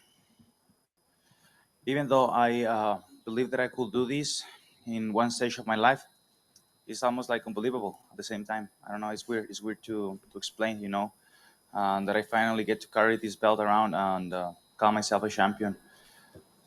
It's been a long journey. I was talking to my coaches earlier on, and they say, okay, it's been a long time. It's been already 10 years since we started working, and this feels surrealistic. But I'm really happy. I'm super happy that I can have my family here with me for this special moment and in this special land. That I always wanted to come here to Australia. The public was so amazing. The crowd was perfect, and the people has been so nice to me and my family, and I can't wait to come back here. You said at Media Day there were a lot of bumps in the road just to get here to Australia. So given everything that happened leading up to this, where does this rank in terms of your career wins? Can you repeat the question? Given everything that you went through to get here to Australia, you had to fly, you had to stand, I think it was Bali, you said, for a long time, the other side of the world. Where does this just rank in terms of just the whole journey and everything in your career?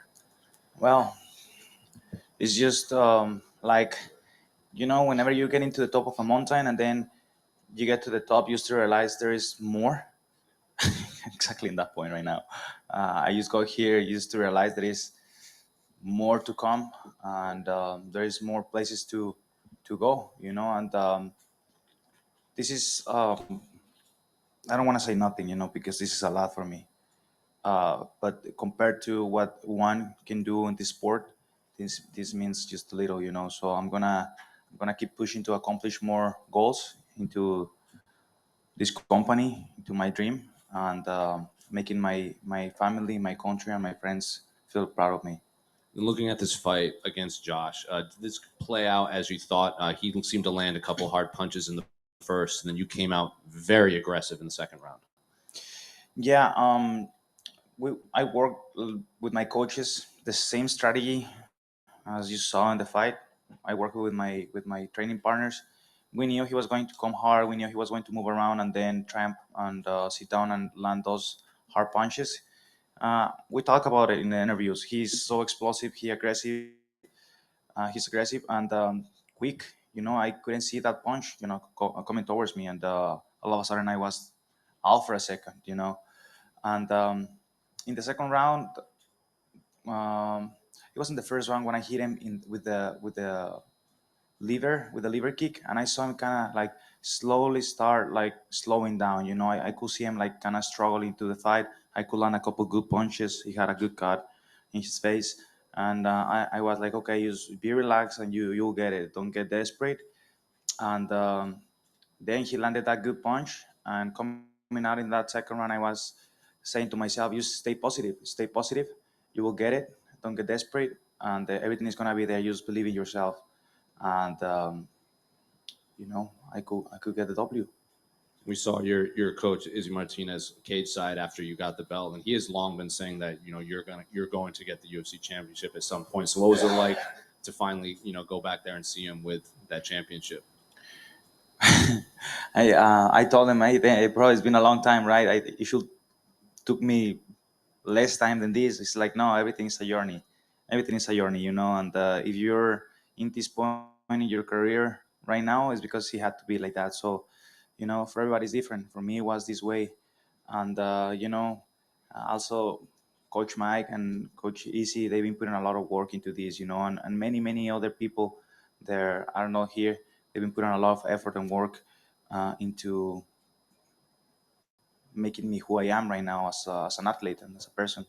And I can thank all the people enough for all those days of hard work.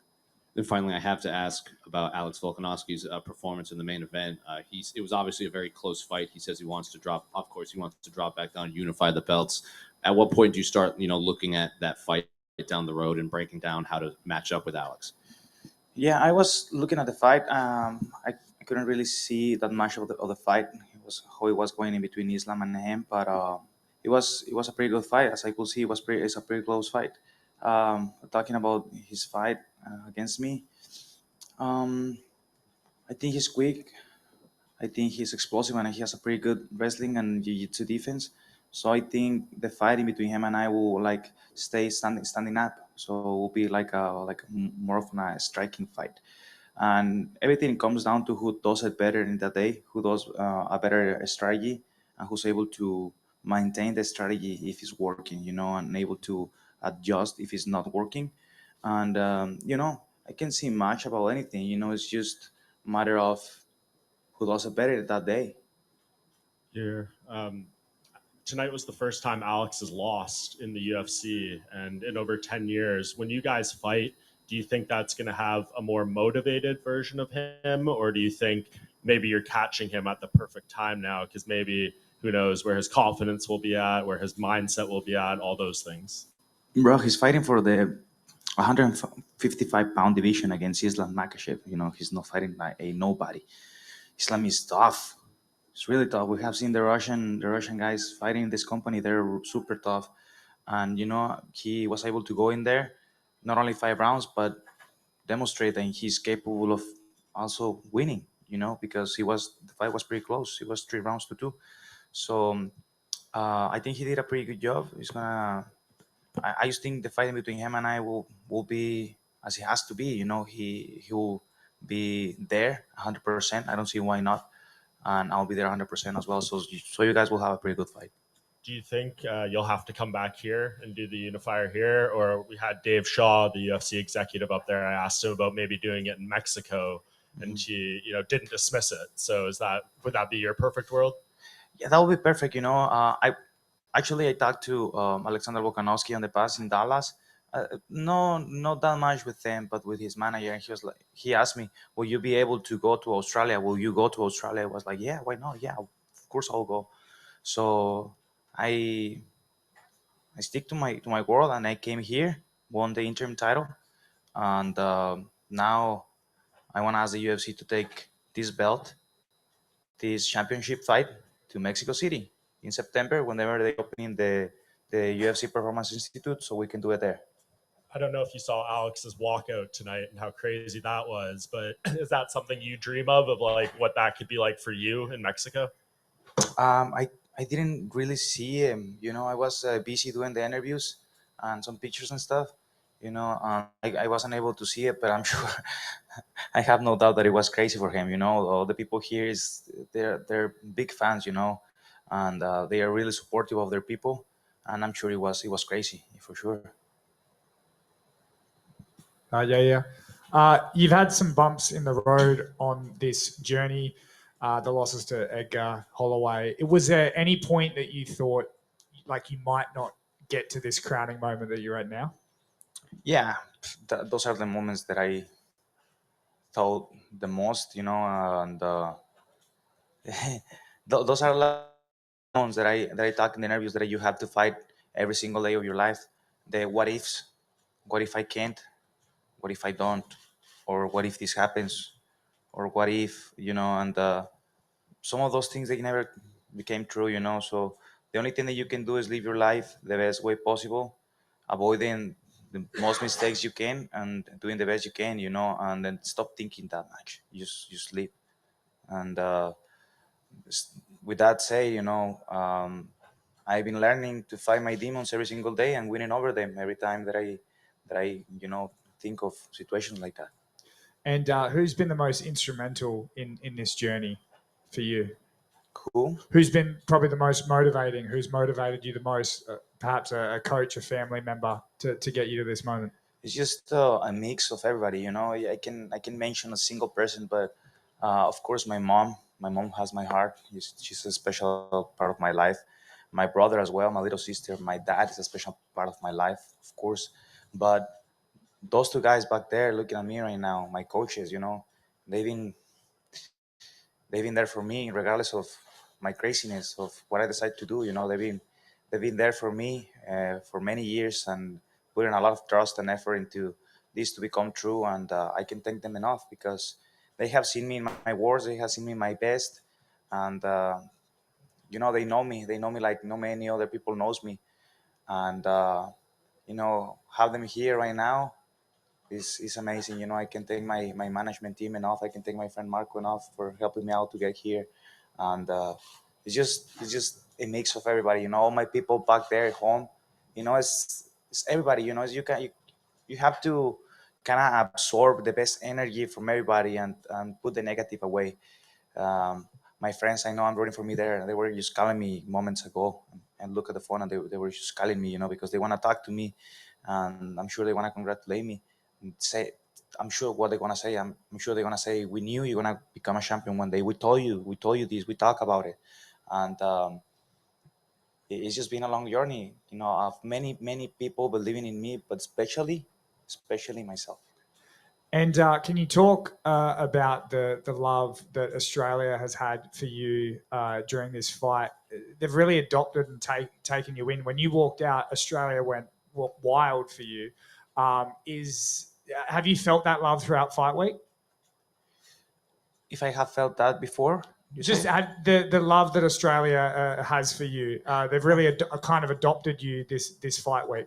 Yeah, that was crazy, because I was probably one of the contenders for the 145 title itself, and they knew it, and they even like that they were able to applaud me and cheer for me, and many people walk towards me in the street and ask me for pictures, and they didn't stop telling me how much good and luck they wish me, and I really love to be here, and not only that, I have friends from here that there's been a long time I didn't see. I was really happy to see them, and it's amazing. It's amazing to be here.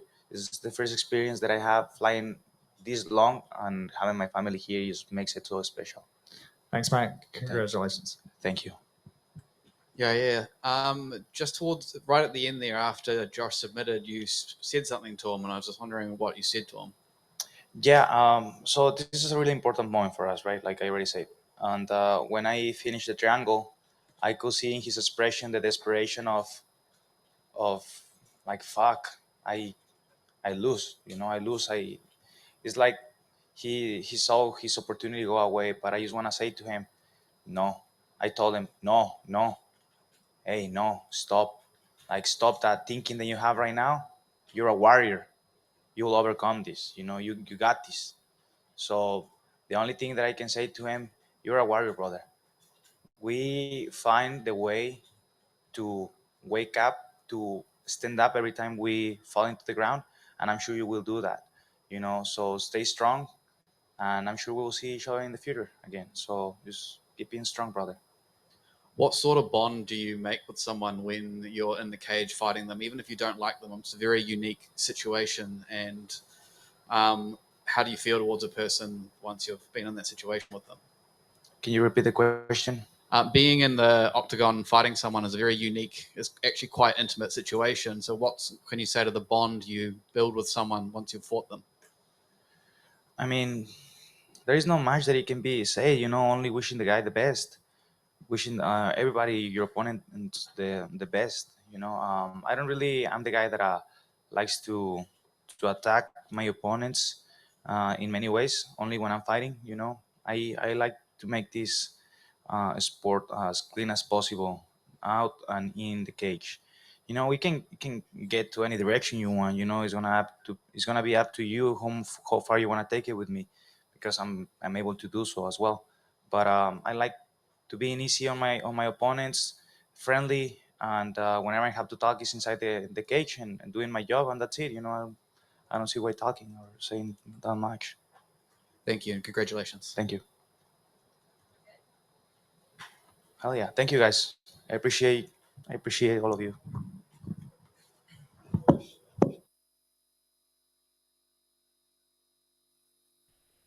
Pantera, Yair Rodriguez, the interim champ at featherweight, will face Alexander Volkanovski. Said he hopes and expects that fight to take place on the feet in the stand-up. And you would think that, yeah, Yair was good, huh, Steven?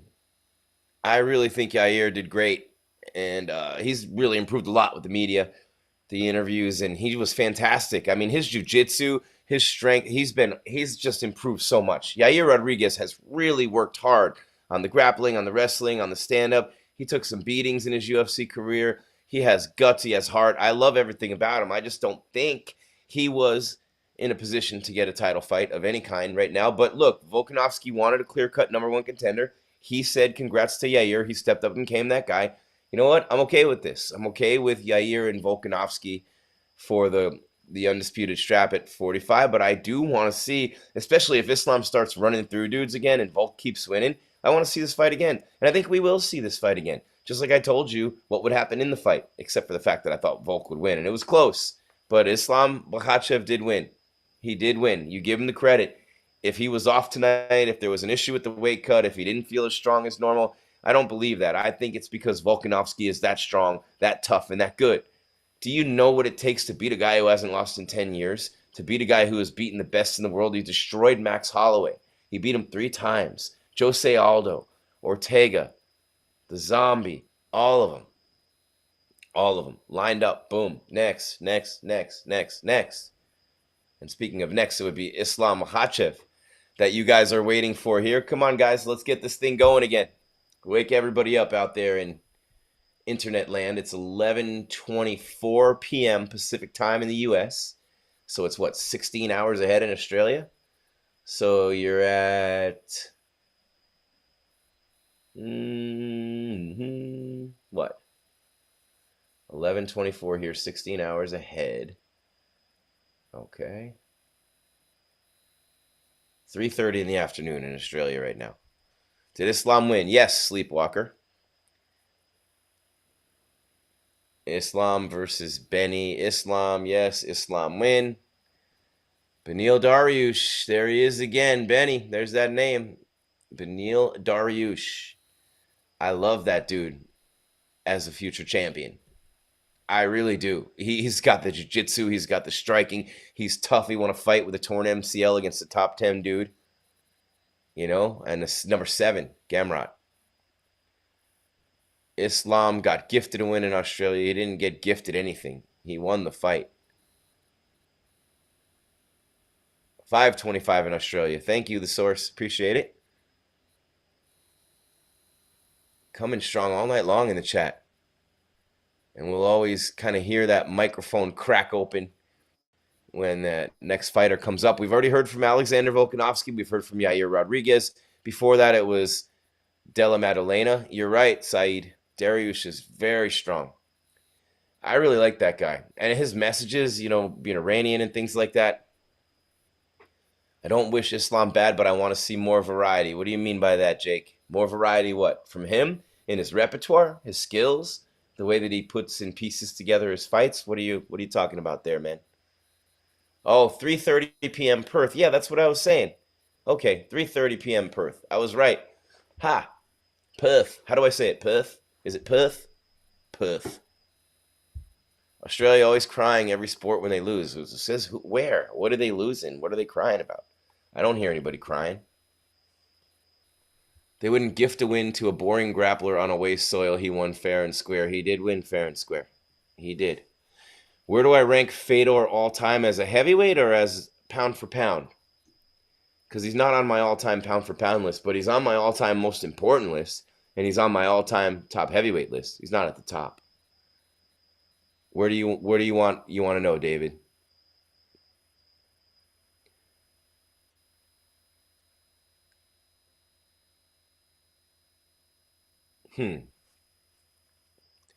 More variety of less WWE in the MMA. In MMA, okay. There you go, Nemesis 2.3, 1:25 a.m. still at work. So you got to be Central Time Zone. Rank him as a heavyweight. Rank Fedor as a heavyweight. Okay, I got this. And I've been talking about this a lot lately. Aaron C., who cares about UFC? Not me that much, but you're here. That's cool. I would rank, Fedor as a heavyweight. The Pride run is undeniable. He dominated Pride in an era when Pride was everything. And he beat the biggest of the big guys in his era. Champions, Coleman, Arlovsky, Sylvia, all them dudes, right? If you go back that far. And most of you, I'm sure, do. Fedor hasn't been great in a long time. He did lose to Dan Henderson, who's a middleweight / light heavyweight. He got knocked out by Dan Henderson. And this was still, he's in his mid-30s then. It was in Strikeforce. He never fought for the UFC. Didn't really age all that gracefully. I thought it was more of a dog and pony show later in his career. Didn't have any business in that octagon, or rather the cage, not at his Bellator. In the cage against Ryan Bader. Had no business in that fight. I thought it was despicable that they had him in there. Having all those guys come in the cage and take that picture together is cool and nostalgic. But if you look at them, man, Fedor at 45, 46 years old, getting knocked out like that. I don't know. Ranking him all time, Cain Velasquez in his prime when he was healthy. Very, very small glimpses of that, kind of like a Grant Hill in basketball, But, dude, when he was healthy and at his best, no one was beating Cain Velasquez. No one had his cardio, his wrestling, his power, his kickboxing. No one was beating him in his prime as the best of all time. Junior Dos Santos hit him with that one shot, but Cain took care of him twice after that in the trilogy. And then you have the next guy down that list, in my opinion, as far as heavyweights go, Stipe. The number of consecutive title defenses, the guys he beat Daniel Cormier twice and won that trilogy. Not easy by any stretch. The title defenses that he had, you know what I mean? The way that he won the belt against Verdum, chasing him down with that left hook, running at him in Brazil, that was pretty dope too. UFC's not going to be gone, moron. Sorry, it's too late to put up with this kind of asinine gibberish. The UFC is going to be gone in a few years. Do you guys just write these things just not caring what an idiot you seem like and get called out for? I'm wondering. Not all of you, just, people who write them. Keep crying, Volk fans. I don't see anybody crying, really. GSP versus Islam or Khabib? See, GSP versus Khabib is the fight that would be, oh man, that would have been incredible, right? Because the wrestling, the combinations that they threw, I don't know. George St. Pierre, would he be a champion in today's UFC? Is he better? Was he better than Usman is now? I mean, Edwards got lucky. I don't know. I would say, yeah, Fedor beat Mark Hunt too. I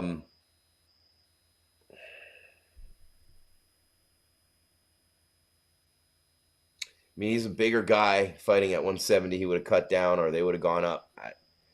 I would have gone with GSP as a favorite over Khabib, or definitely over Islam. UFC is more famous than ever, for sure. Islam clearly won and demolishes Volk in rematch. I don't know about that. I do not know about that. They're both incredible. They're both incredible. I don't even know. Scott, are you still there? You have to be somehow, some way, right?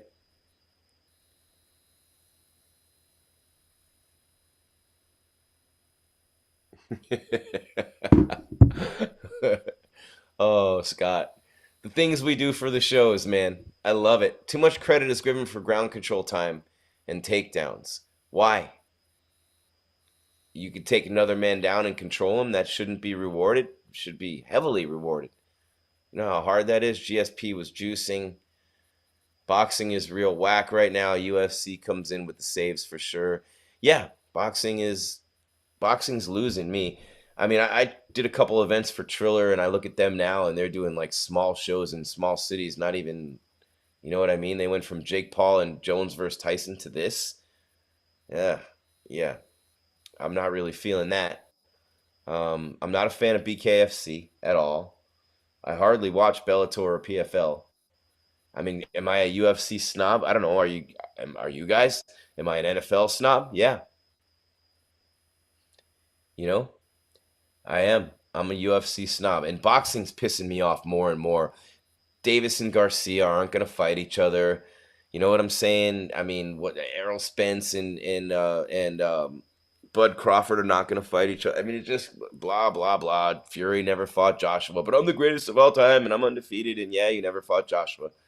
You know? I mean, it just is what it is. Any big batch for boxing anytime soon. When the biggest thing in boxing is Jake Paul, and the second biggest thing about to hit boxing is Francis Ngannou, that tells you all you need to know about boxing. They're not making stars. The promoters were the stars, Arum and King. You know, I mean, of course you had Sugar Ray and Hearns and Harris' golden era. I love boxing then. And you had Mike Tyson, and you had the heavyweights, you know, after that with Bo and Lewis and all of them. And, you know, even with the Klitschko's and Oscar De La Hoya, big star. You know, Roy Jones Jr., the greatest. But there's just not. Do you really, are you gonna spend money that you could get something for your kid or go on to a dinner with your wife? Are you going to spend that money on any boxing pay-per-view right now that doesn't involve a crossover UFC fighter or Jake Paul? Mayweather's still fighting these exhibitions against, you know, 10 and 14 MMA fighters. UK champ Tyson Fury. He's great. Tyson Fury's great. He is. The promoters are destroying the fights. That's true.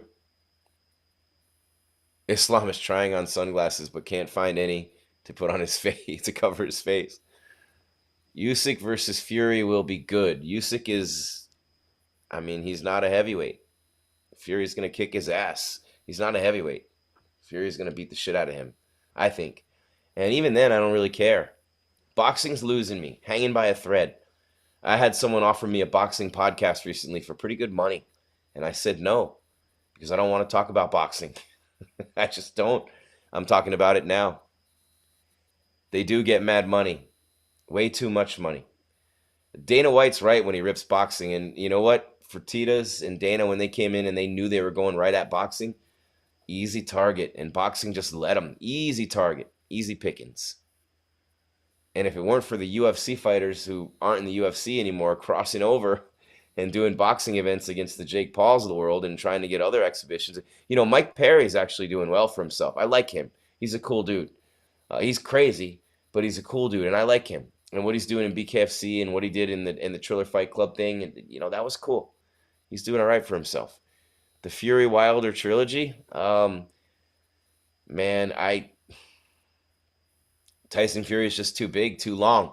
The thing that stands out the most to me in that trilogy was in the first fight when Tyson Fury was literally laying feet up, out cold, and on the 8.5, like right after the 8, he sits up like the Undertaker and stands straight up, and he's freaking fine.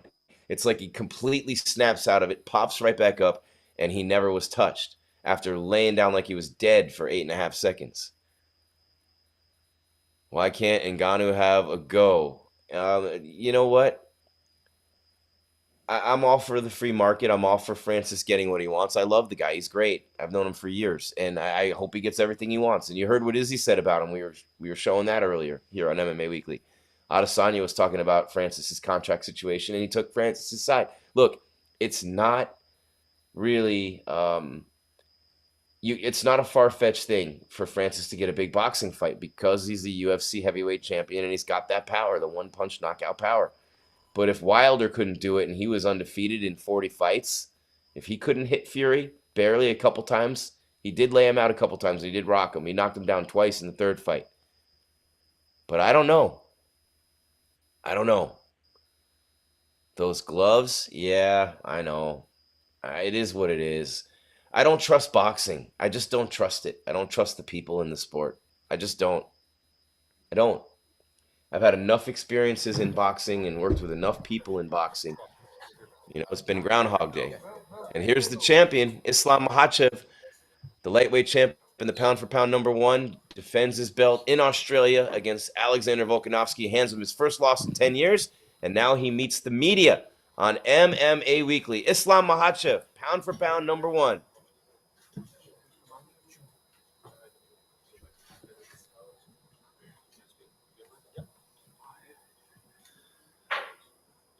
Well, Islam, obviously, a very hard-fought victory. We can see the bumps and bruises on your eyes right there. So what are the emotions and the assessment of your performance now that it's over?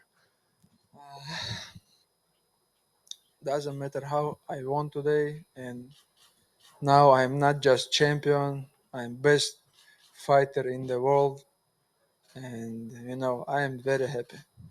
Alex Now was people gonna call me not just champ, best fighter in the world. This is my dream, and doesn't matter how I won, I'm very happy. Alex was in here and he said he might have underestimated your striking, but he thinks you might have also underestimated his wrestling. So when you were in there wrestling with him, was he better than you thought? Honestly, I don't have planned before the fight wrestle all 5 rounds because I know he's short. I have reach longer than him. That's why I planning to try to. And I told all media I'm gonna try to knock him out. I landed many good punch, good knees, but this guy is so strong. And how he's strong? Because he's a best fighter in the world before, not now, before. Were you talking back to him in there too? He said he was talking with you a lot when he had your back and when he was pushing you up against the fence. He told me, hey, let's work, do something. But I told him, hey, you grappler a lot. You say your wrestling grappler improve. Let's do something. Move if you can. What did you make of the fans in attendance? We couldn't really hear when they read the judges' scorecards. When you entered, they obviously weren't in favor of you, but they were especially loud here in Australia. But of course, the fans all waiting. I told when you remember when the official win, I told them, hey guys, sorry, but you guys all gonna upset, and they just upset. Now they don't have best fighter in the world. And what do you want your next few fights to look like? Because obviously you were chasing this title, and then after the title, you're chasing #1 pound for pound. What else is there to chase for you? Who else would you like to fight? You know, now I'm best fighter, champion. Then I waiting. Call me. And we saw a video of you on FaceTime with Habib. What did he tell you? He told he's so nervous, and he said, hey, "Why you don't do this?" He said, hey, "If you come to, and if you will was my corner, I can do this, but you didn't come." And we also saw a video of you and Charles backstage. What did you guys tell each other? Yeah, Charles have good fight. I think this announced or not, official or not, I don't know. But if he beat Benil, if UFC want to make this fight, I will be ready. It was hard fight with Volkanovski because many things. I come from other country, like more than 13,000 kilometers from my country. I come with team, and time is changed, and we come to the arena early morning. Many things, but I don't prepare myself for easy fight. We fight for the not belt. We fight who is gonna be best fighter in the world. That's why it was hard fight. Then last one for me. At the end of the fight, he was on top of you. We haven't really seen many fighters on top of you punching you. Was that maybe were you tired, or did he catch you off guard? Was his wrestling better?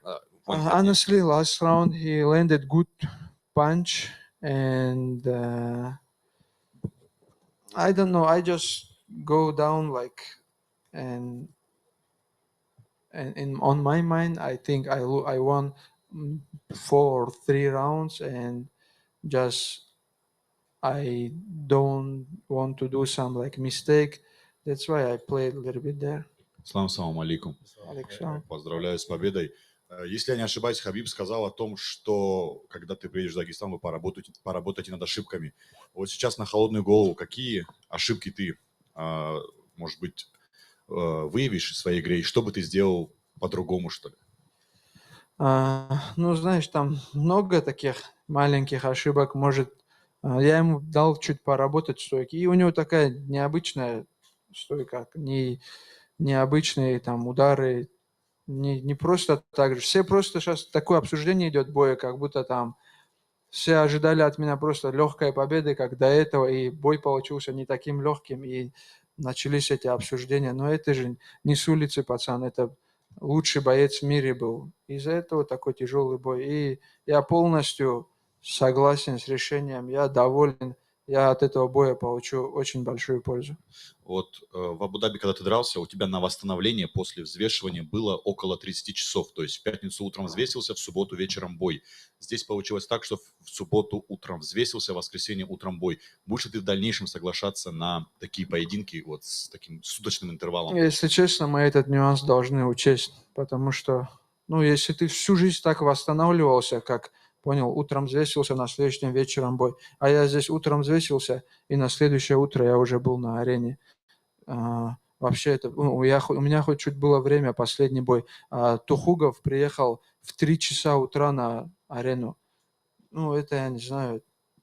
Первый раз у него в жизни тоже так. Как человек после тяжелой весогонки, ну, как вообще спать лечь и в 3 часа утра на арену приехать? Очень тяжело. Ислам, приветствую, с победой. Спасибо. Ты говоришь, что все ожидали от тебя легкого боя, ну, что ты легко выиграешь, но ты же сам говорил, что ты победишь легко Волконовски. Не пожалел ли ты с тех пор об этих словах, что вот... Я чё жалеть? Я честно вам скажу, я знал, что это не будет легкая прогулка, потому что посмотрите его бои, он настоящий чемпион, он дерется до конца, до последней секунды. Как бы бой ни шел, он всегда прет. Я же его бои тоже смотрел, и я настраивался на тяжелый бой. И, знаешь, так получилось, что тяжелый бой пошел, и сейчас эти обсуждения. Ну, ничего страшного. Я показал, что и в стойке я могу драться. Все ждали от меня борьбу, что я буду только так с ним бороться. Ну, я решил попробовать и в стойке себя. А удивился ли ты, когда в 5-м раунде Волконовский сам попытался перевести тебя в борьбу? Но он все раунды какие-то действия делал, пытался повалить. Ну, видно, боролся пацан. Islam. Apologies if you just answered this in Russian, but when Alex was in here, he said that he had heard from someone that you told your corner that you thought you lost and that you wanted a rematch with him. Is that true? Who say I'm lost? Alex said that he had heard you told a member of your team that you thought you lost and that you want to rematch him. No, this is not true.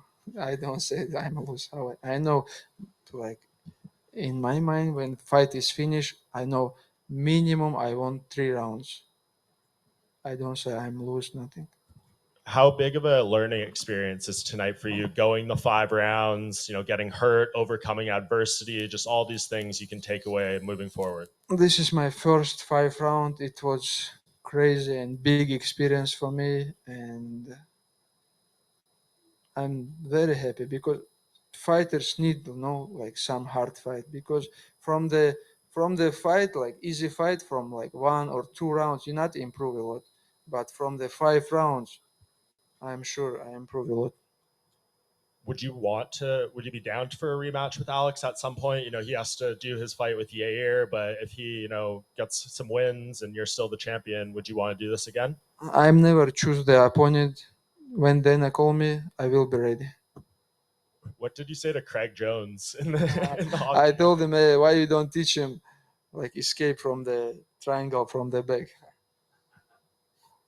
Ideally, when would you want to fight again? How many more times do you want to fight this I year? just say I'm waiting for the call. I'm a champion, best fighter in the world, just waiting. I never choose opponent, give me real contender. Do you think Alex is still the second best fighter in the world now, behind you? He's gonna be second now. Thank you. Ислам, поздравляю с победой. Спасибо. Скажи, а Хабиба не хватало сегодня? Смотри, он позвонил и говорит сразу, когда спину забрал, почему не попытался наверх перейти. И я вот сейчас подумал, еще Волконовский уходил на эту сторону, почему я не подумал? Ну, такие подсказки нужны. 100% роль Хабиба в углу, она неоценима. Это человек, который знает много вещей. Он не сказал, что на следующем бою я буду в твоем? К сожалению, не сказал. Если не секрет, с каким весом ты сегодня на бой выходил? Он был меньше, чем обычно, из-за того, что на полдня меньше восстанавливался? Ну да, был меньше на пару килограмм. И... Ну, я думаю, даже видно было. Я утром встал и смотрю на тело, думаю, не так еще до конца не восстановился. Ну, знаешь, это сейчас как будто я же выиграл. Я не отмазываюсь, ничего. Ну, это играет большую роль. Для меня в плане восстановления, чем больше ты времени проводишь на остальное, тем лучше. Спасибо. Islam. I just wanted to say, you mentioned all fight week about wanting to knock Alex out. Is there a reason that you've wanted to showcase your striking as much? You know, I always believe my striking. I have good skills. I have like good coaches in my team, Coach Javier, Coach Muhammad, and all my corners. You know, they're best in the world. I know my skills. That's why I try to knock him out. But this guy is so strong. I landed many good punches, many good knees, but he still fighting. You know, I give him like big cut, but this guy is real champion. And do you hear, the talk of Khabib's protege? Do you hear that, and do you feel like that this fight has helped you separate yourself from Khabib and to be on your own path? People always say this because we're always training together, and I want to be, but I think Khabib is not just best fighter, not just champion. He's I don't know. For me, it's best guy in the world. Sorry, just one more right here. There are some people out there who do feel Alex won this fight, including Nate Diaz, who tweeted, "Yeah, right, Islam got his ass whooped after the decision." What would you say to Nate and anyone else who thought you lost tonight? Honestly, I don't want to talk about this guy. He's I don't know what he said. Maybe he smoked something and watched the fight. Islam, one more from you. In a couple weeks from now, John Jones will be returning at heavyweight, and he was the #1 pound-for-pound fighter before he went on his break. If he wins the heavyweight championship of the world, it will be a conversation between you and him for #1. So why do you think you would deserve the #1 spot over him if he wins the heavyweight title? Because you know why? John Jones is a great fighter, of course. He's the best, but last time he won like split decision, or he have always hard fight, but I don't know. I don't think after this fight he's gonna be best, because I not just why I am best right now, because I beat best fighter in the world.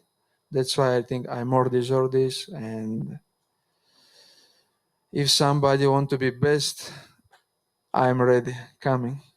Ислам, во время поединка не было мысли, как его полулегковесы вывозят, то есть такой напор и так далее. Или как тебе кажется, кроме тебя легкий вот дивизион вынесет ли Волкановский? Честно сказать, это будет тяжелым испытанием для каждого бойца. У него есть много пробелов там в борьбе где-то, он до конца дерется, не ломается, как бы бой не пошел, как бы удар не пропустил. Я по ходу боя, я чувствовал, что я попадал, и я в некоторых моментах думал, он, наверное, на ногах сейчас не будет стоять. Но он стоит, так же идет.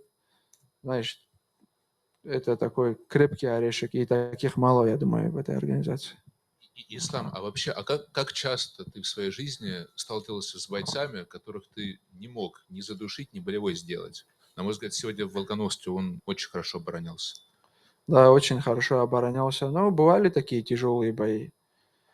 Я не знаю, люди не могут не согласиться. Это тяжелые бои нужны. Я вот последнее время, сколько я раундов провел, там за 5-6 боев, я, наверное, мало раундов провел. Я тренируюсь, выхожу туда, получается, задушил кого-то, подрался 5-10 минут и все. А вот когда по-любому тебе вот такой бой принесет огромную пользу в карьере, чем ты провел там 2 боя легких. Ты там много нюансов даже не понял. А здесь я понял, в каких моментах, где надо план изменить, где надо там что-то поменять. И я этот бой еще много раз посмотрю и разберу ошибки свои. А он потряс тебя сегодня? Потому что со стороны казалось, что где-то 2 таких момента было.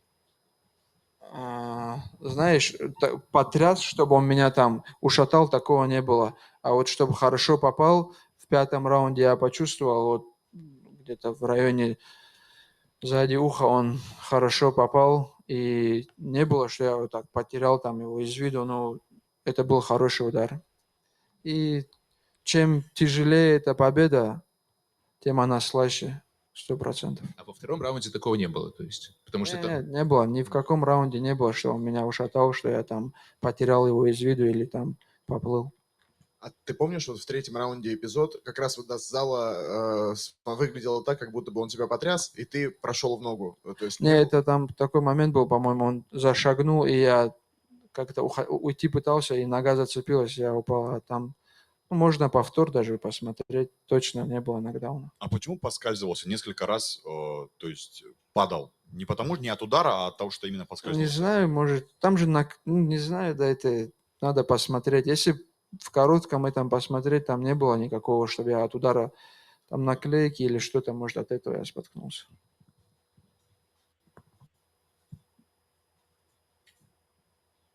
Thank you, guys. Best fighter in the world right now.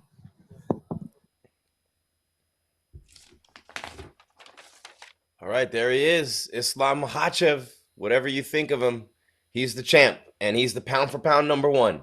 It's not real. It's mythical. He's not going to fight John Jones for the pound-for-pound title, obviously, but there he is, taking his lightweight belt with him and leaving with that black eye and the marks all over his face. And he said, and give him credit, man, he said, hey, it was a hard fight because we fought for the best fighter in the world. That's why it was a hard fight.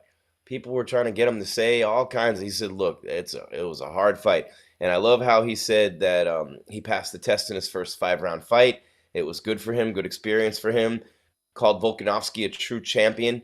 Said that, he hit him hard, landed some good shots, some good knees, made him bleed. But in the end, Volkanovski was on top of him. Good press conference from Islam. Very impressive. He said, Habib, he's on FaceTime with him, and he said, hey, why didn't you do this? Why didn't you do that? And Islam's going, hey, why didn't you say it from my corner? Well, if you were in my corner, you come here, I could do it. So those two going back and forth. And he did say he squashed the Khabib comparisons right away, saying, Khabib is the guy, best guy in the world in the sport. So that's it. I mean, we're just going to get out of here. And you guys have been amazing tonight. I can't thank you enough.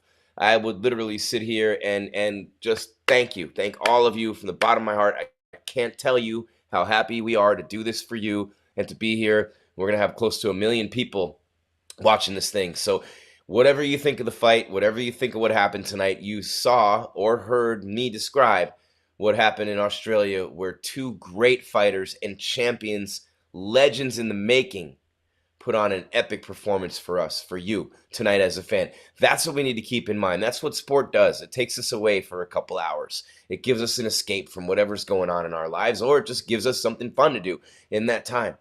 And these two guys gave us incredible entertainment tonight.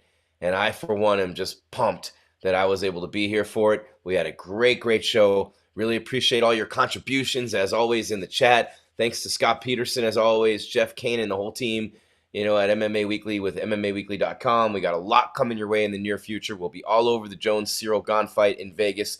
You got to keep it right here for that. Some big fight nights coming up as well. Andrade, who replaces Santos next week. And then, man, you got some big ones coming up. You got Sanhagen and Vera. You got Holloway and Arnold Allen. Jones and Gane, just some big ones. Jan and Dvalishvili's coming up.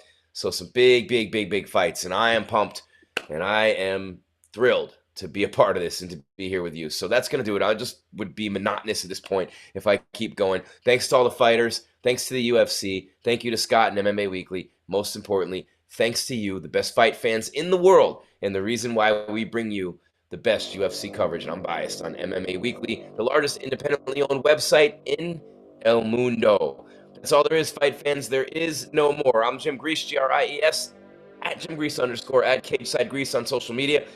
All the MMA Weekly handles as well at MMA Weekly. Make sure you give us a follow, give us a sub. Anything you can do to help us keep bringing you this content, we greatly appreciate it. That's going to do it. The UFC 284 is in the books. Islam Makhachev, the pound-for-pound #1, a unanimous decision win over Alexander Volkanovski. Yair Rodriguez becomes the interim featherweight champion with a big-time submission win over Josh Emmett by a triangle choke. Della Maddalena submits Randy Brown with a rear naked choke. Justin Tafa KOs Parker Porter. Jimmy Crute fights to a majority draw against Alonzo Menifield, who was deducted a point in the last round for grabbing the fence, and a great group of fights on the undercard as well. Keep your game tight and your mind right, fight fans. We're out.